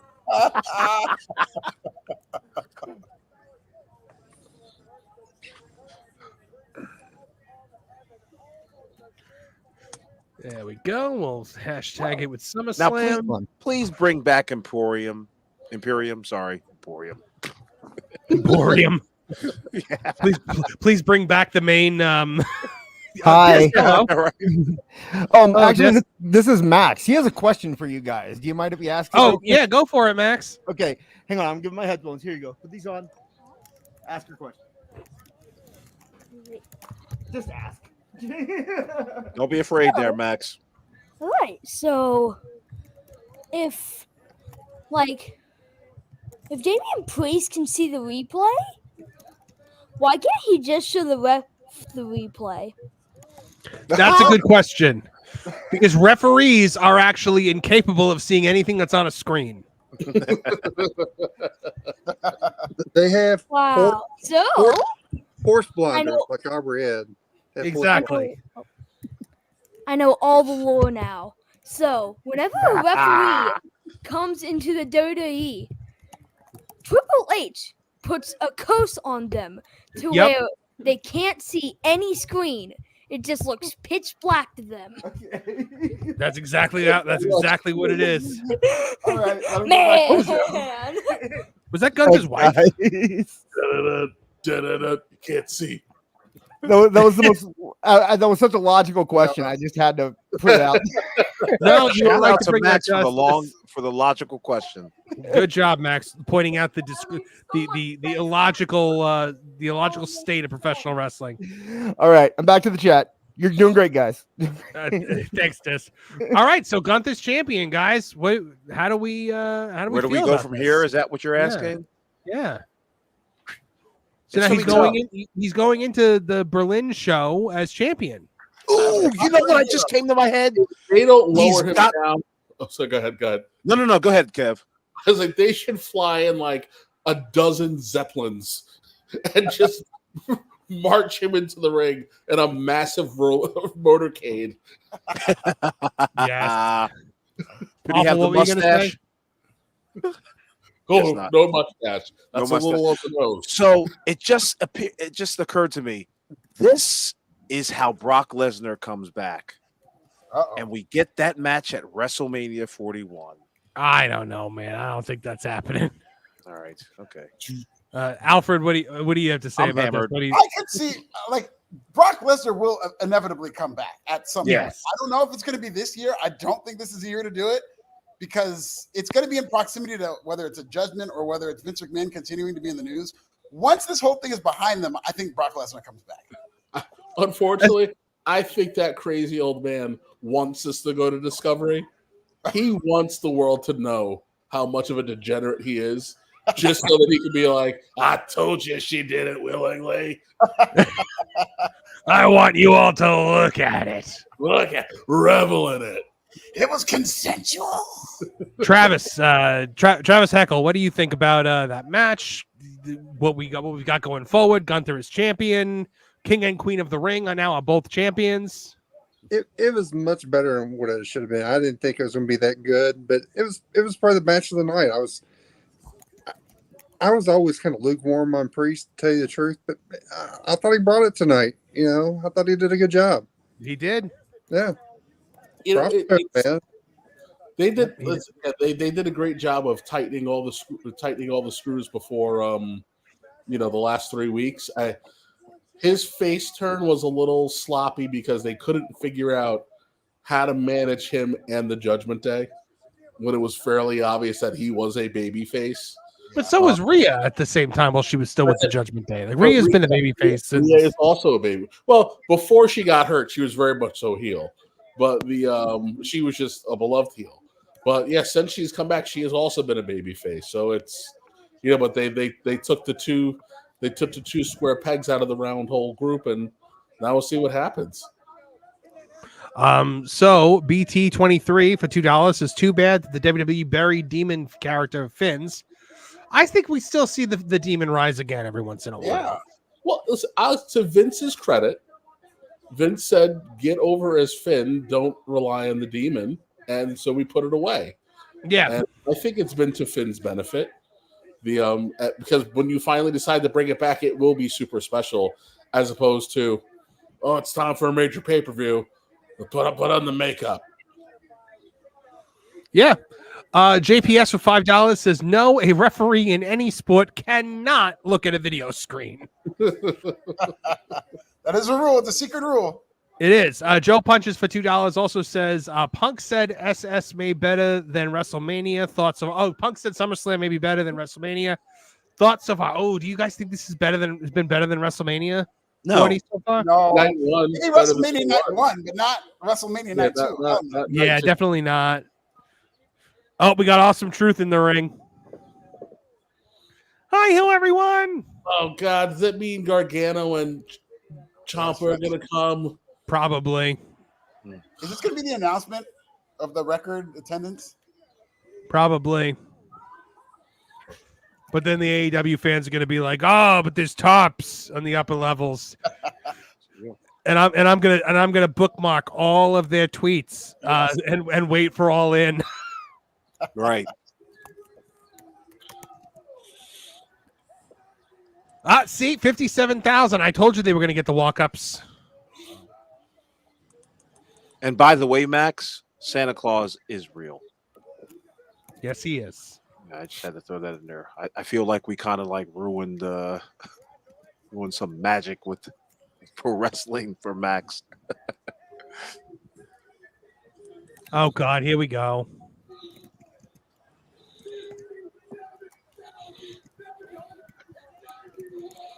Yeah. Theory with the Canadian tuxedo? Oh, no, it's just the shirt.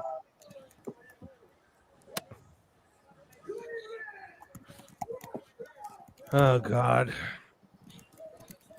Tony Khan, if you're listening, I know you don't like copycatting, but things like this where you have a great light show and all that shit works. So start doing it, my man. What? How many matches have been on this show? So far, 6, yeah. And that's a lot compared to what they're doing lately. Lately, we've been getting 5-match PLEs, in total. Right. This one's what 7? Right. I think we've had 6 so far. We got 1 more to go. I mean, that's. They're giving it to what was that guy's name again? Jelly Roll. That was it.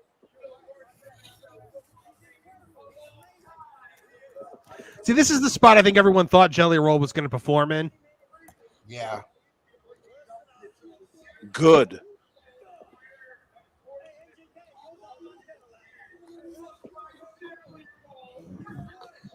Our Truth's going to say something.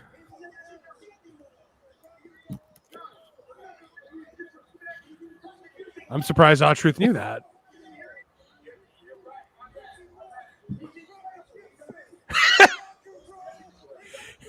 He just called them the Rock and Roll Express.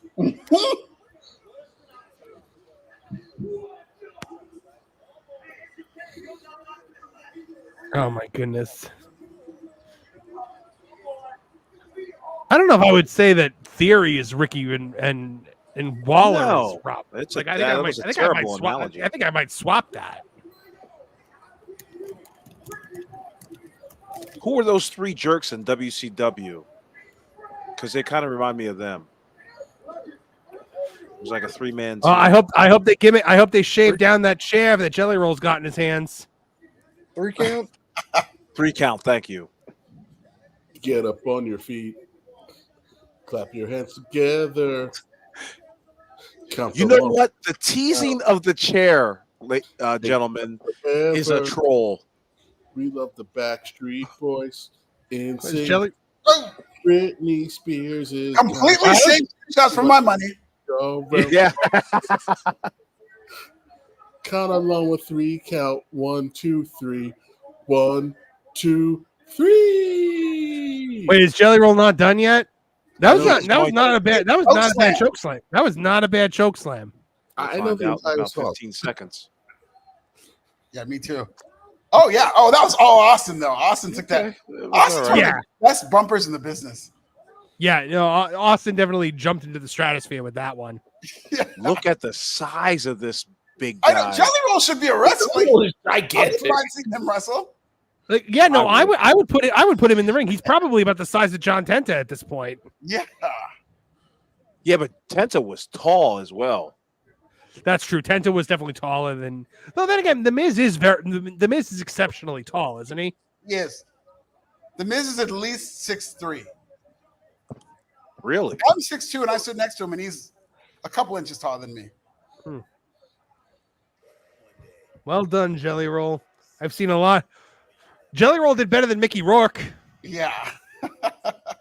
I've never understood that. Like, you get these big Hollywood celebrities to like come in and do these spots on like Raw, and they're all like completely awkward. I'm like, isn't acting like the thing that you do? Yeah.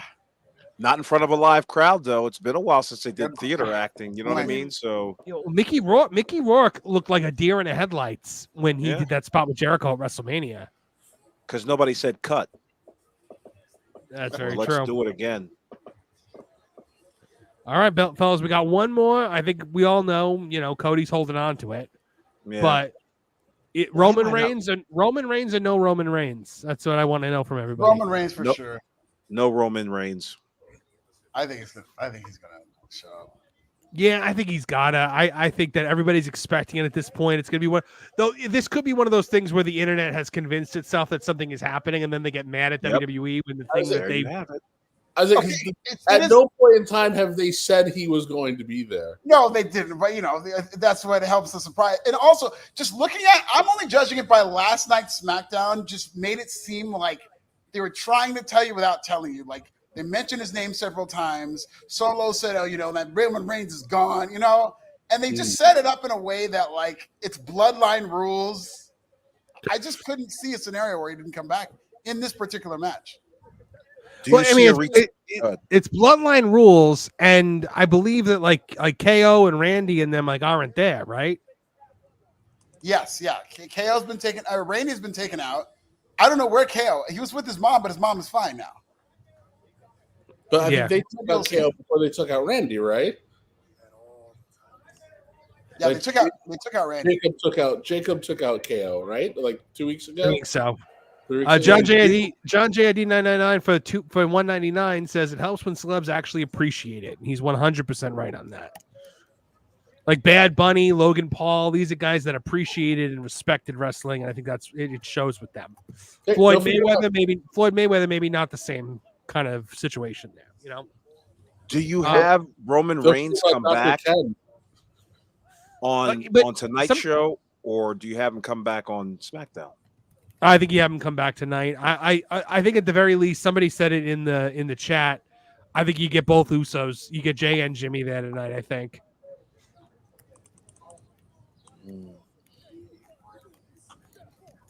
I mean, you're going to need a the only person that's capable, I think, of taking, unless they have Cody do it himself, the only person capable of taking Jacob Fatu out of action in this match is going to be Roman. Yeah. I think you have Roman hit the Superman punch on him, and Jacob Fatu takes it through the ropes, and then he goes up on his feet, like he doesn't get knocked out by it.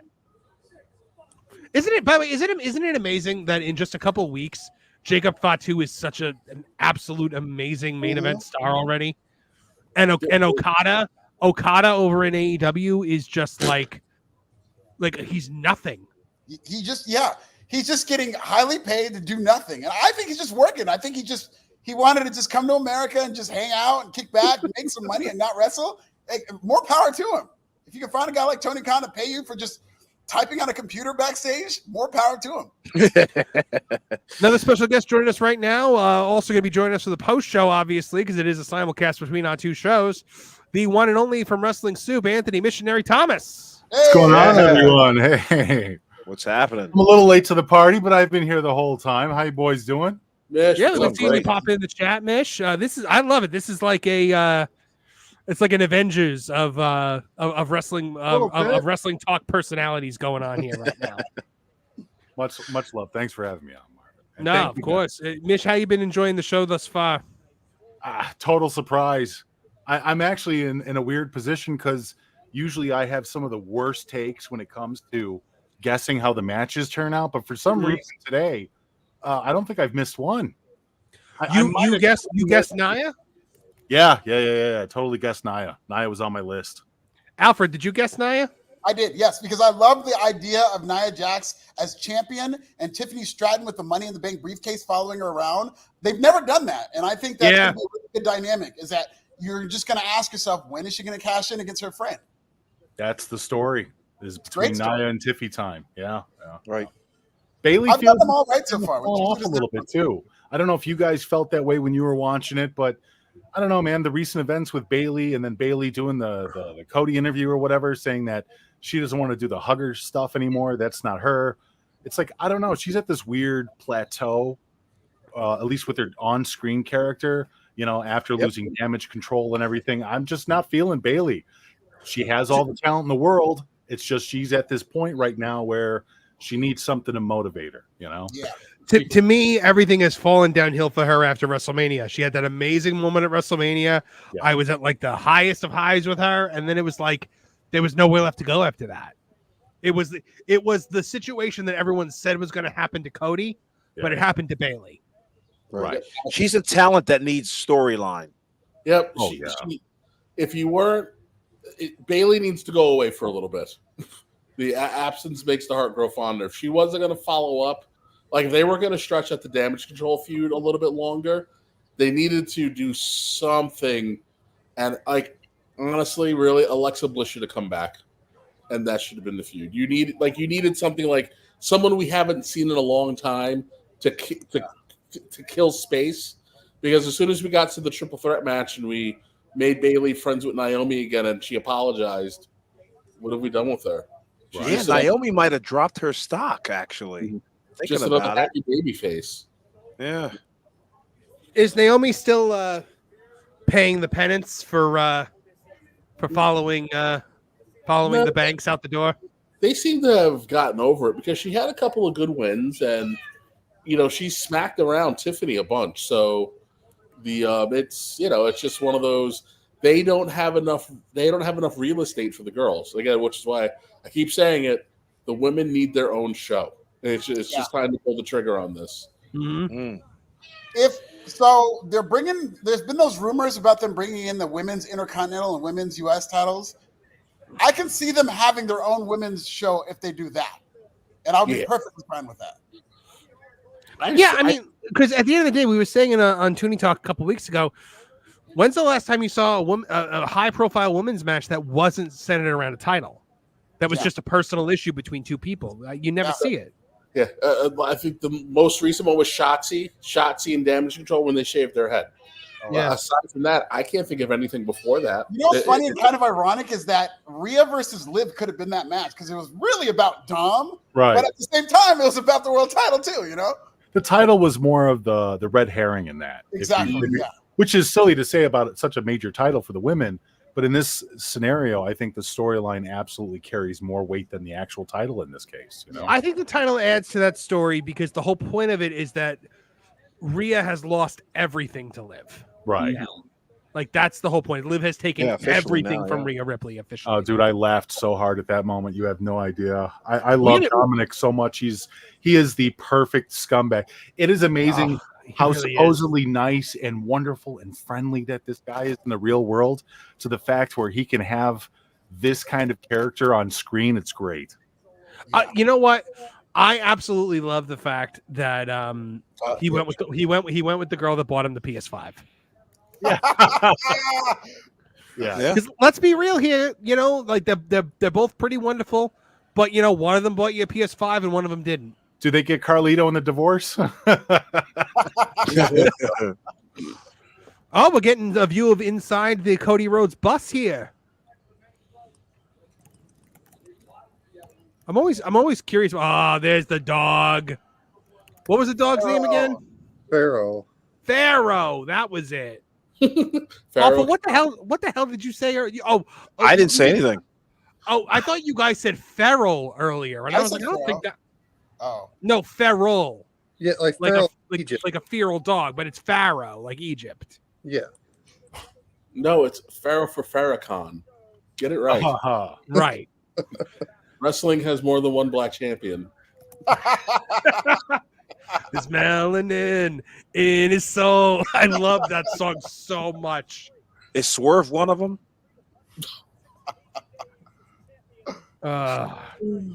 Not depends on who you ask. Yeah, don't ask me.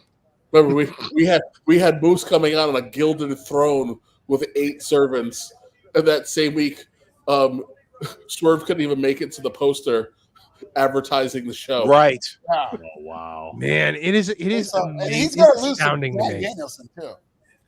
Ridiculous. You think he Arn? I do. They brought what? Cody and Arn are making up. There's no Glock. Arn? Oh, yeah. Sorry. I guess I'm still a few seconds ahead of you guys. Yeah, really. Thanks a lot. Thanks. Spoiler. The Lethal Enforcers here. Yeah, they just got to his bus. On Kevin Spacey is Kaiser Soze. Welcome home, Double A. Wow, this is incredible. That's awesome. Oh man, this is quite the foot on the neck of Tony Khan. I swear to God. Like, do you think they sign Brock Anderson and make him change his name because they're not going to have anybody else named Brock? Yeah, they'll change it. What about that one kid that was called Baby Brock that they let go of out of NXT a while back? Just name him Oli. Parker Boudreaux. Yes, thank you. Yes. Parker Boudreaux. He's been a running gag for the last 3 weeks. Yes, yes.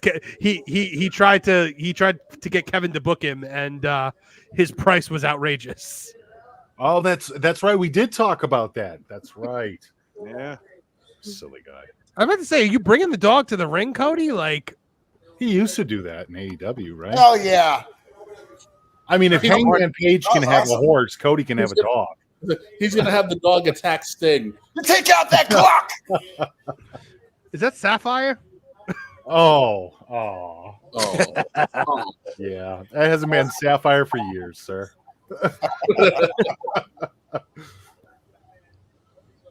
Did he not bother to get ready before this match? Like, where was all this? What he had like 2.5 hours to get ready. Why is he doing this now? Yeah, he's just putting his tights on now. Like, oh shit. He's showing Goldberg how it's done. You know, procrastinating Cody Rhodes. He picks up the phone and calls his mom, like, "Hey, mom, let's go out there." And starts paying the electric bill, the Comcast bill. You know, I think that's the Grootmaker who's retired, though. Oh no, that's probably why they gave dumb him that headgear. Oh no, it's a Skeletor mask. Oh no, that's way too big for his head. Yes, it is 100%. Like, he looks like a head character at Disneyland. Oh, I think it was fun. Have you guys seen Deadpool and Wolverine? Yes. What did you think about Wolverine's headgear? That was great. Oh, you know what? I love when he put the cowl on, man. I popped huge. Yeah, I did too. My theater, they laughed at some stuff, but they weren't like a good crowd. Like, I wish I would have seen it in a different theater, but I went crazy. It was like me and like 3 other people like went crazy for that. Yeah, you know, we were in a really small theater when we saw it. Like, it was only us and like 5 other people. See, that's perfect, man. I love those tiny crowds because but then you can react however you want, and nobody's gonna bitch. Right. But I would have really loved to have had like the packed house and like all the crowd pops going on. Yeah, but you can't hear nothing. You want to, you know what I mean? Like, you just want to hear you want to immerse yourself into the movie. You can't really do that when you got. And like, there was, I guess so. There was so many like subtle hints and subliminal messages in that movie. You had to pay attention. Yeah, just to catch them all. I just love how they paid homage to all these like failed superhero movies from the past. Yeah. Oh, that was great. Juggernaut, the skinny Juggernaut was in there. I absolutely. Yeah, but it wasn't Vinnie Jones though. Yeah, it wasn't. Yeah. What did you say, Mish? I was gonna say I absolutely popped for the Age of Apocalypse reference with the Wolverine with the one hand, like yes, all the little subtle hints that they did. Old Man Logan, and I'm like, oh, right, yeah. Oh, and the Cavalrine. Cavalrine was my favorite part of the whole movie because I was like, oh my gosh, why don't we ever get this? I didn't know it was his wife and kids playing Lady Deadpool, Kid and Baby Deadpool. That, you know what, my fiance, she clocked that the second it happened when Lady Deadpool showed up. She said, "I bet that's Blake Lively." Wow. Yeah, I didn't catch that. Didn't know that either. Yeah, it was. Yeah, no, it was his wife in on there, man. Yeah. So and Kid Pool was his daughter, right? And Baby Pool was his baby. Cowboy Deadpool was Matthew McConaughey. Yes. Was it really? Oh, Yeah. I didn't know that. Yeah, but they never actually said it. It's all just you have to watch the credits to see it all. Yeah. I think it's kind of a running gag from what they did with what was it, Brad Pitt in Part 2. Yeah. So. John JD 999 for 199 says, "What is a good on match I should watch?" That's a loaded question. Travis Heckle, I'm going to let you be the first one out the gate on this one. Say it one more time. You cut out. He said, "What's a good Arn Anderson match to watch?" Oh, geez, man. Probably some tag matches with him and Tully, right? Yeah, the Brainbusters are good, but he had some. I mean, I grew up watching Sting, and he had some great matches with Sting. Yeah, where he essentially carried Sting, but like, I mean, Arn's so good you can't even pick a match. I mean, yeah. Hey, good luck, man. Do you really know my favorite move I've ever saw in wrestling is Survivor Series '89 when he gave Shawn Michaels that spine buster. Oh my god! Oh yeah, that was so beautiful. Well, he finished him with it too, didn't he? Yeah. That was him versus Steamboat's a great match. He has some good ones. Doesn't he have some good ones with Magnum too? Yep. Sting. The one against Flair was all right. Oh, I forgot they fought. Yeah. Like 94? I think they had one match, yeah. 94, 90, something like that? Yeah. All right, can we just appreciate, by the way, for a second, that Solo Sikoa is main eventing SummerSlam? Okay. He's not really lighting the world on fire for me. I know, man. I love him. I think he's doing a great job. I think he's a different animal than he got lapped by Jacob just checked in. He said Arn and Bobby Eaton. That's always you know what? I would also watch the first War Games. Oh yeah. Because Arn starts that one with Dusty, and they put on a clinic for in the opening there.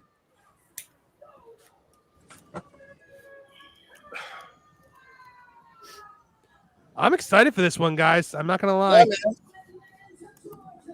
So, what was the consensus? Roman showing up or no? Yeah, I think he is. I think for sure he is. Man, that crowd beforehand. I don't know if you guys got a chance to check out that 3 hours of pre-show, but that crowd was chanting for Roman more often than not. So, we only watched the last hour of it, but yeah. It was 3 hours. I've had it on since 4. Mm-hmm. Do you really want Cody Rhodes to be trumped by Roman Reigns' appearance, though?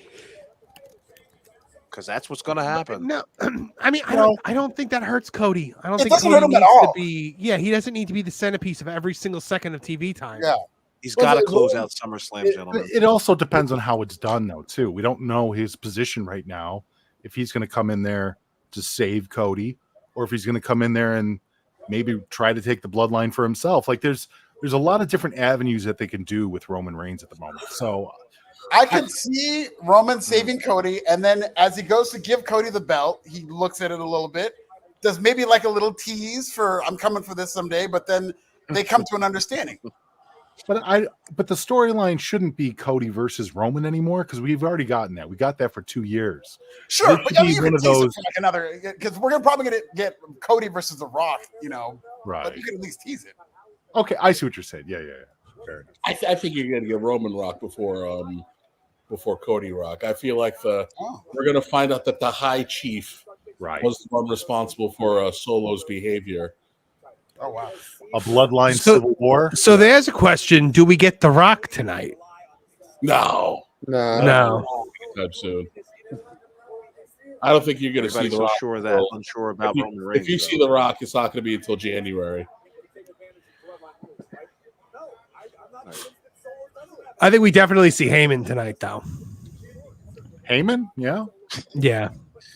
Yeah, I have a feeling we're gonna see Heyman before we see Roman. Where we're gonna hear the ladies and gentlemen, and everybody's gonna go crazy, and then Roman's gonna come out. But if this is Bloodline rules, like, shouldn't you just kind of hit the ring? You don't need like a vast introduction. No, probably not. Nothing makes me makes my teeth hurt more on the indies than watching when you would have a like a guy doing a run-in and he comes out to his music, but he like waits for the music to hit before he comes out to do the run-in. Yeah, maneuver. That's such a bad trope. No sense of urgency. Like, unless the story is the heel is supposed to be so scared that they get distracted, what are you standing in the back marking out for yourself for? Get out there and throw fists. Yeah. Jackie Boy for £5 says, why would Roman save Cody after everything that's happened? Cody will retain and Roman will return after the match, like how Brock did back in 2022. I would make the argument here that Roman doesn't want anyone but himself to beat Cody. Well, right now, and you can have that Joker stops Harley Quinn from killing Batman moment. I think for Roman it's going to be the destruction of his family is more important at this moment in time. Yeah. Plus, it's Bloodline rules, and like, I would agree with that if it was any other type of match. But if it's Bloodline rules and theoretically you can interfere legally, it wouldn't make sense for Roman to come in after the fact. It would actually kind of bury him and kind of make him look bad for like not wanting to smoke. If Roman doesn't show up, chef's kiss. Or listen, I think you go the other way too. If Solo gets very soundly defeated after everything he's done and everything he said about Roman's loss, when Cody goes back up the ramp and holds the belt up high, and Solo's sitting in the ring by himself, you hit Roman's music, and then everybody goes, "Well, it's time for you to answer some questions because now you're a hypocrite." Yeah, right.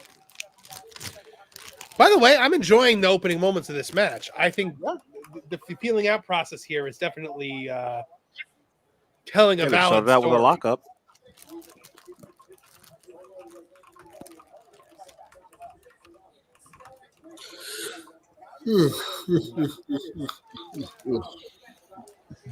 This is 100%. But as the cool kids like to say, Go ahead, as the cool kids say, Jacob Fatu took all the Riz from Solo Sikoa.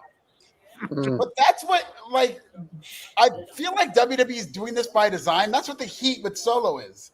It's the same thing when Roman was champion and Solo was the enforcer. People were saying, like, oh, Solo's going to be champion. Why aren't they pushing Solo? Let Solo cook. And now that Solo's in that position, Jacob Fatu is a new Solo where, like, he's a shiny new toy that everybody wants him to outshine Solo.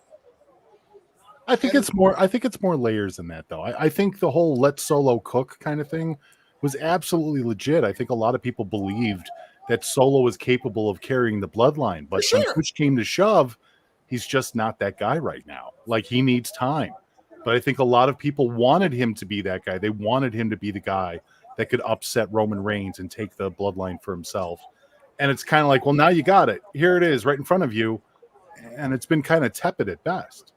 But I think that's the point of the story, especially based on how the crowd is reacting to him. I think he's been a good heel. Yeah, I agree. I think Solo, the story has been very strong, but I also think that's the story, is that Solo is the guy. But Solo grabbed control too soon Okay. So now he's bringing in these monsters who don't respect authority, who don't listen. So you don't see it from the perspective of the fans are hot and cold with Solo. You think that's part of the storytelling in order to get to the next chapter of the bloodline. Yeah, because this version of the bloodline has actually been more lethal to the baby faces they take on. Yes. They are killing people on SmackDown. Like, it's not even a chance. The versus it always came down to the babyface survived into the pay-per-view and then lost in the numbers game. Like they're tearing them up. You know how many tables have poor KO. KO's been feuding with the bloodline since the freaking pandemic. So he's going through more tables than I think than anybody in the history of tables. But I think it's just, I think people are really, Solo's a different kind of character. Like I agree with that absolutely. It's a different tempo. I just wondered if he was one of those cases where it's like people wanted something so bad, and when they got it, it just wasn't anything that we were expecting. And now is this more of a case of WWE and creative trying to play a little storyline catch up, or is this something that was like you were saying is part of the design in order to get us to the next phase? It gave Roman a little time off. Obviously, KO and Sammy are off doing their own thing. The Usos will probably come back in some form into this. And now we have this moment where Cody is facing Solo and potentially Roman returns in order to complete the next chapter. I was going to say the other point is that Solo isn't Roman. And that's pretty much been the point of the story. Because there's going to be if Roman comes back tonight, within the next 2 weeks, new bloodline is going to leave Roman laying. Right. And then we're going to leave him laying a second time. Solo that's when you're going to get. That's when you're going to get one of the Usos, if not both of the Usos. I see. I agree. Solo's the mob boss that allows cocaine. Yeah. This is he's Sonny Corleone. I'm going to say the guy that's selling the kid. Sonny didn't die. If Sonny didn't die and Michael didn't take over, if Roman's Michael, if Roman is Michael, Solo is Sonny. Yeah. Or he's like, what if Christopher Moltisanti took over the DeMeo family for The Sopranos? If we didn't Get in the boat, Solo. No, get in the boat. We're going fishing. His character. Yeah. I'm smart.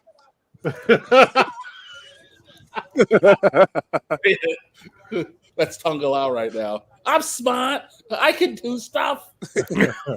Get my kid brother.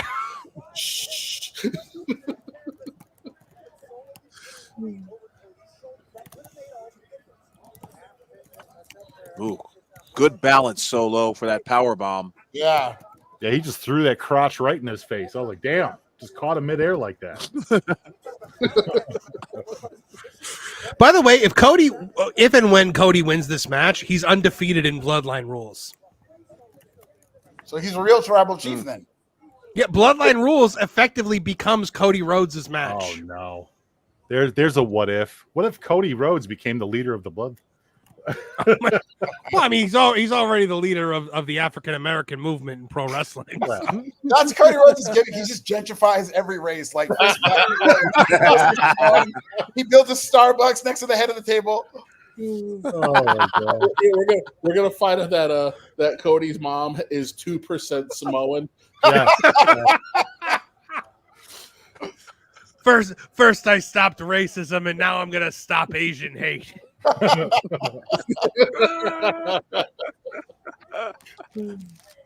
trying to raise property rates up here with my magic baby. So besides Seth Rollins and the Ripley and Liv match, has that ref cam been used at any other point? No, I was just talking about that. Like I was writing about that in my article of that. They went crazy on it for the Seth Rollins match, but before that, they told you that the refs had it and they never showed it to you. Right. I think you know why? Because it was bad looking. Who knew that a recycled WCW concept was not going to be good? I'll give them this. It was better than the WCW concept because it was a camera on top of a bicycle helmet. Yeah. Well, the first shot they GoPro had has was come a it long was way. kind of like looking down. I think it was like Ripley's shirt, and then it went right, and he backed off. So when they switched to that camera, it had a real compromising shot. We can see what you see, idiot. Yeah. Watch where you Right. look.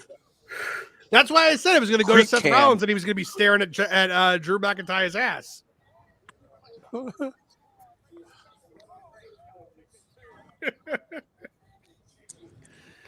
Oh God! If Cody wins, I hope he brings Triple H out again. If Cody wins. Hey, you know what? I've been surprised a couple times tonight, so you never know. Awful. Listen, the Lethal Enforcer is True. back there. What we haven't seen is that he's John Wick all the other Bloodline members. I saw Arn Anderson kill 2 men with a number 2 pencil. Arn Anderson's Baba Yaga. He's the Ana Yaga. Arna Yaga. I'm just glad to see Arn Anderson home. Ugh. You know what would have been great though if, like, for continuity's sake, Arn like pulled the gun on Cody when he came out. I told you, boy. This is the kind of man you need to be. I remember somebody referenced the Cody Rhodes ending racism thing in front of in front of Mrs. Movie Monster, and she was like, "What?" And I was like, "Oh yeah, Cody cut a pretty tone deaf promo about how, you know, his mixed race child has ended racism," and she was like, "Why would he say that?" And I was like, "Because Cody Rhodes is Cody Rhodes' own worst enemy, and when Cody Rhodes has unfettered free reign to say whatever the heck he wants, Yeah. Cody Rhodes says very stupid things." I mean, his entire AEW run was just incredibly tone deaf. Yeah, he thought he had the crowd in the palm of his hand. Yeah, he martyred himself and he lost that match where he couldn't compete for the world title. I swear that was a move. That was a calculated move. Like, you know what? I don't really want to be here. I see things happening. Let me just do this jack move and try to slip out of here. I think it was eventually when they eventually wanted to do the big Cody Rhodes world title, you know, finish the story thing in AEW. They wanted it to be a ways down the road, and he was such a big deal in AEW. It would have been too much too soon. But you also needed a reason why he couldn't challenge for it, I think. I mean, he was the first TNT champion, but that's neither here nor there. His first thought with conversations with Tony Khan was just like, hold on, wait a second. You want to have a legless wrestler in a battle royal? All right, okay. I see where this is headed.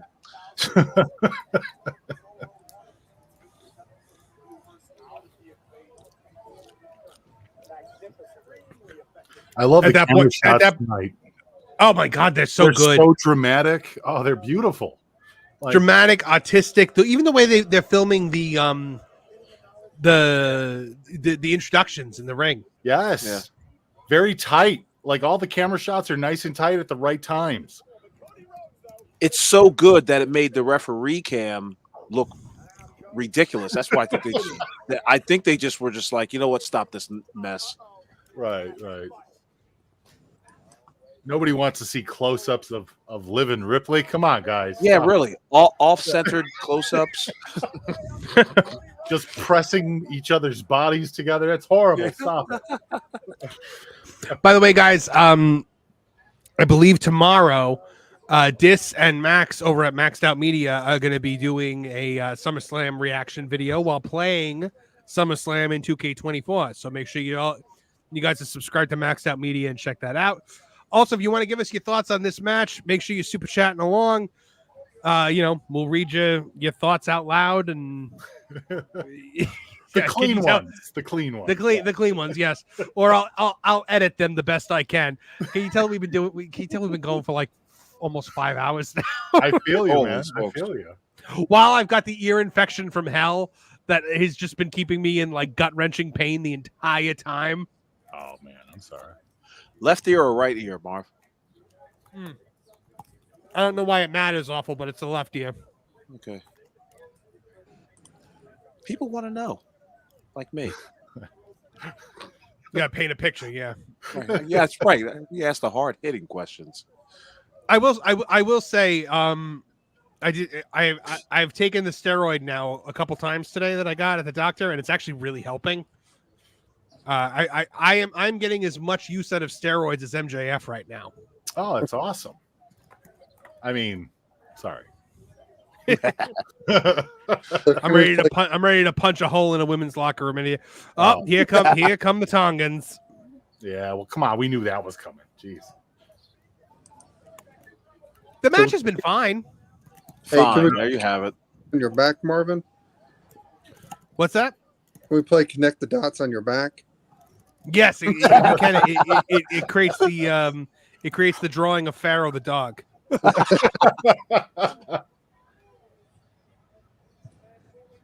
Oh, terrible! Did you guys see that? Well, which part? He couldn't even get him into the corner correctly.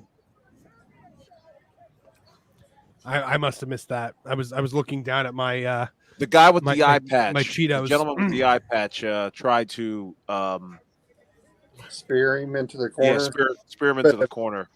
He botched it. Yeah. Hold on, who's coming out? Oh, Owens is here. Okay. So we're not getting Roman Reigns.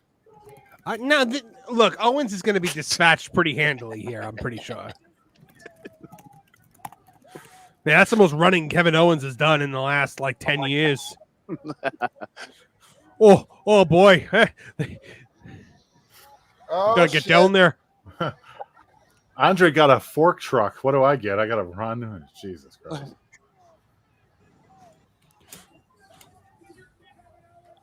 Run, fatty, run. Yeah. Drop some weight. You disgust me. He's so gassed by the time he gets into the ring. So if Owens is out there, when do we get Randy? Randy next? Oh, Randy next for sure. The Tongans are taking it to Owens now, so Randy's got to be a second behind him. Yep, here we go. Okay.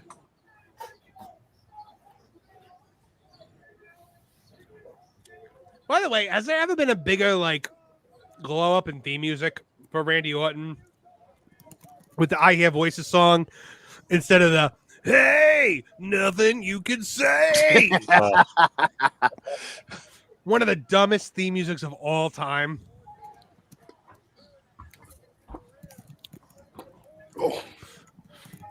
We had to remember they had to invent they had to invent a Randy Orton theme music out of nowhere because he just used the Evolution theme as his theme.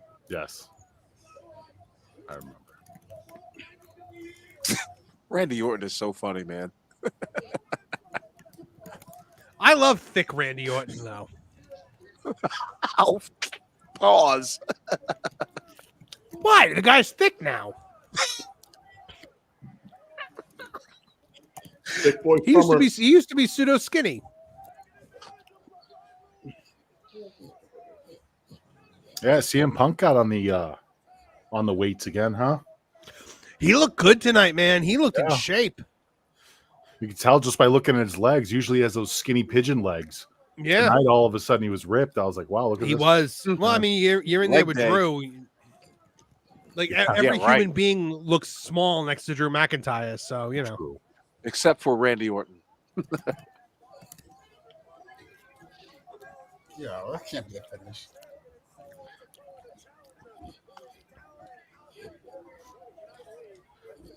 All right, time to beat him around. So, apparently Bloodline Rules is we do big run-ins one at a time to theme music. Mm-hmm. We're starting to see a theme with the Triple H era. The gimmicked steel steps shaved down so that they're basically a cookie sheet. That's right. I learned that from Dave Meltzer. Shout out Dave Meltzer. Fuck that guy. I mean, I love how they keep quoting Cody when Cody was talking about them shaving down a chair as though it's stupid and ridiculous. Yeah. Maybe because Tony wanted to be hit with it, and Cody was like, "No, you're not taking a chair shot to the head, Right? Because we're not here to play." Yeah, but then you had weirdos like QT Marshall doing damage control for the company saying, "Oh, whose career was ever ended by a chair shot, guys?" It's like, oh my God, I couldn't believe he said that. Chris Nowinski would like a word. Oh. Daniel Benoit would like a word. Right. And that was a loaded question because yes, no one chair shot has ever ended a career, but like the multitude of headshots, that was the stupidest, most tone deaf thing anyone has said. It's because QT Marshall left AEW and quickly found out that Cody Rhodes' friend is not valid experience on a resume. WWE clearly said no thank you, and then he was back in Tonyland, and now he's got nowhere else to go. Right.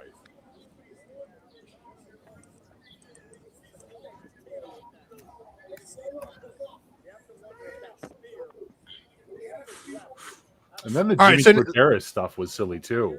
Imagine telling somebody like Jimmy Corderas that he doesn't know about wrestling. I know. Guy got, what has he been in for 40 years? 40 years. Yes, legendary referee.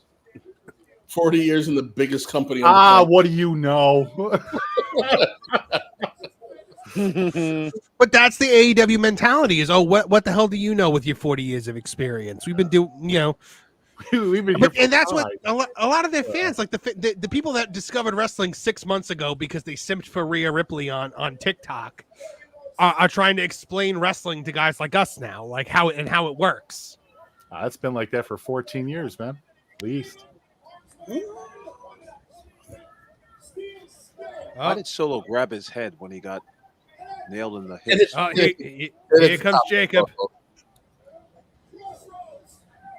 Man, Jacob Fatu is the guy that like you just do not want to mess with in the bar. Yeah. Like that is just a man who will fight you to the very bitter end. But now Owens and Orton are gone now. So who comes out for? I'm assuming Jey Uso. Oh God. I'll be shocked if the Usos come out and they just kind of bounce off of Jacob Fatu's chest.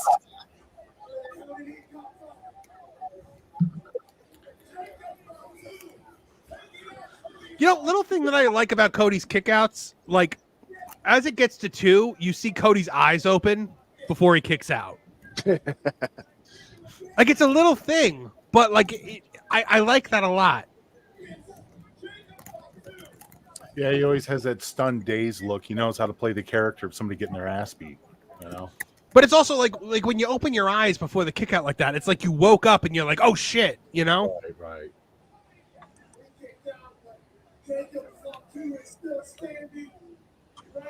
Man, Jacob. That's the storytelling stuff that a lot of these younger fans just don't even care or appreciate. No, not at all. It's not even just the younger fans. It's a lot of the younger indie workers. They think it's a game wrestle, and it's like, no, man, no one gives a crap about that stuff. It's the little stuff. It's the storytelling. So I didn't watch Blood and Guts. Good for I just you. listened. You're very lucky. I just listened to Cornette's I listened to Cornette talking about it, and I could not believe the number of things he was saying was happening. Yeah. The number of people involved. I was like, how many names are out there for this? He was like, oh, and then Billy Gunn came out, and I'm like, what? Oh, yeah, for the contrived get Swerve out of the handcuff spot. Yeah. Where they build up Hangman Page and Swerve again. Jacob Fatu on the top. Ugh. Jacob Fatu hurt his ankle, it looks like. Yep. Oh boy.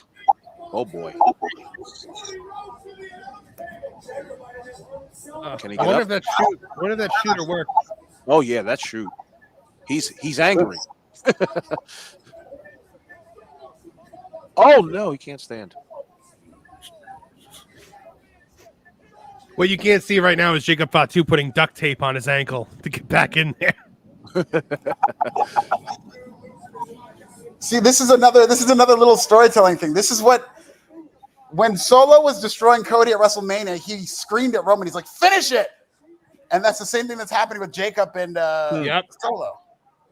Yeah, amazing. Nuanced storytelling. I love it.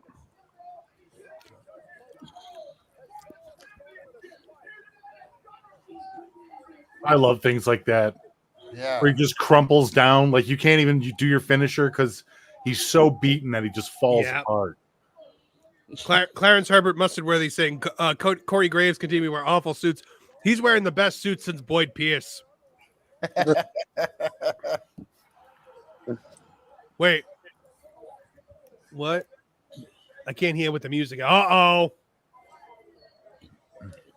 All right, I'm going to wait for you guys to catch up. Oh.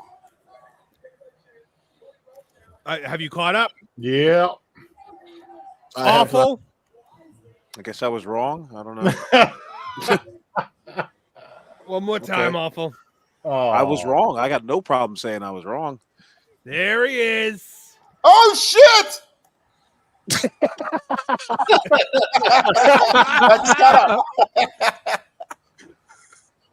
All right, so now I know that Alfred and I are synced up. Yeah. Now we got the who does he hit moment. Right, exactly. Roddy Piper in the ring with Hogan and Vince. So is the crowd going crazy or what? Of course they are. Yeah. Okay. OTC does everything you need to know. I think everybody's still waiting for that big pop, depending on who he hits. Is OTC original tribal chief? Yeah. I would imagine so. What's OTC? Original tribal chief. Oh, original tribal chief. Okay. Isn't that like an erection pill or something like that? That's what I thought. He's renting himself out as advertising space now. He just comes out with a Four Hymns shirt. Blue Chew. The tribal chief of Blue Chew, Roman Reigns. Hey guys, having trouble making it to a second round? That's right. There we go. All right. Use the promo code. All right, calm Tribal down Chief. there, Mish. Here we go. Oh man, Roman. You know what? This is what I said years ago. I said they have to turn Roman heel to make him the babyface that they always wanted him to be. Yeah. No more suffering. So that's how you make him cool. That was some amazing foresight, Marvin, because they tried for him as a baby face for years, dude. Yeah, they brought up The Rock to try and get him over as a baby face, and they almost rioted in Pennsylvania. They booed The Rock. They booed The Rock out of the building. This is like 10 years in the making. Hey, that Philly crowd.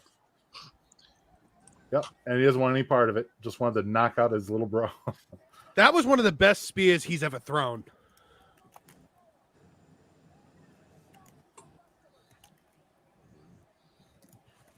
Now with the original Jordan. The crowd, nice. the crowd looks elated. But because the biggest star in wrestling came back. Oh, look at that 60-year-old man behind him. Jesus. Yeah, exactly. That's why I said it. Can you believe it? It's Roman Reigns. Yeah. That's that. Yeah, I just need to be right And about see, one and you thing. still end with Cody on top. I lost on this one, but as did I. Yeah, You thought Solo was going to win?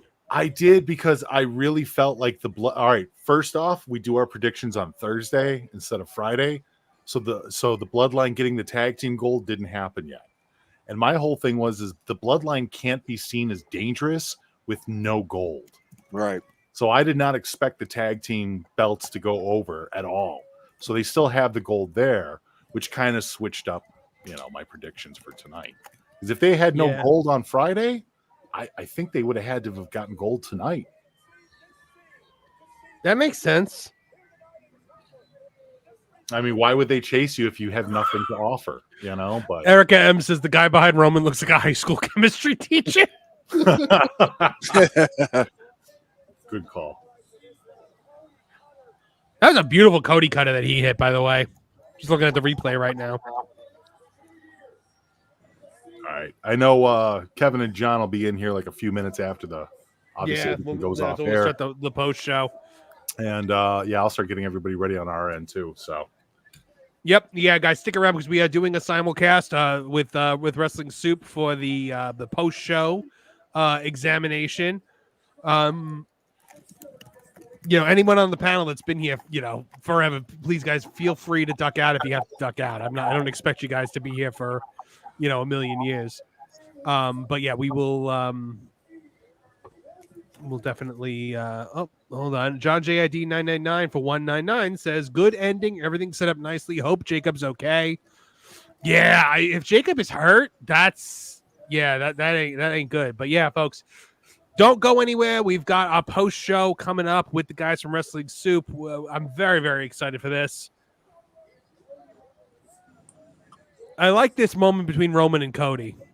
Yeah. This moment of respect. I like that.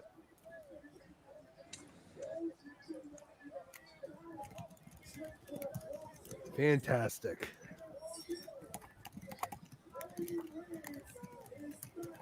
Little Ohio thing in the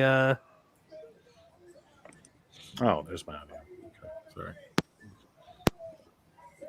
Yeah, they were really pushing Ohio tonight. They had that travel brochure a few times during the I don't think they pay for a single arena anymore for pay-per-views. I think that they take bids from these places that want and Ohio needs all the help that they can get.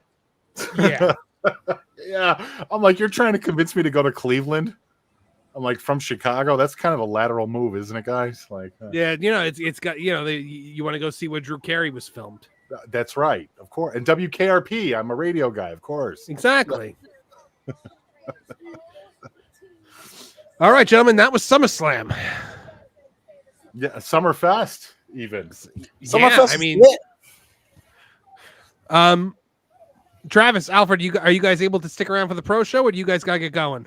Oh yeah, I gotta get going to work on some stuff, but I'll be back around.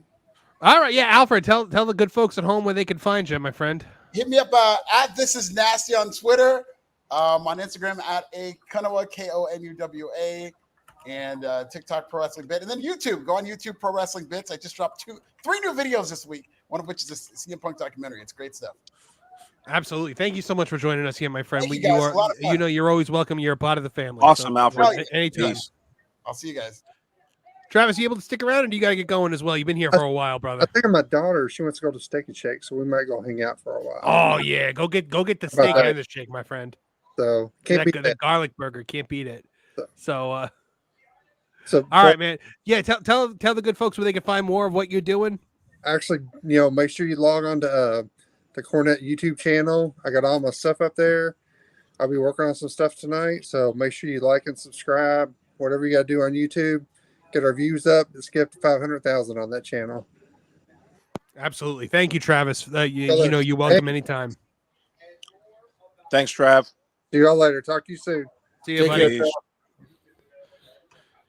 All right, gentlemen. So it's post-show time. Mish, you setting it up on your end? Yeah, I'm just waiting for the guys to come in. I gave them the link, so they should be coming in on the Tooney Talk side. And I'm streaming right now to about 70 plus and more coming in right now on the fantastic. So the first ever simulcast between our two shows, first of many, I'm hoping, because absolutely cool concept. We fun. Share. We're thrilled to be on the Wrestling Soup Network, and for everyone that has always been asking, we are now on Spreaker, on Spotify, on Apple. We're on everywhere you get your podcasts as an audio version. So make sure you check that out.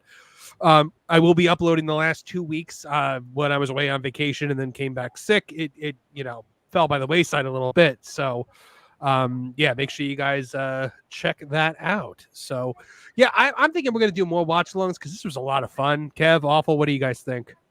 It's been a lot of fun. We missed Punk say nobody cares about your Sabu pants to Rollins during the match. Oh, that's amazing. I would also Sabu like the pants. top for Mish making a WKRP joke because it immediately made me think of dropping live turkeys from a helicopter. A classic, yes. Oh man, yeah. No, I'm kind of excited. I hope we do more of these dual streams. I like the idea of the watch-alongs. Me and Joe have never really done the watch-alongs live. Like in our Discord, we've for years we've just had people pop in there and we all happen to watch along in the Discord, but never did any live broadcasting during it. So this was kind of fun watching it. This was it's a lot of what I was hoping for was just like you're hanging out with your friends watching wrestling, and you can mute them if you want. Unlike real life, I'm like everybody can come and bring snacks, bring drinks, whatever you want, and you're just hanging out watching wrestling with a whole bunch of really cool people. That was kind of the goal for tonight, and I think we kind of hit that goal. And thank you to everybody who super chatted along. This was hugely successful. I mean, you guys were very generous tonight. I really, really appreciate it. But now it's time for once we have the guys from Soup in here, we're going to be doing some post-show analysis. And they'll probably be up here in a few minutes. I know there was a couple of questions on the Soup side, people asking if I'm taking any calls or stuff like that tonight. I'm not taking any calls tonight. Actually, I have John Draper in the wrong link. He's actually in our Discord, not on the YouTube channel. Let me hit him up. But no, we're not taking calls in tonight. But afterwards, I'm not sure if Dr. Brian Wright is going to hit us up, but Dr. Brian Wright was actually backstage at SummerSlam. So I'm kind of curious as to what some of the things that he saw and how everything went down. Yeah, absolutely. He'll either talk to us tonight or we'll hit him up during the week. So depending on how tired he is or whatever too. So I don't even know. If you're able to, are you able to patch him in, or if he calls in? Yeah, John should be able to. I sent him the direct link. I'll hit him up right now and make sure he has the correct link again. Draper and Kevin Castle have just popped in. So there you go. Mr. Kevin Castle, welcome to the show. What's up, guys? You guys hear me okay? Yeah, coming in loud and clear. And of course, the one and only Mr. John Draper. Welcome back, my friend. Dude, what's going on? How you guys doing? Oh man, flying high after that show, right, Mitch? Like that was a pretty intense show. Yeah, SummerSlam was surprising. I mean, I wasn't really sure how it was going to lay out because there was a lot of continuity matches. Is I guess the best way to really describe it. A lot of storyline matches, so I wasn't sure if we were going to get a solid event. But man, I'm kind of surprised. I'm kind of happy. Everything turned out the way it did. There's a couple of down spots, like the Nia match was a little, and Bailey was whatever it was. Yeah, that one was really underwhelming for me. Yeah, but I mean, for the most part, I don't know. I was kind of happy. We'll see what everybody thinks, though. I guess you want me to lead this, Marvin, or do you want to go ahead, sir? No, please. We've been streaming for 5 hours, so as much as you want to lead, you can lead. You lead, I will follow. Oh, Captain, my Captain. Welcome to the Wrestling Soup and Tooney Talk Wrestling, Tooney Town Wrestling crossover dual cast SummerSlam post show. That's a mouthful. And much love to everybody showing up live on the YouTube. Much love to all the people on the Discord at the current time as well. To start it off real quick, 3 hours of pre-show, gentlemen. Did any of you guys sit around for the full 3 hours of pre-show? Fuck no. Absolutely not. Under zero circumstances would I have done let me tell you something, Mitch.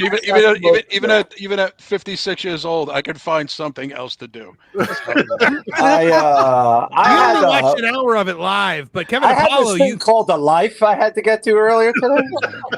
Lying is not cool. I had this life I had to do. I had some chores, some laundry. No, it's horrible. There wasn't really much going on. I have had it on since 4:00. Yeah, no, it's about. I jumped in at 3:37. I already missed the first half hour. Not too much really happened during the pre-show. I think there was a random Dominic interview, and there was some new Damian Priest documentary build-up footage and stuff, which was nice. Well, they had the Punk interview, right? You guys see the Punk interview? Yeah, they had Punk. Yeah, saw that. I did watch it actually. They had the top 10 SummerSlam moments of all time, and they rated Becky Lynch's return as number 2. Yes. Yeah, they did. Which I thought was really weird. I did not like that at all. They did put Shane McMahon versus Steve Blackman on that list too. Did they really? Yeah, they did. For who? Come back to me, Shane. Come back, Shane. Hey, I like Steve Blackman. That was Shane's first giant fall. That's why. Yeah, maybe that's a love letter to Steve Blackman. Maybe within the last couple of years, I actually looked on what was then the WWE Network to see if there was a Steve Blackman like compilation playlist, just because I was like, I really wanted to watch some Steve Blackman matches, but alas, no. There is not. wow. No, nobody took the time out of their workday to construct that. It's funny. You seem to get punished when you're alive and well, like Steve Blackman. He survived, looks good, has a family in his own, and he gets punished for it. I don't know what that's about. Did I hear that he went the bounty hunter route, much like our friend Yeah. Dr. Dave Schultz? Yeah, he just retired from it. He was a bounty hunter in Pennsylvania. I know somebody who lives near him in Pennsylvania, and yeah, he's doing fine. He very rarely gets asked to come back to WWE. He does conventions every now and then. He looks exactly the same, just all gray now. Oh, I'm sure he is. He was. I feel like being gray for Steve Black. I feel like Steve Blackman being gray would look more badass than regular Steve Blackman. He does. He looks like a human GI Joe figure. Yeah, does he have like gray along the sides, like the stripes? Yeah, he's got all his hair. He's a good-looking dude. He looked like kind of like the way Al Perez aged. These guys just age very well, took care of themselves, and for some reason they get disregarded by the business. I don't know why. You know? I love when they were talking about the brawl for it all, and Steve Blackman. They're like anything goes, and Steve Blackman raises his hand. He's like, "So anything goes," and Vince was like, "Ah!" Like he hadn't considered that. Yeah, no, those were good times. What was that 25 years ago? I mean, it was a long time ago at this point. They did. I mean, if you're a bail jumper and Steve Blackman comes after you, that's got to be the equivalent of like Boba Fett coming after you in the Star Wars universe, like before Disney. Back when that was so cool. Yeah, I think Blackman's better at it because unlike Dr. D, he's not a racist. So that'd be good. One of the other things that did happen as a surprise too is we had X-Pac on the panel, him kind of coming out there. Kind of a hard showing for him. A lot of stammering. He just didn't seem comfortable out there. Yeah. X-Pac hasn't been on. X-Pac hasn't been on since he kept telling the truth when he was on the when he was on the bump. Oh God. He kept crapping all over terrible gimmicks, and they're like, no. Well, let's hope he didn't do a bump earlier in the day. That's all. Holy I was just about to shit. say it wasn't the only bump he did that day, but He looked good though. I will say that he looked healthy. He didn't look like he may have looked back in the day. He looked healthy. He was Makeup still will do that. Oh, he was still very uncomfortable though, John. You could actually hear it in his voice. Oh boy. Yeah. They didn't. If you guys noticed, they didn't have him back. He was in the one segment, and then that radio guy filled his seat when they came back. He wasn't there. Oh, yeah. Maybe he was all cracked out after one segment. I don't know. Get him out. He likes to grow his recreational activity. He was all cracked out. What was his '90s catchphrase? Your ass is grass, and I'm gonna smoke it. Yeah, I thought it was not the gooch. Please, not the gooch. Yes. Well, my favorite was him when he was on the Surreal Life and the season with China was on there, and he's like just banging on the door outside the house, going Jody, like it's the street cod named China. Yeah, you know what's crazy too is that he banged like steel jaw China. He didn't bang like post surgery China. He banged like the ugliest version of China that there ever was. Can you still say his wife? Can you still he say left his family? He left his family for steel jaw China. Like it's a bold statement. One night in China. I'm proud to say I never watched that. The ugliest version of China. Oh, of course. Yeah, like it's one thing to leave your family for somebody. It's something to leave them when they're at their ugliest. I fully believe that when Triple H met her at a bar one night, he was like, "Wow, I've learned something new about myself tonight. I guess this is where my life is going." And then he got his pants down and he was like, "Oh, okay, thank God." No, I think. Are you sure about that? We've all seen it. I've not seen it. I'm proud to say that I have never watched One Night. Hey, Marvin, want to do a watch along? No. No, I'm. Oh, no, they're doing the they're doing the press conference right now. Nia Jax is out with Tiffy. Yeah. Oh, I'm sure there's not too much I thought Tiffany was going to hit her with the Money in the Bank briefcase, and they were going to ring the bell, and then she's going to get the belt. Yeah, it's not like these are AEW scrums where somebody's inevitably going to say something stupid. No, that Brandon Thurston guy got John Cena last time with that Vince McMahon question. Which yeah. Oh my God, are they still letting him into these things? Is he not banned yet? It's incredible. It's like, dummy. This isn't about, you're not Walter Cronkite. You're not getting the grand exclusive answer, you dope. Right. Right. He thinks that he's going to be able to get something that Howard Stern couldn't get out of John Cena. So, well, no, the thing is, he knew he wasn't going to get anything, but he knew that it would make headlines the next day that he asked John. Yeah, that he made John Cena uncomfortable. But anyways, let's go to it. SummerSlam begins. 57,791 people at the Cleveland Browns Stadium. We open up the evening, which I was actually surprised it opened. I thought, like a lot of people, the IC match was going to open. But we open up with Liv Morgan versus Rhea Ripley with Dirty Dominic Mysterio for the Women's World Championship. Marvin, what were your first thoughts, bud? I thought the match opened really hot. I was a big fan of the story that was being told. I thought the Rhea Ripley separating her shoulder thing was really well done. Yeah. And the pop that she got when she popped it back in was incredible. I thought that was great. What were your thoughts there, John? I was impressed with the reaction. I mean, the crowd was very hot. They were very, very into it. They reacted accordingly to everything. I just felt like, honestly, the match was entirely too long, and Liv got entirely too much offense. You know, it should have been more chicken shit heel stuff. Like, the competitiveness between the two of them is ridiculous. It doesn't make any I was sense. okay with it. I was okay with it because it was only when the shoulder got separated that Liv started getting offense on her. And she got some big moves on her though. Liv versus a one-armed Rhea Ripley. I think that was more believable than her just going toe-to-toe with her. What do you think, Awful?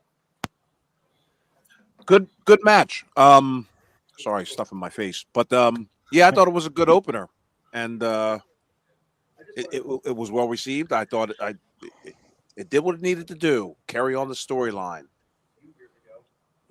Kevin Apollo. It was a fun match. I have been waiting for years for a lethal weapon shoulder spot. I finally got it. I thought they told a hell of a story. I'm a little disappointed that they turned Dom. I just didn't think it was necessary. Really? But it'll be interesting to see where we go with it. The two people, the original team to stop the bloodline. I mean, to stop the Judgment Day, apparently are all now together. Yeah, and they are the Judgment Day. Yeah, there was some big changes that happened with that. Kevin Castle. My first thoughts, speaking for all men, are both girls got really great asses. Yes. They really do. If I might just be a hetero male for a little while. I liked the match. I thought, I agree with my brother. It was a good crowd reaction. Opening matches, they usually do, or the crowd kind of saves themselves and they kind of, wait and see if this is worth our vocalization. But they gave him good reaction. I thought that Dom was going to turn, and he hasn't given the reason yet, but I really feel this way, that when he gets the mic, once they stop booing him out of the building, that he says what I talked about with you the other day, Mish.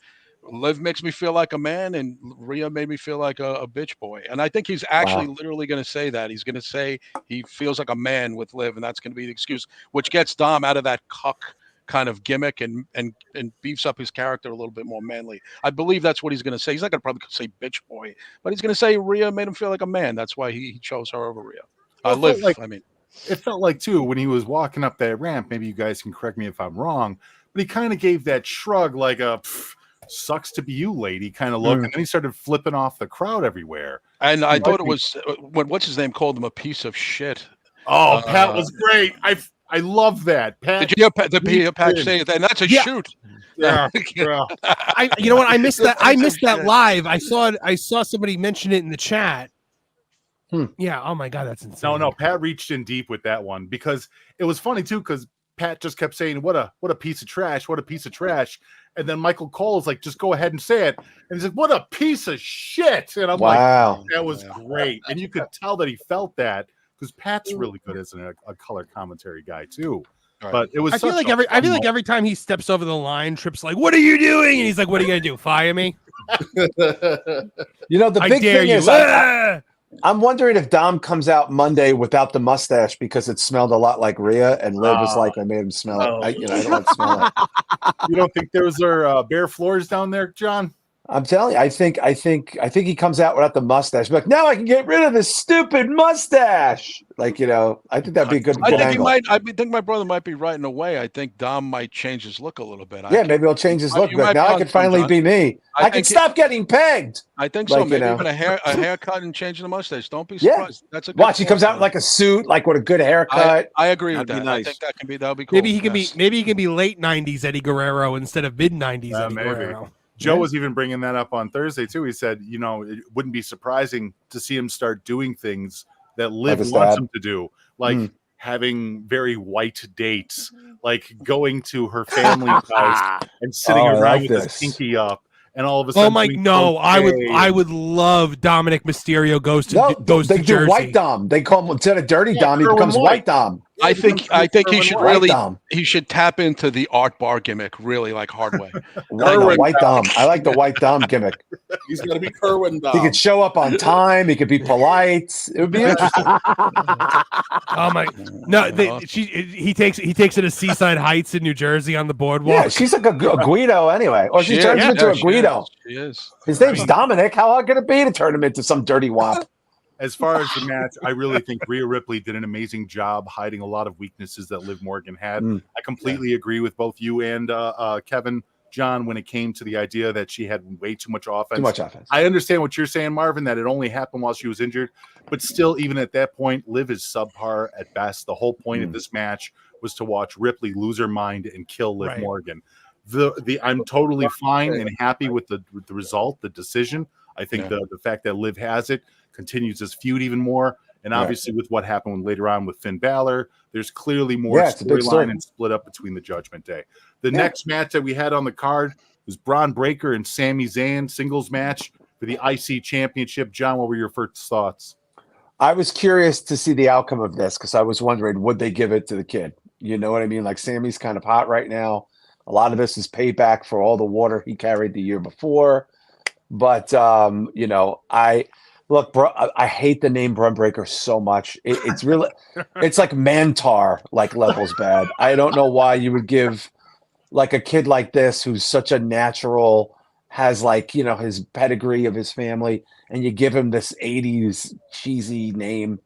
The match was fine. I might be in the minority. I'm surprised they let him get it so quickly. That's all. I wouldn't have been mad if he lost and it was a good match. But they obviously have high expectations for the kid. Yeah. I have a feeling he drops the name soon and goes by Steiner. Bronson and goes Steiner. by his real name. Braun Steiner. Yeah. I want that. I want that badly from. But look, the two of them are great. Sammy did a great job. That dog was into it. Obviously, he just barked. Yeah, it was exciting, and the crowd really was into that match. They were into Sammy. Awful. What are your thoughts, sir? I'm glad that it happened the way it happened. I mean, listen, Braun Breaker needed that win, and I agree with John. Like the name is terrible. Scott Steiner needs to come out in like the next 2 weeks and just be like, end this shit. Your name is Bronson Steiner, and carry on from there. I like that better, actually. Bronson Steiner. Bronson's. Well, don't they have a Bronson? It was Bronson. His name is Bronson. Oh, yeah. Bronson Steiner sounds way better than fucking. So much better. Oh my God, Bronson Steiner, Jesus! And the Steiners, I think maybe it was like, we don't know what Scott Steiner's going to say next. Like, maybe we can't call him a Steiner because you never know when Rick or Scott are going to lose their mind in public. But I don't know, they're behaving themselves lately. So they were both there tonight. They were both at the match. Yeah, they were there. Yeah. It was his decision to drop it because he was supposed to debut as Braun Steiner, and then he changed his mind at the last second. What did you think about the match, Paulo?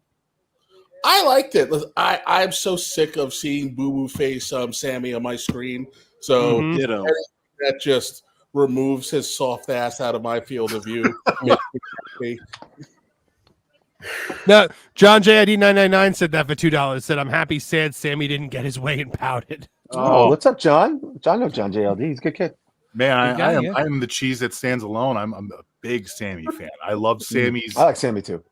Tenacity. He's the guy that you want to see get beat and rise up to the occasion and win. Totally happy with the idea of Braun winning. That's what had to happen. There was no other thought in my mind. Sammy needs to lose this because he's better in the hunt anyways. But Marvin, what were your thoughts on the whole match? Before I give my thoughts, I just want to say Awful apparently has to head out for the night. Okay. Sure. Oh, that's awful. So, that is awful. Thank you very much for joining us all night here tonight. You were an invaluable part of this, and I'm not saying that sarcastically. Big shout out to Kev Castle and John Draper. Thank you. Thank you, Awful. You guys for years. I'm very sorry. If I could do something to change that, I would. I'm sorry. What did you say? This was and quite dude, let me just tell you, you ain't that awful. Thank you. But peace, gentlemen. Peace, Kev. All right, Awful. Have a go and be safe, man. Peace. Also, big thank you to Sean Kenta for $5 super chat. Thank you very much. Really appreciate it. Helps out the show so much. Excuse me, if you could tell. I don't think $5 is going to help with that cough. I got to be honest with you. Probably not. I'll buy you a small bottle of Robitussin, buddy. Oof.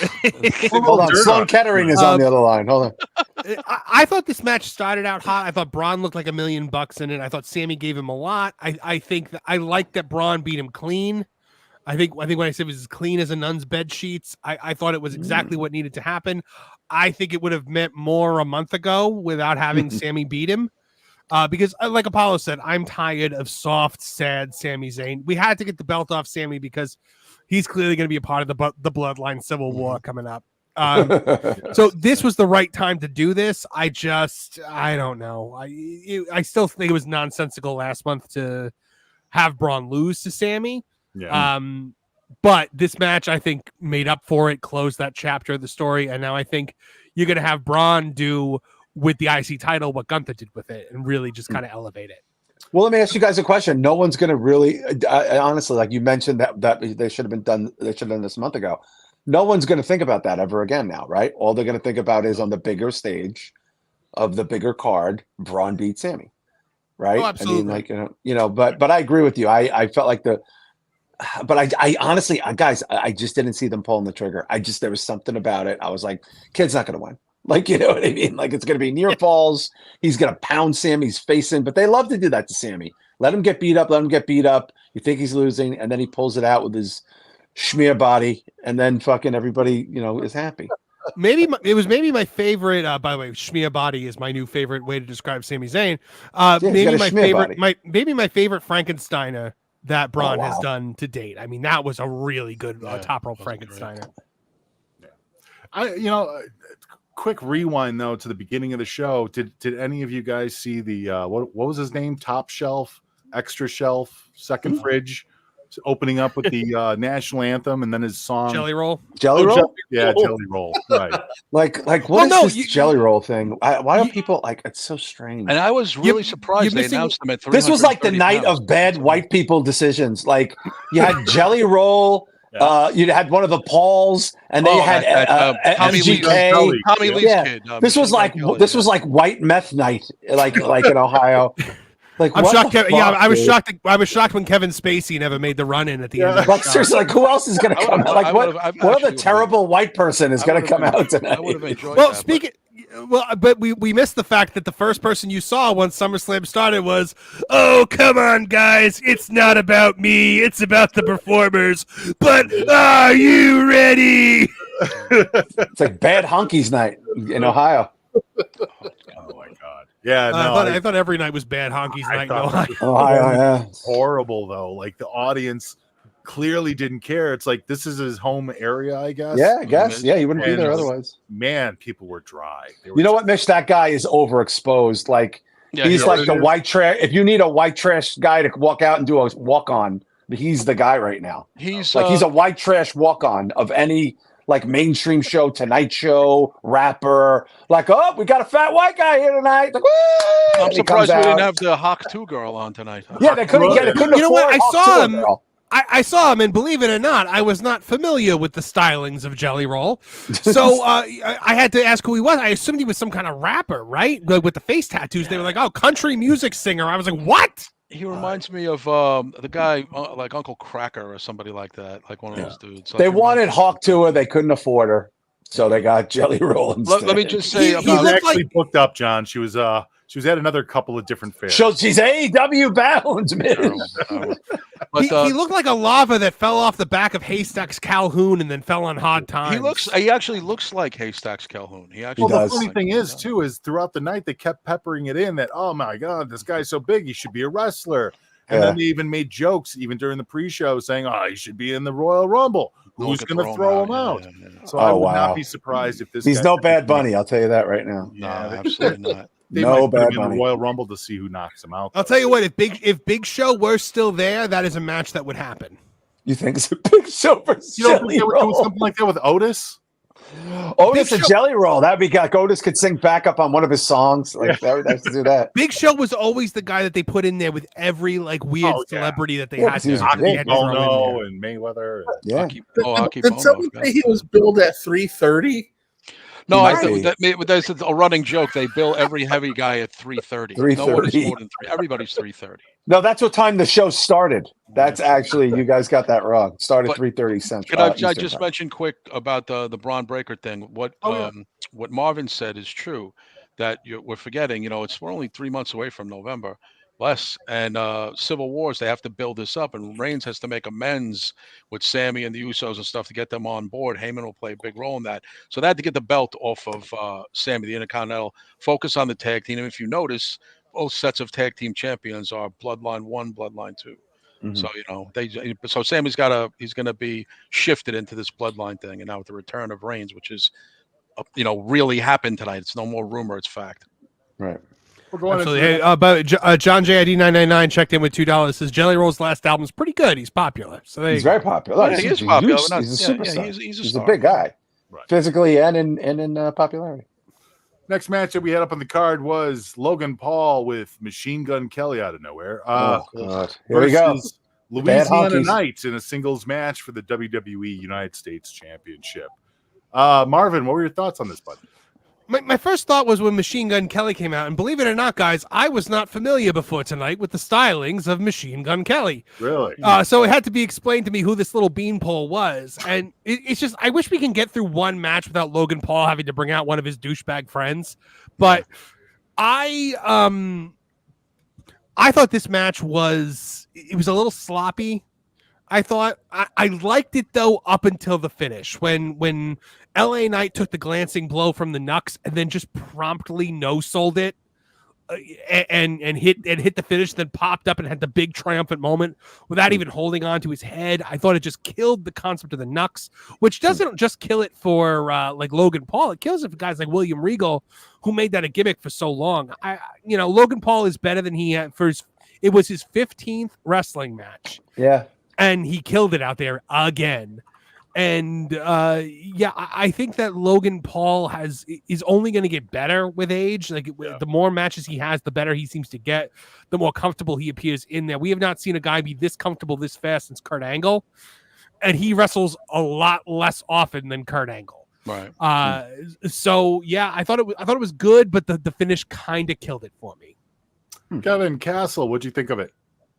I'm really tired of Logan Paul and his douchebag friends. I'm really kind of sick of that whole crew. Like every time there's plugging his stupid drink, which is going to probably wind up giving a lot of people heart attacks in the next 2 years.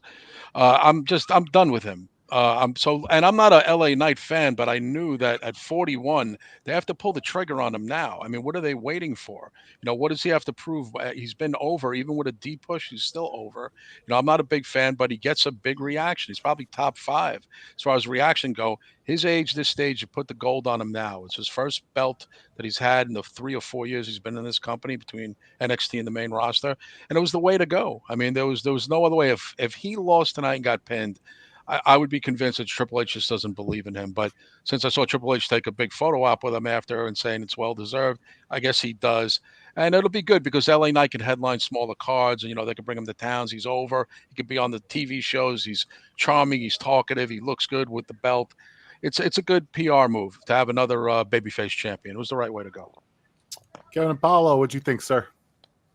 I was a little worried. It's the LA Knight getting a singles title. It has been long overdue.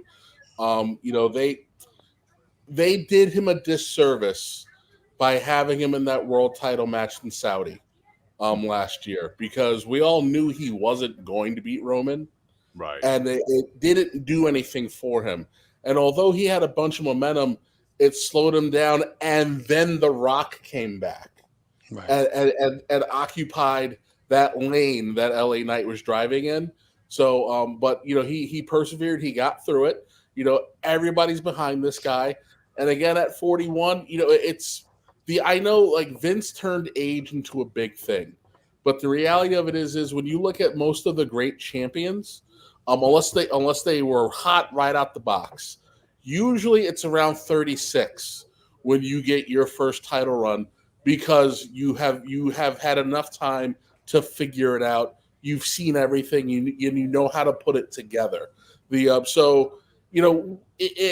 Triple H seems to be a lot more willing to let older guys go out there and do their thing. So I think we have only seen we're only like in the third round of whatever LA Knight's going to be doing. Right. I think this is a guy who can and will be a world champion. That said, I think Logan Paul will be a world champion within the next 2 years. Wow.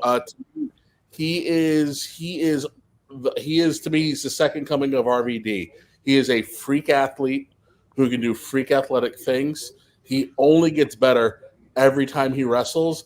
And yeah, sure, fine. He loves to put his douchebag friends on TV, but those douchebag friends bring thousands upon thousands upon thousands of new viewers to WWE TV every time they pop up, which is why WWE lets him do what he does. Logan Paul is very similar to I'll put it like so. To not get political, but when you look at certain people with celebrity, usually the celebrity is created by the media. There's a very few who are famous because they create media. Yeah. The Rock has gotten to the point where wherever he is, he creates media. But Apollo, when you say that, I just want to cut you off real quick for a second. When you say that he reminds you of RVD, that this is going to be a guy that goes in the world heavyweight scene, don't you think that his career is so outside of WWE that this is just something he's doing for now until he gets busy or bored or whatever happens with his ADHD brain and he goes somewhere else? I think he likes it. I think this started as something just to do, but the fact that he keeps coming back and whenever he has a run, he stays a little bit longer.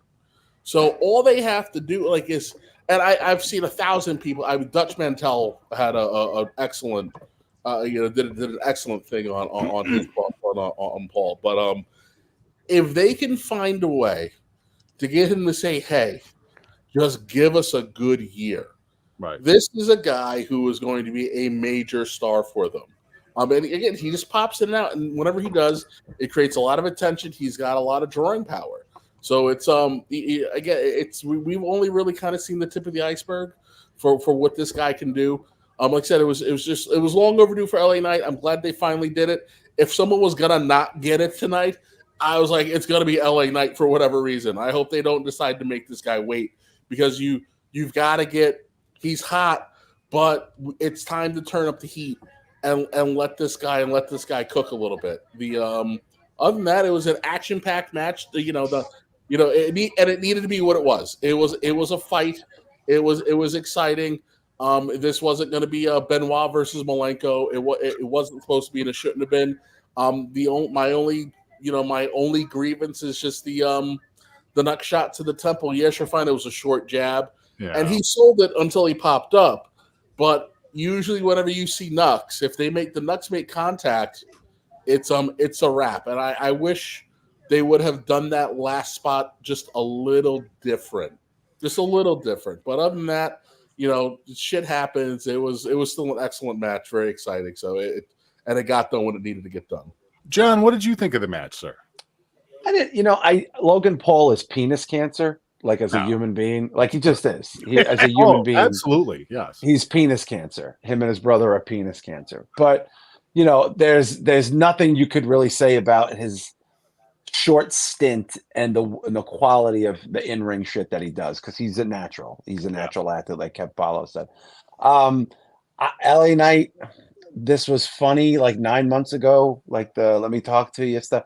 It just feels like it's a little late. Yeah. I feel like this was too little, too late. Yeah, I feel like he was hot pre-main. I mean, this was already said earlier, but he was hot. He was hot like almost a year ago, and then going into they kind of slowed his push down. The crowd, he's the new Zack Ryder, right? That's really what this is. This is a Zack Ryder kind of push, organic, fair, from a catchphrase. Logan Paul's a part-timer though. The guy does 50 other things. If he stopped tomorrow doing wrestling, his life would not be very impacted. He has 100 other things. I don't know if you could give him more, if WWE could give him more than they give him, because he's not a full-time guy. That being said, I don't know what happens to the guy now. He probably disappears. He's probably got other ventures. They're paying to put his drink in the ring and all that other stuff too. Yeah, well, no, his brother. That's his brother. His brother's no, I know, but he's kind of a part of that too. He's been he's involved in his brother's tomfoolery and all that stuff. Okay, I feel like this might be a little like consolation prize for LA Knight. He's kind of on the tail end of that push. I feel let me ask you this. I mean, WWE fans are very habitual. I mean, we heard the Seth Rollins singing for much longer than we should have, and there's a lot of chanting that goes on as far as the wrestling fan base goes. When you look at a guy like LA Knight, who is literally catchphrase after catchphrase after catchphrase, don't you think a guy like that can be reheated up and made into something special? Don't you think? Mitch, it depends on who his first feuds, who they gonna feed him to make him look big like a champ now. That's what I want to see. Well, that's what I'm saying. Like who they gonna give him? He's got to win a big feud decisively over somebody that I thought maybe he might lose the belt to him. Otherwise, it's just a consolation. It's Zack Ryder. It's woo woo woo. You know what I mean? Well, it's what if you remember Logan Paul's diss of him in the ring was kind of real. Name a few match that you've had that you've done something monumental in this business in 20 years. What have you name it? What was the match? What was the feud? What was the thing that put you on the map besides a catchphrase? Austin, when he was coming up, the Bret Hart feud, that's what got him rolling. You know what I'm saying? So it's you have to have some kind of, my brother's right, you have to have some kind of feud that really gets you to that next thing where they're like, oh, that was bad. That was crazy. LA Knight hasn't had that kind of thing. He doesn't have that kind of adversarial thing. It's kind of like he bounces from guy to guy to guy. Like he has some thing in the back with somebody, then I'll meet you in the ring. It's like there's no real classic LA Knight match you can name, including going back to NXT. I'm thinking about it. I watch NXT. Yeah, I don't remember any big. I'm trying to think. Let me think. None. I can't think of any. Drive's $1 million belt feud was kind of the big thing, and then you got to remember everything got blown up because Vince took over and destroyed it all. Right. One of the things that was kind of brought up in the chat, they were saying that Michael Cole almost got in trouble and messed up because he called MGK MJF. And I guess did he really? Yeah, I heard that. Graves and Pat apparently corrected him before he got it all the way through. Oh my god! In the headphones.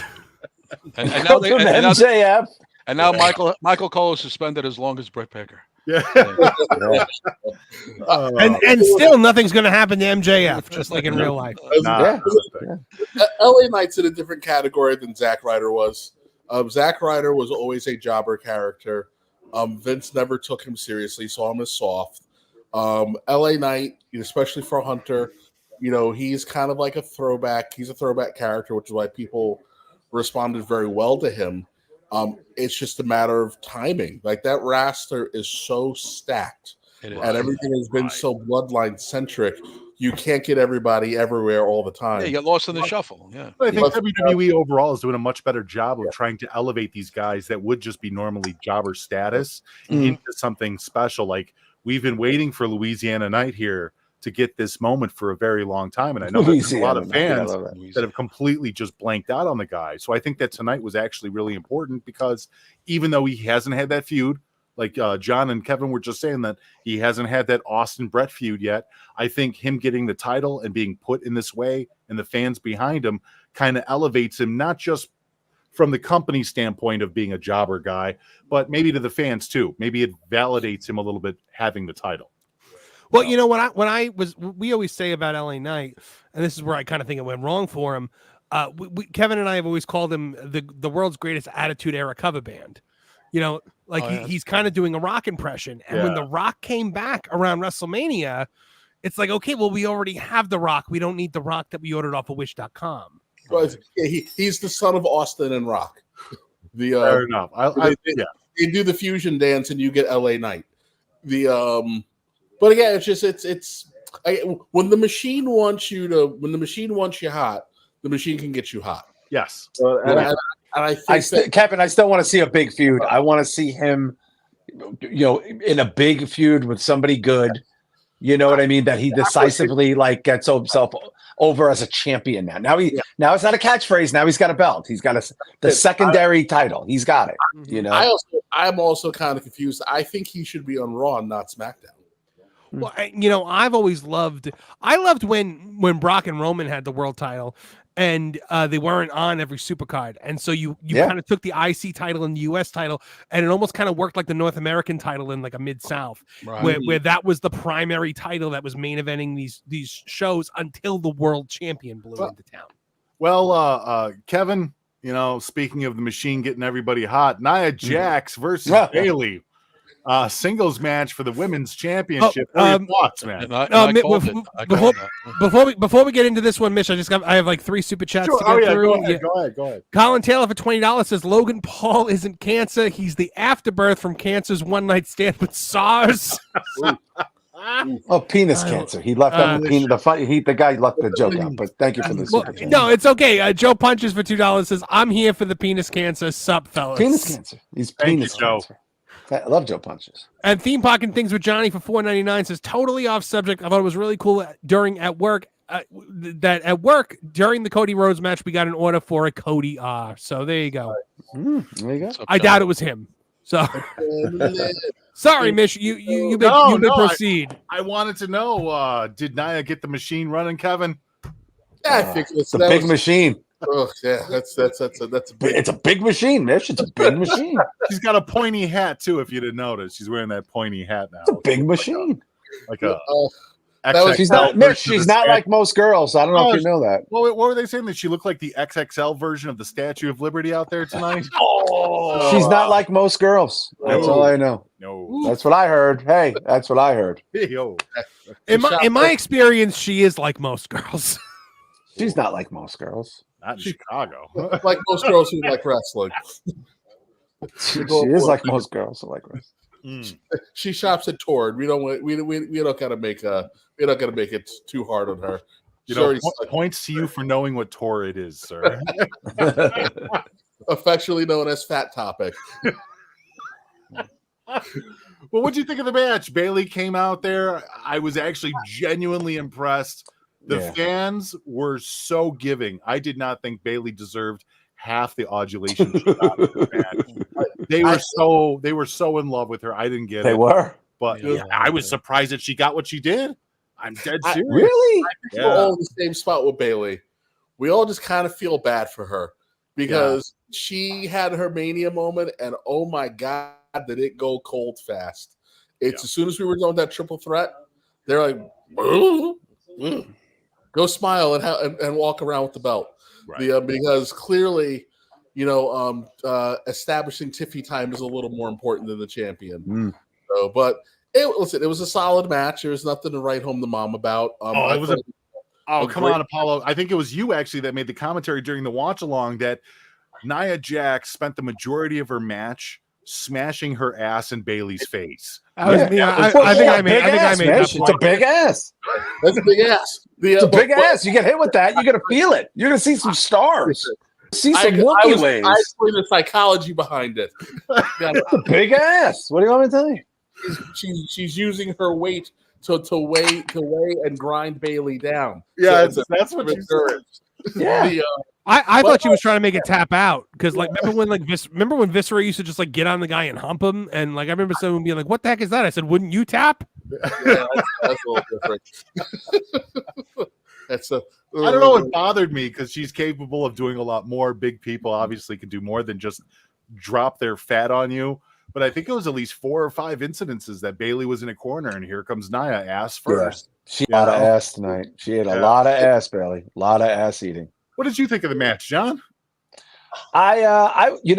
Bailey. Listen, Bailey is treated like a star in a lot of the venues and countries, and Bailey is considered an A-lister for the women's division. She's been there a while now. She's had some different variations of characters. She's kind of had a resurgence, since Mania, since she won the belt at Mania. But yeah, I agree with you. I'm impressed with the reaction to Bailey in 2024 without the pigtails and the hug shit, which was her apex moment. I don't know what you do with Bailey now. This is the thing. Nia could fall into a bloodline storyline in 2 seconds with a belt now, which I think would be a good way to go. They should try to push bloodline shit into the women's division. I don't know. I could see it forever. I really do. I'm not wishing it. I'm just saying it makes a business sense. Mm-hmm. It's a relative story now, right? It has all the things there. I'm just curious what happens to Bailey now. Like, what do you do with Bailey now? I don't know. Kev, you got any ideas of what we should do with Bailey? Yeah, it's called released. No.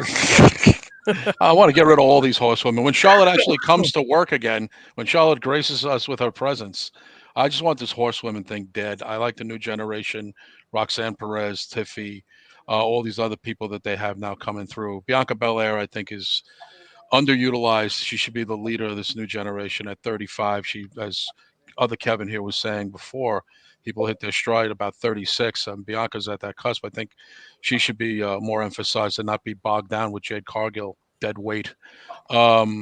Yeah, Bianca, Bailey, I don't know, man. Listen, they had to give it to Nia. I thought they were going to give it to Nia. Everybody told me I was wrong. I was right. And that Tiffany now will have the thing where she will try, she'll side-eye her friendship with Nia. Always look for Nia to be, vulnerable and then feign that she's going to cash in. They'll have some little cutesy relationship with them. As you saw, she got the pink briefcase now. Shout out to Jason Solomonster, who actually said that right there was telltale sign that they're going to be selling that, and they are selling it so people could buy it. So they're going to keep it hot for a little while. So that was pretty smart catch on Jason's part, and that is the case. So I don't know what I know what happens with Tiffy and Nia from here, but Bailey, I'm not sure. I mean, she can't go back to it's so faction heavy right now. This company, everything is in a faction. I mean, literally, almost everyone is in a faction. I would say 75% of the roster. And I'm sure Balor is going to start up the Balor Club again with his. Well, I'm not going to get ahead of this, but that's going to go down. I think there's going to be some new factions there. As you saw, Blair Davenport joined the Unholy Union. Yes. So that there's things happening here. We're very faction heavy. Bailey can't survive, I don't think, on her own. So I get, but she did so badly with the damage control, and that was a faction in itself too. Right, that was keeping her down. If anything, we were like, okay, break free from that, and then you'll be back to the Bailey that we know and love. And you're right, she's getting the reactions, but she doesn't sell a lot of merch. She's not a merch movie. She's never in the top 10, hardly ever. Because I watch these things. I'm always curious, and I always admit with DT, like, who's top 10 this week? Like, we're looking at it and we'll see. And like I'll say, LA Knight always remains in the top 10, but Bailey's not a merch mover. So it's funny that she has. Why would anyone buy a Bailey shirt in this variation of the character now? Like, it's but I'm saying, but like it's a dry character. It's a dry vag character. Like, it's not but when really me and you went like when me and you went to the matches years ago, even as younger people who got the reaction, that was a line for their merch after the show. Warrior, the Bulldogs, Heart Foundation, like Savage. So I'm saying, if you're a top person, don't you guys agree it's weird that you're not a merch mover when you're a top person? It's kind of strange to me. Marvin, what are your thoughts on where we go here with Bailey and Nia Jax? Oh my goodness. Well, I know the one big takeaway, if we can look at these two super chats here, Jeff Collins for $5 said BBL Bailey versus BBW Nia Jax. So much ass in that ring. And the Drew Yari experience for $2 says I still love Bailey's booty. Oh, Drew. Oh, what a perf. That's ridiculous. Everybody's talking about the butts in the ring, but I'm gonna talk about the actual match itself. I thought it was underwhelming. I thought it was very slow. Nia was doing that thing that a lot of like bigger heels do when it's very clear they're gonna get gassed if they go for too long, where they're not doing like slow offense. They're just doing like they hit and then they work the crowd or like saunter around the ring for like 10 seconds at a time. Which I mean, I think works on an indie show. It doesn't work on SummerSlam. Yeah, a lot of really weird, like butt related. I guess I'd say they were doing butt stuff, but like a lot of really weird butt related offense. And I agree with you guys. Bailey, I thought Bailey as a heel was one of the greatest female heels we've ever seen. That Bailey heel character when she cut her hair and she was doing like when they did the whole thing with her and Sasha, like it was just a fantastic character. They turned to babyface. You had the story with EO, you had the story with Damage Control. And then after that, it was exactly what everyone said was gonna happen to Cody, but it didn't happen to Cody. It happened to Bailey. She won the title, and then it became, well, now what? And we saw now what now. But you know what? Now the thing that I want to point out is, you now have the Queen of the Ring and the King of the Ring both winning the title. With the title shot that they won. Yes. And I thought the Queen of the Ring, with Queen Zelina being the only other queen we've ever had, the Queen of the Ring really needed this win to kind of prop up that tournament as being more prestigious. And now with both the Queen and King winning, that's a statistic that they're going to cite into next year. Oh, yeah, of course. They're going to use it. They love their stats. Yeah, they love that shit. Dirty Bird for $2 also said Nia gave Bailey pink eye. I bet she did. Yeah. Got to get that checked out. But next match that we had on the card going past this, CM Punk versus Drew McIntyre with Seth Rollins as the special guest referee. Hey! Man, there's a lot to talk about with this match. Start off with you, Marvin. What were your thoughts going into this, and were you kind of surprised as to the way that everything landed? I mean, look, Seth Rollins, I'm so cold on him right now. I call him Binky the Clown, like from Garfield and Friends. He's awful. Because he's just that annoying, like, hey, cat! Like, he's just constantly jumping out of nowhere and making noise, and the outfits are just like such a look at me thing. The match itself was awesome. Like, I thought the match itself was going so well. I thought there was a lot of such great intensity. I thought Punk looked better than I've seen him look in forever. Yes. I mean, he had clearly gotten back in the gym. Like you said, I think you said it during the watch-along, Mitch, his legs were like tree trunks. I mean, like, he came in there to win it. Drew was on top of his game. I just thought this feud is always cooked on all cylinders. Where they lost me was, I thought that the bracelet was like a cool gimmick for like when the week that Drew attacked him, when all of a sudden, like, we're passing the bracelet back and forth to each other like it's some MacGuffin in the third act of a Marvel movie. Yeah. Like it's the Infinity Gauntlet, and we're passing it like to make sure Thanos doesn't get it or whatever. Like, that was when the match kind of lost me, and when it went from being what I thought was match of the night to to just being a solid match with some elements that I didn't quite enjoy. You know what the worst part is, though? The worst part is Drew still took the damn bracelet back at the end of the match. I know. So nothing got accomplished from it. Nothing. And that means we're also not done with the damn bracelet. And we're not done with Seth either. That means Seth is going to be more of a part of this too. Kevin Castle, what did you think after watching the debacle of Drew McIntyre, CM Punk, and Seth Rollins? Shades of 97. My brother will remember we were at SummerSlam 97, John, remember? With Bret Hart, Shawn Michaels refereeing in that match with Taker and Bret. And they were all enemies, and it was just who was going to turn on who and who was Shawn going to favor. Obviously, you hit Taker with a chair and Bret got the pin. I mean, it was a different kind of outcome, but similar to 97. Michael Cole brought it up, too. Shades of 97, Michael Cole said. It was definitely. We were there. It's at some, so that's where Austin got dropped on his head by Owen. Yeah. Listen, I'm much more into CM Punk since he returned, because I see his attitude change. I like seeing what I'm seeing with the younger people, his interactions with people. He is a different guy. I think you're a product of your surroundings, and if you're happy at work, you will that'll come off of you, and that'll spill over. So I think he was really unhappy where he was. He came here. I don't think he's doing it as a fake thing. So I'm on board with CM Punk's character this time around and what he's doing now. He was kind of heelish in the match. It's weird. Like the three of them, Drew slaps hands with fans when he's coming down. It's very confusing. Like there's very gray area here with all these guys. Seth is clearly a babyface, right? Rollins? Well, there was a break in the middle of that match when him and CM Punk were going after each other. Right. CM Punk went over there because he was wearing the actual bracelet. Seth started saying things. Obviously, you couldn't hear because he wasn't mic'd up, but the mics picked up on him anyways.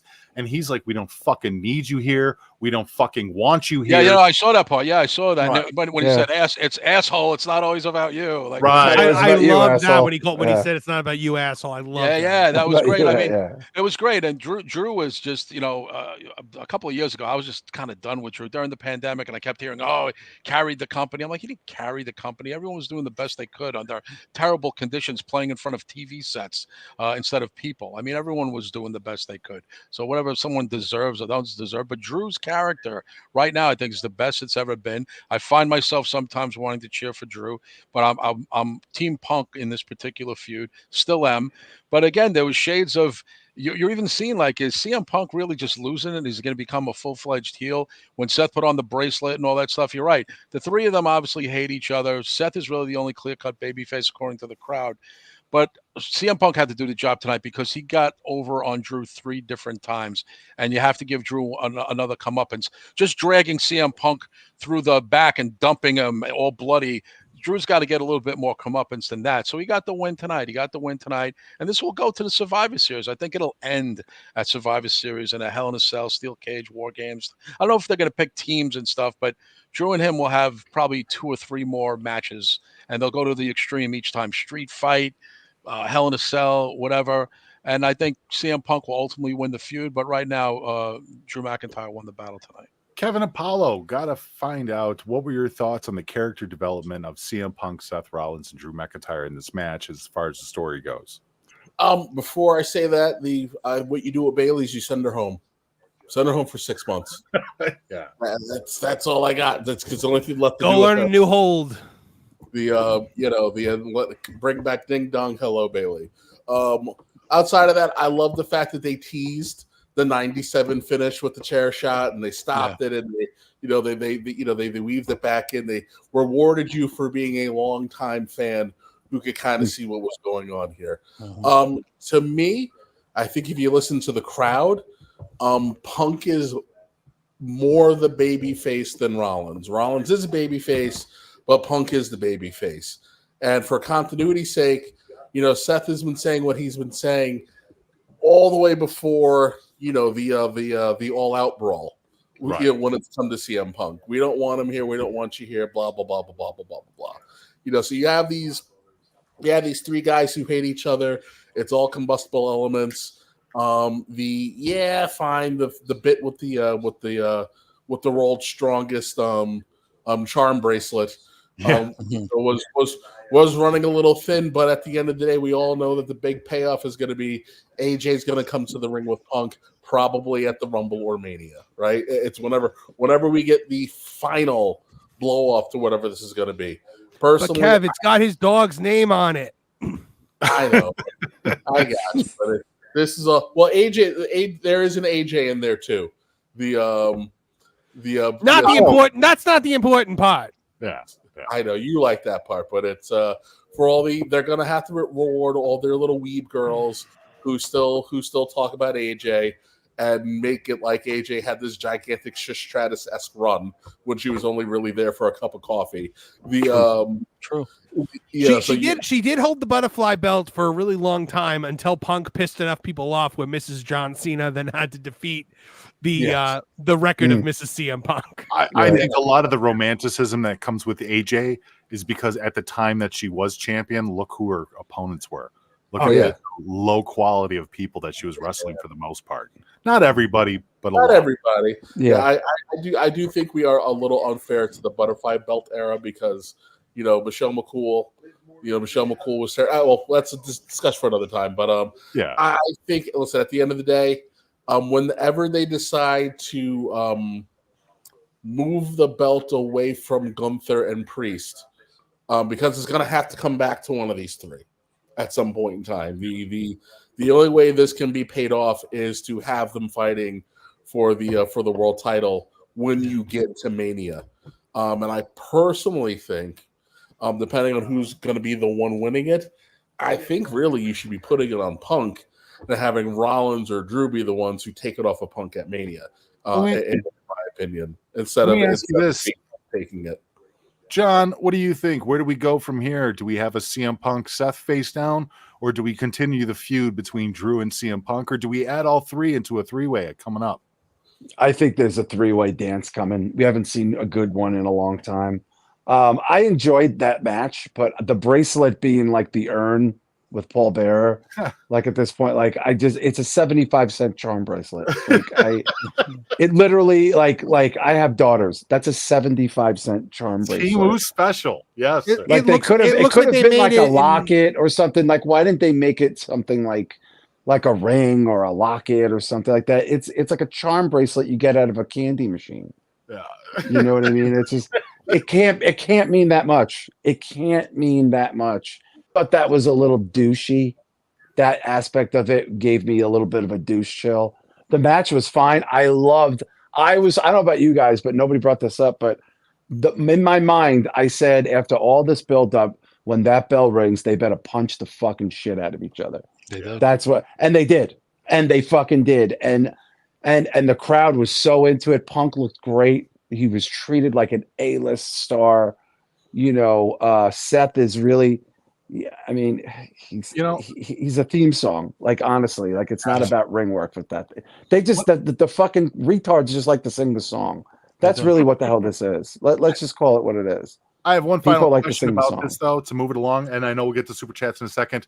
Real quick, obviously the big worry for a lot of podcasts, including our own, was the discussion of Punk's health. Punk looked great out there. I thought he looked like better than ever. Are we still worried about Punk sustaining an injury down the road, or is this something that we've kind of alleviated the fears of? Got to keep an eye on it. That's all. You got to just keep an eye on it. You know, like anything else. You know, because you could say he's injury prone. Listen, 4 major injuries in 5 years. Wouldn't that be the definition of injury prone? Oh, and by the way, let me just say this: they're selling the replica bracelet on WWE.com for $137. Oh, wow. I mean, really? I'm just kidding. Oh, I believe you. I was in on that one. I was like, I could totally see them doing it. With AJ and Larry on it. Oh my goodness, Marvin! It was the way I said it. It was my cadence. Like Michael Cole Monday, be like, now you can have AJ and Larry everywhere you go, fans. Get the Larry the dog bracelet and take it to Jim Cornette's house. Listen, Punk's a little older, but no older than Shawn Michaels when he made his big comeback. I think we saw in AEW a CM Punk who was more in it for the money and to pop himself. He wasn't working out. He wasn't training. He was not conditioned. And he paid the price for trying to do what he could do in his 20s, early 30s, without being warmed up, without being ready to go and primed, versus being a man in his 40s. You know, we all go through it. You know, we all go through it. You just forget that you're not that kid anymore. But this is a Punk who is, listen, even when he got to the Rumble, you know, you could see he was physiologically different than what we saw him wrestling in AEW. Mm-hmm. Guy who's working out, he's putting in the time, he's putting in the effort, he's wrestling smarter, and he's also in a system that's very mindful of trying to keep people a little more healthy. And on top of that, he's not doing the insane schedule they used to do. Like these guys are only working half the dates that they were working even just 4 years ago. So they're home for part of the week now, which is insane to me. Yeah, you know, so it's insane in a good way. Well, he's one of many. He's sharing the spotlight as one of many top guys instead of the top guy in AEW. You know what I'm saying? They have enough top guys to spread it out, you know, like, so we need him, but we don't need, so he can, if he stays at home, you know, we'll miss him, but nothing's going to really change. And when he comes back, he feels like, oh, he doesn't have that heavy load on his shoulders anymore. We were saying on the watch along, I think I said, like, if he gets hurt one more time in the next 6 months, then that's it. Yeah. And Kevin Apollo, what you said that they need to like put up the Mike Tyson's punch out game over. Well, do you guys think that WWE is going to actually pay closer attention to his health, considering how he left the company last time? Yes. Well, they have a lot more. They have just as much invested in him now as they did back then. True. Like honestly, like he's a top merch seller. He's a headliner. You know what I mean? He's controversial. He gets them clicks when he talks. You know, people outside of the company want to hear what he has to say. They don't have a lot of guy. He's like the only guy like that. He's like a social media guy by not being on social media, but he's someone that people care a lot about. Like the thing he said about the people who talk shit about him or whatever. He goes, "Yeah, those are my biggest fans." Oh, of course, yeah. You know, it's so true.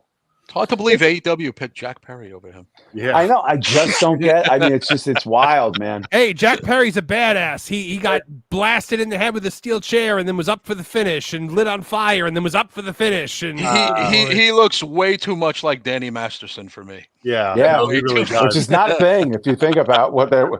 I remember when Nicolas Cage made the September 11th World Trade Center movie. My father, I remember, said to me, he goes, "I hate this because Nicolas Cage in real life would be the first one running away from the building." Yeah. And that's how I feel about Jack Perry every time I see them give him these badass moments where I'm like, if Jack Perry actually got lit on fire, Jack Perry's done for the day. All right. Like he's not getting back up that day without the assistance of medical personnel. The fact that instead of making him the chicken shit heel that he should be after getting choked out by CM Punk and being like the scapegoat kind of guy, they're determined to make him this like I get knocked down and I get up again. Yeah, of course he wants that. He wants it. That's why it was real glass. That's why it was a real shaved chair. Like this is all ways for him to stroke his own ego. He's because nobody's content being Dominic Mysterio, the chicken shit heel that gets the biggest heel heat on the entire But Marv, roster. even calling him a scapegoat is a chicken shit heel thing to say. I'm the scapegoat. That's what a chicken shit heel would say. Duh. Like, you know, why aren't you playing more into that? Like, I would fight you, but I got better things to do. Well, I'm a chicken shit heel. Like, instead, it's like, I'm tough. I know people on the internet say I got choked out, but I'm tough. Hit me with a chair. I'm tough. Danny Masterson, I'm tough. That would require a competent booker with balls to get his monkeys under control instead of letting these victim weight morons run around and play Bruce Willis and Die Hard. No one believes it. That's why no one watches your shitty show. With Punk, dude, he's in a totally different space. We're talking about they're openly discussing how he's the heir apparent to NXT. You know, this isn't CM Punk 10 years ago. I have a stick up my ass and a chip on my shoulder. This is a guy who has found peace in being who he is. Again, he can go down and talk to Shawn Michaels because Shawn Michaels was the original heat seeker. Yeah. You know, so they can have conversations with each other that really only they can, because they see things a certain way. They live their lives as champions a certain way. And come hell, you know, and it was either come hell or high water, you know, they came through it on the other side. So, you know, Punk is happier, and because of what Punk did, it made things better for people there in the WWE. I think everybody's just in a different space, and when it comes to Punk, they're looking at long-term future in and out of the ring for him. If he wraps it up in 2 years, hey, guess what? NXT's on the CW. October 1st, Shawn Michaels is going to need help, and eventually NXT will be back on the road. So who's gonna be Shawn's Dusty? You know, Hunter had a Dusty. Who's going to be Shawn's Dusty? Next match we had up on the cards, gentlemen, is Gunther versus Damian Priest, singles match for the World Heavyweight Championship. Apollo, what were your thoughts going into this match? I'm of two minds, right? I really like Damian Priest. You know, I've known about him for a long time. Again, he's another guy I scream, you know, good for you. You know, he killed himself in the Indies. He killed himself on ROH shows. People didn't give a shit about him, and he rose above it all. And the guy became a super popular a world champion. This match gave me everything we thought it was going to be. It was hard hitting. It was you know, it told the story it needed to tell. I just really wasn't sure which way it was going to go. You know, I was hoping we were going to see some kind of some kind of Finn Balor heel turn, but I wasn't sure if we were going to save it for for Berlin. No, we definitely saw it tonight. I mean, Finn Balor kind of made his intentions pretty clear by the end of the match. Well, I didn't know if they were going to wait, do it now, or do it, do it later. But I got you. They did a great job of solidifying him as a babyface over these last 3.5 weeks because he was kind of stuck in the mud. They didn't know how to balance him being the obvious babyface while having him still lead the Judgment Day while Rio was gone. And they got the rhythm, they got it done. This is as a new champion, especially a champion who got it with the Money in the Bank. Usually, that first run is a bit of a disaster for most people, except for Edge. I think Priest kind of broke the curse, had a nice, strong, timely run, and now that he's going to be on the chase, it'll be nice to see what how and where they handle it. We got a lot of storytelling done in one big story. Again, cool stuff. It's just hard hitting fun. It kind of is what it is with that match. Marvin, you were real excited about this match. I remember during the watch along, you said that this was probably the most surprising match for you of the night. You really enjoyed it. One of the big things that was obviously in contention, though, is Damian Priest being able to hold this character. Mm-hmm. As a heel, I always kind of felt that Damian Priest was lacking, but his natural personality that comes out through interviews and even the documentary clips and everything else like that, as a babyface, it just seems like that's who he is as a person. Yeah. As far as this match goes between Gunther and Damian Priest, and obviously now the Finn Balor issue turning on Damian Priest to begin with, where do you think we land? What did you think of the match, sir? Real quick before we get into that, let me just get a couple super chats. Joe Punches for $1.99 says, "So John, is Seth the great value version of Krusty?" Oh, hey, yeah. Yeah. And John JID 999 for $1.99 says, "I grew up in the 2010s. AJ has a nostalgia feel. My God, you're a zygote." Yeah. AJ Lee is a nostalgia feel. And D74 for $2 says, "This was my match of the night." I'm assuming he's talking about Priest and Gunther. So I'm going to say it was my match of the night as well. So going into this, I had no expectations for this match. I was kind of like cooled off on Damian Priest as a world champion. I was just kind of like, this is an experiment that I didn't think panned out. But going into this match, the couple weeks leading up to it, they really did a lot to change my perception of him and kind of bring him in as a babyface here. This was my favorite match of the night. I mean, look, Gunther came in like with some blood vessels in his chest, like pre-popped. Yes. But by the end of it, his chest is bleeding. I mean, this was a hoss fight.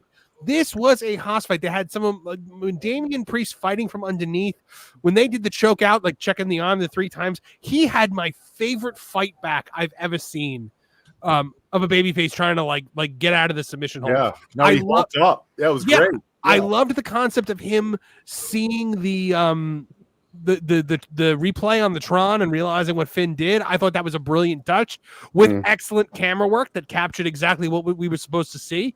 And the Finn heel turn worked so everyone saw it coming from a mile away, but it worked so perfectly. It got the belt on Gunther where it needs to be because that guy is the future.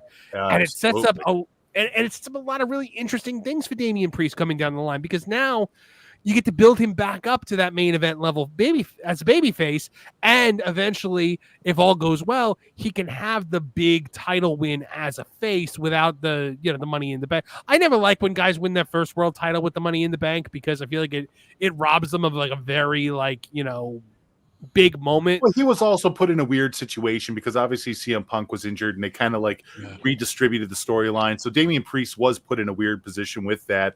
So it was almost as if when he got the title, it felt like, can this guy run with it? And for the first few months, man, what were they calling him? Bisexual Undertaker? Bisexual Undertaker. Right. He won me over tonight, though. He won me over tonight, and I've been wanting him to win me over. I root for Damian Priest just because I know a lot of people that knew him on the Indies, and everyone says he's such a great guy. And like what Kevin said, he worked so hard to remake himself.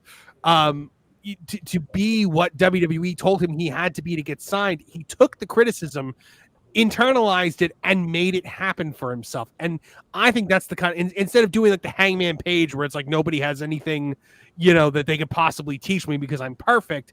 Damian Priest was like, okay, I hear what you want and I'm going to make myself that. and he's just an elite athlete now, and I'm rooting for him more than I've ever rooted for him before. I thought it was a great. This is my match of the night, sleeper match of the night as well. Had no expectations, and it blew me away. John, did you feel like the change was needed for Damian Priest? Are you appreciating the new direction of a laid-back Damian Priest, or are we just kind of like going to move past him and just focus on Gunther from this point on?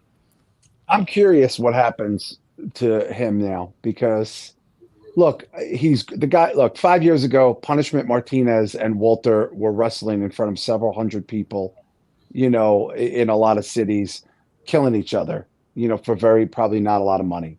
And here you are 5 years later, both of them got in very good shape. Walter, completely changed his whole, physique to be a main eventer.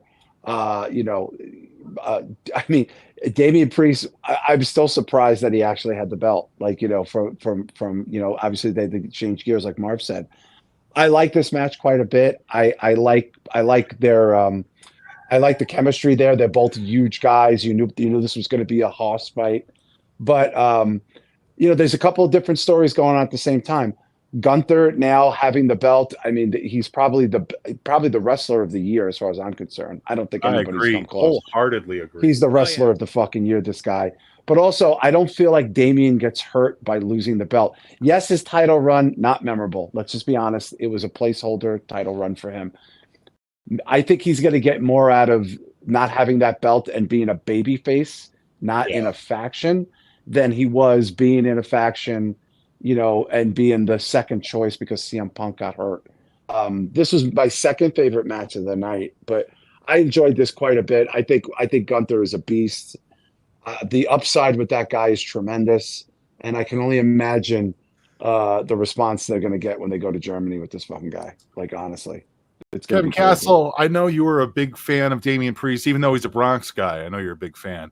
Yeah. What were your thoughts of this match coming out of it? I'm in the minority. I'm not a Gunther fan. I think he's okay. I mean, visually, he's all right. Promo, decent.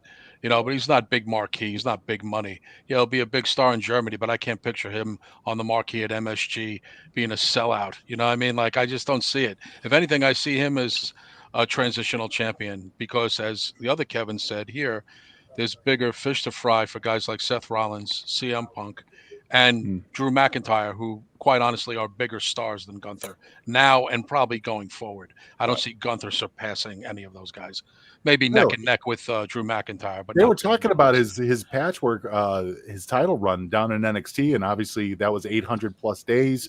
And then they talked about his run with the IC title at 600 days. I know. I mean, to me, though, like I said, he's a little vanilla bland for me, but he's okay. But we're talking about Damian Priest right now. Okay. Damian Priest, the last 3 weeks, I've even told you on the Soup shows, has impressed me. I went through a thing where I liked him. I didn't like him in Judgment Day. I kind of liked him before that, but he was trying to find his place. If you remember, they were all over the road with him. He was a babyface. He was a heel. He was talking to himself at one point. Remember that gimmick they gave him to? Yeah. Like where he was having a psychological breakdown. Like they didn't know what to do with him. And so for him to see him as world champion, as my brother said, a few years ago, Punishment Martinez, a low-end guy in Ring of Honor, even though he had their TV title, big fucking deal. It's the equivalent of Crash Holly's belt, So I mean, he had a TV belt, Kev, but they didn't have a TV show. So go figure. Exactly. He was there during the down years, the decline with the Matt Taven champion days. It was not good. Not good. Yeah, exactly. So to see him now, and I can't wait, by the way, to watch his documentary. I'm going to catch it tomorrow afternoon so I could talk about it tomorrow night on DTKC. He's become top 5 favorite of mine. But I knew the Judgment Day was coming to an end. It had to come to an end. And then they added Carlito. I'm not even sure who's in the Judgment Day, to be honest with you right now. Is Carlito a member? Is JD McDonough ever actually an official member? I don't even know. They hang out together. I know that much. But the match itself was good. I'm not going to downplay Gunther's in-ring ability. He's fantastic. I think wrestler-wise, he's great. He can be Luthez, but I wasn't big on Luthez either as a character. So, I mean, he's a great wrestler. And, when you talk about Kurt Angle had personality. And, I mean, Kurt Angle just has personality and charisma for days. Maybe Gunther will have that. He's a serious character. He's still in that foreign menace kind of category for me. Kind of what they wanted Miro to be when they first brought him up as a villain. But he's one of the best, no doubt about it. I will never dumb down his abilities. He's definitely top guy as far as ability goes. Just like Dragunov. Dragunov's a top guy that way too, and will be. Even though he loses every week, he'll get there. But Priest, where he goes from here is obviously a feud with Finn Balor. There'll be faction breaker. Maybe Damian Priest will form a new faction, or he'll retain the Judgment Day. Dom, not Dom, but he'll have Rhea and maybe get somebody new. Get somebody to get a rub off of Damian Priest. You know what I'm saying? Get a new protege from NXT, one of those dudes.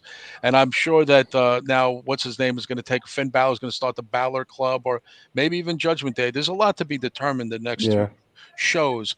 But Priest, I think, with the documentary coming out tomorrow, I'll say this. I thought with that inspirational documentary coming out tomorrow, it would behoove them to keep the belt on Priest, and then let Gunther won it in Berlin, which is, I know he's Austrian, Germany, lateral move, like Jersey, New York. I mean, let's be honest.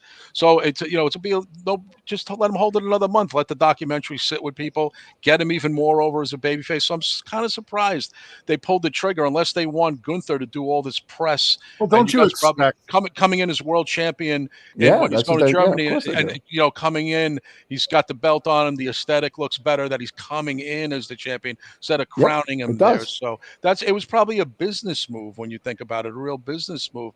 But all these moves are business moves. All these moves are moves. Some of them are more calculated than others. You know what I'm saying? Some of them are more. Kev, I have a feeling that special is about the journey, him getting, and then crescendo is him winning the belt. No doubt about it. And also, and how to keep, and also the way he looks great now. Every girl I know is like big on him. Like my two female co-hosts on my other podcast, Damian Priest is like the guy. So clearly he's getting female attention as well as male attention and stuff. And if you see it, you see what he looked like 7 years ago. It's like night and day. So he's very inspirational. And you're right, Mish.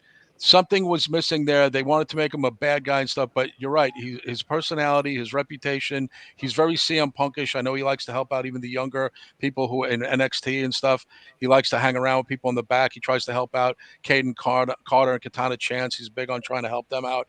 So you're right, Mish. They're going to capture that with him, and he will be fine as a top babyface. Listen, they're very heel heavy right now. They need top babyfaces. Well, that's what I was going to say when you were bringing up the Berlin stuff, because me and you both, we both talked about this on Wrestling Soup multiple times. But the idea of Gunther going into Berlin as a champion, I do agree with you, lateral move, Austrian, etc. But it looks better for Damian Priest to get his rematch against the champion as the avenging babyface, as opposed to him holding it as this weird pseudo heel in a pseudo heel group that he's been working with. So I was very happy with the idea of Finn Balor finally pulling the trigger, Dominic Mysterio finally pulling the trigger, and obviously we're going to get separation storyline on Monday to kind of sort some of this out. And then now we're going to have Damian Priest going after Gunther, but clearly Finn Balor is going to be the catalyst between those two, because Finn Balor probably wants a shot at the championship as well as more shots. But guys, there's one where does Carlito stand? I'm actually more concerned about JD McDonough. Where does JD McDonough's big head stand? I'm still waiting for Tom and Nick Mysterio to show up. Those poor guys. My God. But main event time, Kevin Castle, everybody, Cody Rhodes versus Solo Sikoa, Bloodlines rule match in the undisputed WWE Championship in the in the actual main event. Kevin, what did you think? Kevin Castle, thoughts on Cody Rhodes and Solo Sikoa? Match started out slow. Solo is not a top guy. I never will see him as that. I mean, Jacob Fatu has completely outshined him in 4 weeks. And I knew I was holding firm that Reigns was going to make an appearance. And I was prepared almost when I heard Owens and Orton coming in. I'm like, maybe not. But I'm like, no, they could always run these guys off, and then Reigns could come in as the last guy. And that's exactly what it did. The match itself was kind of blah. Dare I say it was not one of my favorite matches, my favorite ending, but not one of my favorite matches. You had to know the bloodline rules. You knew they were going to come in and try to fuck up Cody and stuff. And props to Tongaloa. He didn't fuck up in the 2 minutes that he was in the ring. So props to him. The eye patch is very becoming, by the way. I like the eye patch. I hope it's a regular thing. It reminds me of, what's his name? The guy who's PCO, his old gimmick. Yeah. Carl Ouellette, is that his name back in the day? The eye patch. But Reigns coming out was everything for me. I mean, I was waiting for this moment. Surprised to see no Heyman, because I know Heyman's been hanging out with him in Florida for the last few weeks. And him just walking out, and he got physical. That was the other thing, Mish. Remember we talked about on Wednesday. He's going to come out and stare down. No physicality because they're not going to give you that just yet. But Right. they gave you that. I was kind of surprised that Reigns not only gave you physicality, he put the 2 finishing moves, crowd pop big. He's not an official babyface. I saw everyone arguing about it. I thought, now Cody's number 2 babyface. No one said Reigns is a babyface, and he doesn't have to be a babyface. It could be 2 warring heel factions led by Paul Heyman is going to be the other side. No one's turned babyface yet, so everybody's putting the cart before the horse as usual in the IWC. But they gave him a hero's welcome because they missed him because he was gone. They appreciated what he did. He's a record-breaking champion. He's a top guy, and he was missed. Let's be honest. Even people who don't like him missed him. Admittedly said to me, Kevin, I'm actually excited. I'm not even a fan, but I'm excited for his return. Yeah, because you're into wrestling and it's story and it's epic, and this is this part of the story. And now the Civil Wars, all these guys are into comic books and Marvel and the Civil Wars and all this stuff. Wrestling is now going to do that, and it all kind of plays into each other. And it's cinematic excitement. That's what it is. And I like that he laid out Solo. I was very surprised at the physicality. I thought he was just going to come out with Heyman, do a stare down, and then go off the air. And that's not what they did. So I was definitely surprised. And he stared at Cody. He gave Cody the fucking stink eye. He's not a baby face. So everyone's not going to be kissing babies and saying suffer and succotash. He is the heel Reigns that you liked. He's not changing. He's only changing who he's focusing his anger and his feud on. That's the only thing that's changed. Well, Marvin, just like the theme song of Tooney Town Wrestling, "The Enemy of My Enemies" pretty much was the theme song of this main event match. What were your thoughts on it, sir? Yeah. By the way, real quick, our friend Travis Heckle from the Jim Cornette Experience was checking in. Just said, "Hey guys, Steak and Shake was freaking great. Thanks for the fun night. Gonna enjoy this wrap up from you guys. We're working on some Cornette art." So that is Travis Heckle, the thumbnail artist for the Jim Cornette Experience, who is a good friend of the show. Good to know you're watching, buddy, and thank you very much for sticking with us for the whole live watch along tonight. So yeah, this match, the match itself, I couldn't tell you a thing about it. Outside of the run-ins, I mean, I just remember sitting there, I'm like, okay, it's solid, but like I couldn't remember any like real good moments. The run-ins though were great. The you had with Tongaloa with that eye patch, with a guy that already like messes up and drops people and does everything that he does. I don't know if taking depth away from him is a great idea, but you know what? Whatever. It looks badass. Having Owens and Orton come out was great because once they were gone with the God, then it set up the fact that like when Jacob comes out, who's there left to help Cody?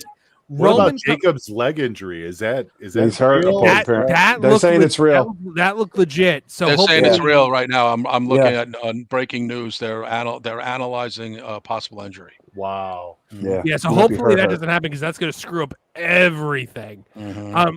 I thought the Roman return was done about as well as it could be done. I've been saying, look back in the Suffer and Succotash era. I said the thing they have, if you want people to cheer Roman Reigns, the way that they always wanted him to be a babyface, the thing you had to do with him was turn him heel, because that was the only thing that was going to make him cool enough where people would stop being like, this is the guy that Vince McMahon is shoving down our throats, to be, wow, this guy's a legitimate star, a legitimate badass. And that's what we saw. I mean, he hit the nicest spear I think I've ever seen on Solo Sikoa. Like, it was gorgeous. And I love that stare down between him and Cody at the end. I mean, it was, I'm trying to think of like something I can compare it to. Of just like the two enemies, like it's like Venom and Spider-Man. Yeah, it was like Venom and Spider-Man teaming up to fight Carnage. It was like, I don't like you, but I think you also saw the begrudging respect between the two of them. Right. I mean, I think the one thing we're all overlooking though is Arn Anderson in the back before Cody came out in his Skeletor helmet. Yes. I loved that. I was like, oh, thank you for bringing him back. I'm wondering if Brock Anderson is going to be coming back now too. I think that the Bloodline Civil War, I mean, it's going to be the big storyline of the next year. I don't think you bring The Rock into it until post Survivor Series, until post War Games.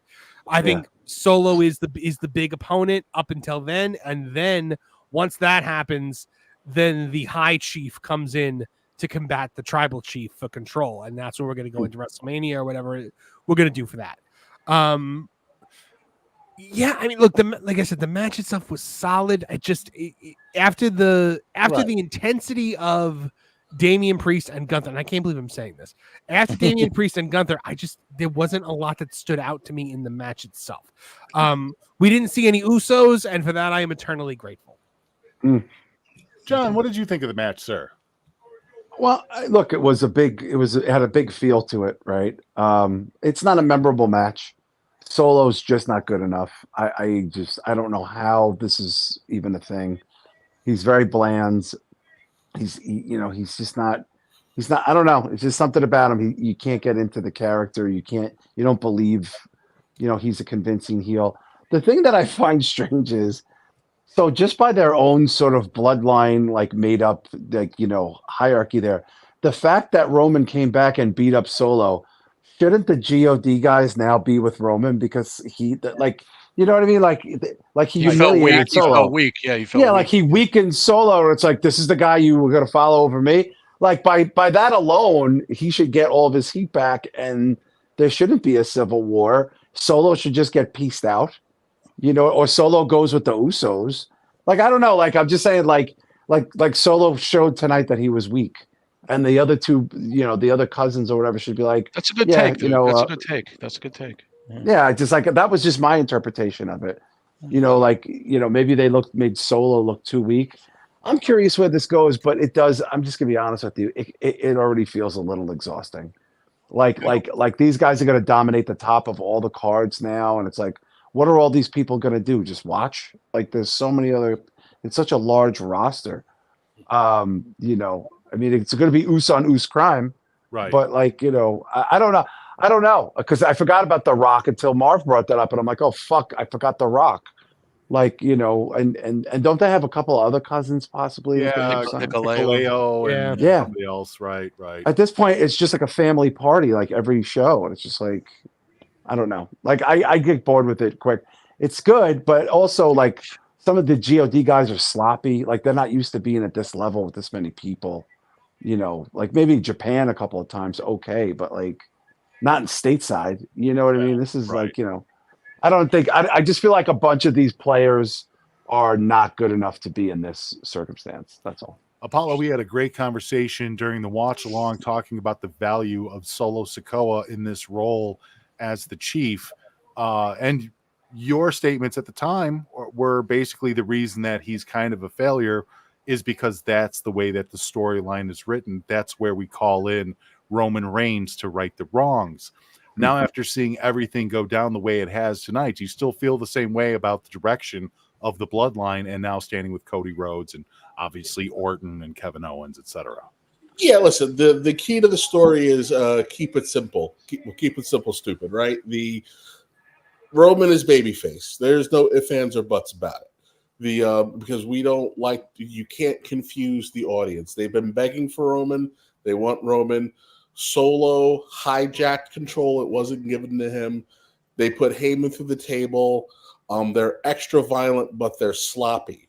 It's a classic case of, yeah, kid, the seat's going to be yours eventually, but you need experience. And they're inexperienced. They're not going about it the right way.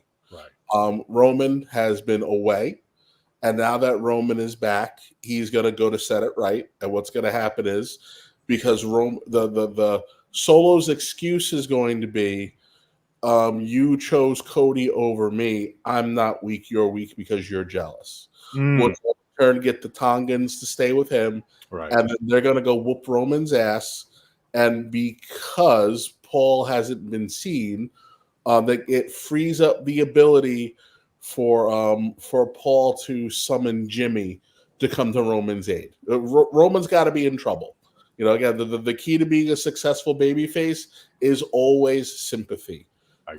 So it's either Roman's going to be in trouble and it's going to be an avenue to bring back Jimmy, and then it'll turn into, okay, well, how do we get back Jay?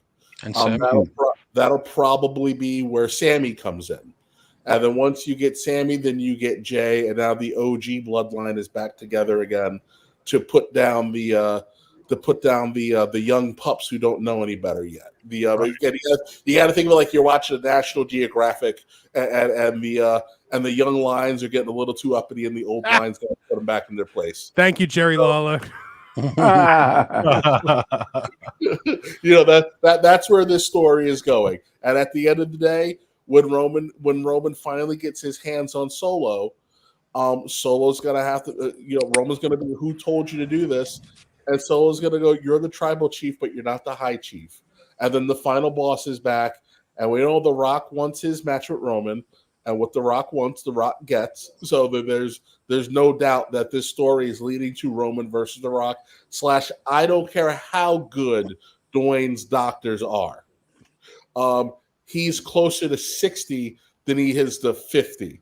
Right. We got to get this match happening within the next 2 years, or it's not going to happen. Yeah, it's definitely got to happen. Very soon. And Reigns, you guys feel Reigns will be the baby face in that feud, right? Oh, Reigns yeah. Be totally. Big time. I think The Rock really is digging the whole final boss persona. I don't think that's going away anytime soon. And you still got to do Rock and Cody at some point. They've set it up. That's right. They have to have that match too. They can't just let that dangle and fade out. I'm seeing some people say that Jacob Fatu was helped to the back, but other people are surmising that maybe it was not a legitimate injury. It was a way to take Jacob out, wherein Roman didn't have to bump him. We'll find out soon enough. It's interesting because he did bang his leg on that corner on the replay. If you see, he did hit his leg. Yeah. I saw that he's legit hurt. Like people were saying he's legit hurt, but I guess we'll find out Monday. Yeah. So, I mean, overall, I agree with you guys. The match itself was kind of static at best. There wasn't really any standout moments where Solo Sikoa was really having control over Cody or vice versa. It felt like as soon as there was the first sign of trouble, though, for Solo, that's when everybody started gang rushing the ring, and we started getting cameos from everybody from the outside. As far as the moment between Roman and Cody, the little nod that went back and forth, absolutely, this looks like the future of what we're seeing. Avengers Assemble, however you want to call it, and that's going to be the definition going down the road into Survivor Series, and then definitely going into the Royal Rumble and WrestleMania. I don't think this is stopping anytime soon. But real quick, end of the night, favorite match, least favorite match, overall letter grade. What did you think, Marvin? Favorite match of the night, that's got to go to I would say Gunther and Damian Priest. Least favorite was Nia and Bailey. And as far as a letter grade for the whole show, I mean, I would honestly give this show the lowest would be a B+ and I would even go as high as an A-. Very good. Kevin Apollo, thoughts? Favorite, least favorite, overall grade? Yeah, I think it was a solid A. I think it's a solid A. The weakest match was Bailey Nia, and that's that was still a pretty decent match. And I think my favorite match was probably Rhea and Liv. I really like that story. They tore it up. Absolutely. Mr. John Draper, favorite, least favorite overall? My favorite match was the Priest Walter match. I like Walter matches. I find myself, I feel like they're very rewatchable, right? Although the main was a little dry. I don't think the main was good. The Bailey Nia just didn't need to be there. It just didn't have been a pre-show. That could have been a full sale, simulcasted. I'm going to give this a B only because like a B- ish, because the main was built around Roman walking in and the run-ins. The match itself for a main event was not a very the match was not good. Like, you know what I mean? There wasn't a lot of good stuff there. But it was a solid show. I mean, I think the crowd was great. Yeah, great. The crowd was wonderful. They were very supportive. They didn't check out. They really did check out.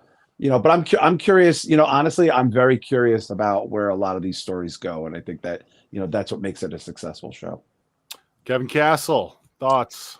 Least favorite match, I agree with all you guys, was Nia and Bailey. Absolutely least favorite.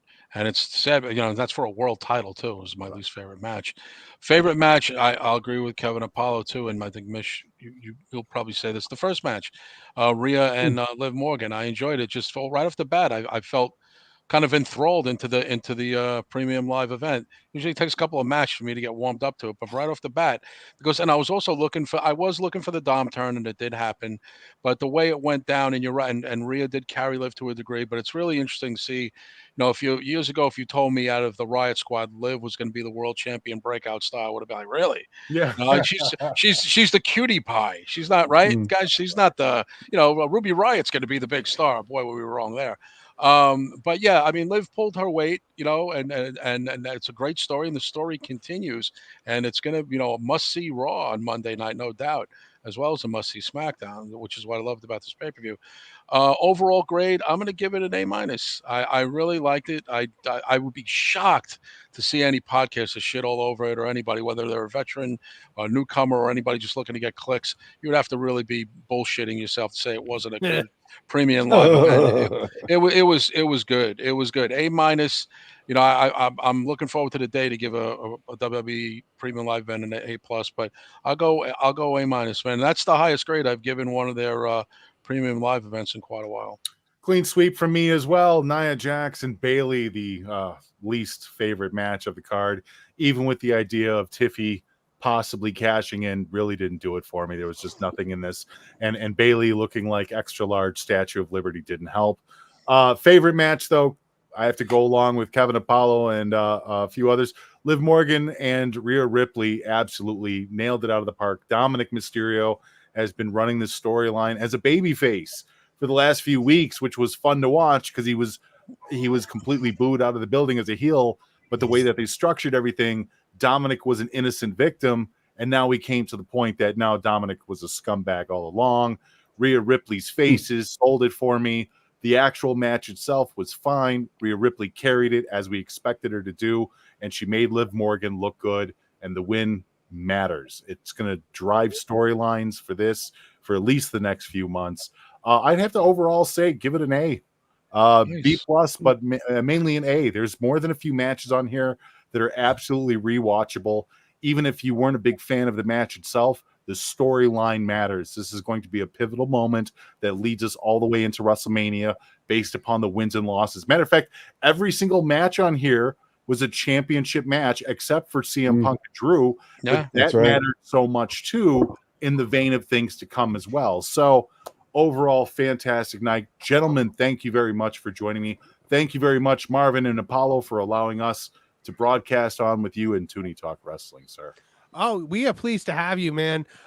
This was such a fun night. We're going to be doing these watch-alongs a lot more, and if you guys ever want to do the post-show simulcast again, this was a blast. It was a great way to kind of digest what we just saw and kind of present it in a more public fashion. Yeah. No, absolutely. We had more than 200 people in our chat live on Discord, and I saw that you had around 2 something here live on the YouTube as well. So nice. Fantastic numbers. I hope everybody had a fantastic time.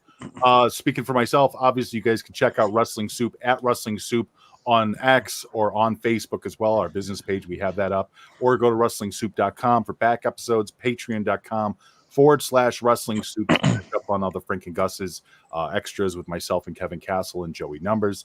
Also, make sure to check out Patreon.com/Don Tony D to check out Kevin Castle's episodes, along with Don Tony and Trez doing the Castle Chronicles. And then, of course, you got on Twitter at KevZ Castle, or on X Twitter. I'm still stuck in between the two. But you also have John Draper with Spitball Media, of course, and you can find John Draper at I Am John Draper on X, as well as Patreon.com/Spitball Media. And the Spitball Media X account as well. So I don't think I left anything off. Did I, boys? No, you were good. I would just want to say thank you, Marvin. Thank you, Kevin Apollo, Mish. Yes. Always. Thank and you. Thank you to my brother. Good takes from everybody tonight. I'm actually blown away. All you guys made great takes. You know what, though? Honestly, it was a good some show. of my own takes. But it was a good show. Like, it was a little long, but it was too long. But it was a good show. I mean, when it's a good show, you get good takes. Tomorrow for AEW, right, guys? Like, we are going to do. We decided we're doing a live watch along for All In. So when you do AEW, don't hit me up. I gotta go, guys. Thank you very much, man. Thank you very much, guys. All right, peace, All right, good night, guys. And thank you to everybody who super chatted tonight. It was a huge help. You guys made this our most successful stream to date. Please make sure you like, share, and subscribe over here at Tooney Town Wrestling. Also check out Tooney Town TV here on YouTube, where Kevin Apollo and I are also live streaming every Thursday night at 8 p.m. for Tooney Talk TV, where we talk movies and comics and TV shows and all that other great stuff. And check out That Game Place, the That Pod Place gaming channel, where I'm a regular host. And of course, patreon.com/TooneyTown Wrestling for more exclusive content, including watching along with some AEW stuff that I've been reacting to lately, and more stuff coming on the way. What was that, Mish? Also, don't forget to join the Tooney Talk Wrestling Discord and the Wrestling Soup Discord. You can find the links through WrestlingSoup.com, and you can also find the links on, I believe, Awful and Dis's page. Dis has the AEW. Dis has Dis has the Tooney Town Wrestling Discord information on his on his Twitter account. You got to get more people on there, dude. You guys got a lot of topics and stuff. It's a good. We do, yeah. It's a great. We put together a great community on there. I'm very, very happy with it. So it's definitely growing pretty well. Yeah, no, for sure, man. I love doing these. I'm glad that we had another chance to do the crossover. This is the very first time we've done the dual cast, and it's been a long time since Joe and I did an actual YouTube and a Discord stream at the same time. But I'm glad everybody had fun. Seems like everybody in the chat room had a great time. Yeah. Thank you very much for joining us. Thank you very much for supporting the shows. I very much appreciate it humbly. So thank you guys. Yeah, and for all of us here at both Wrestling Soup and Tooney Town Wrestling, I'm Marvin the Movie Monster. Now get out of here!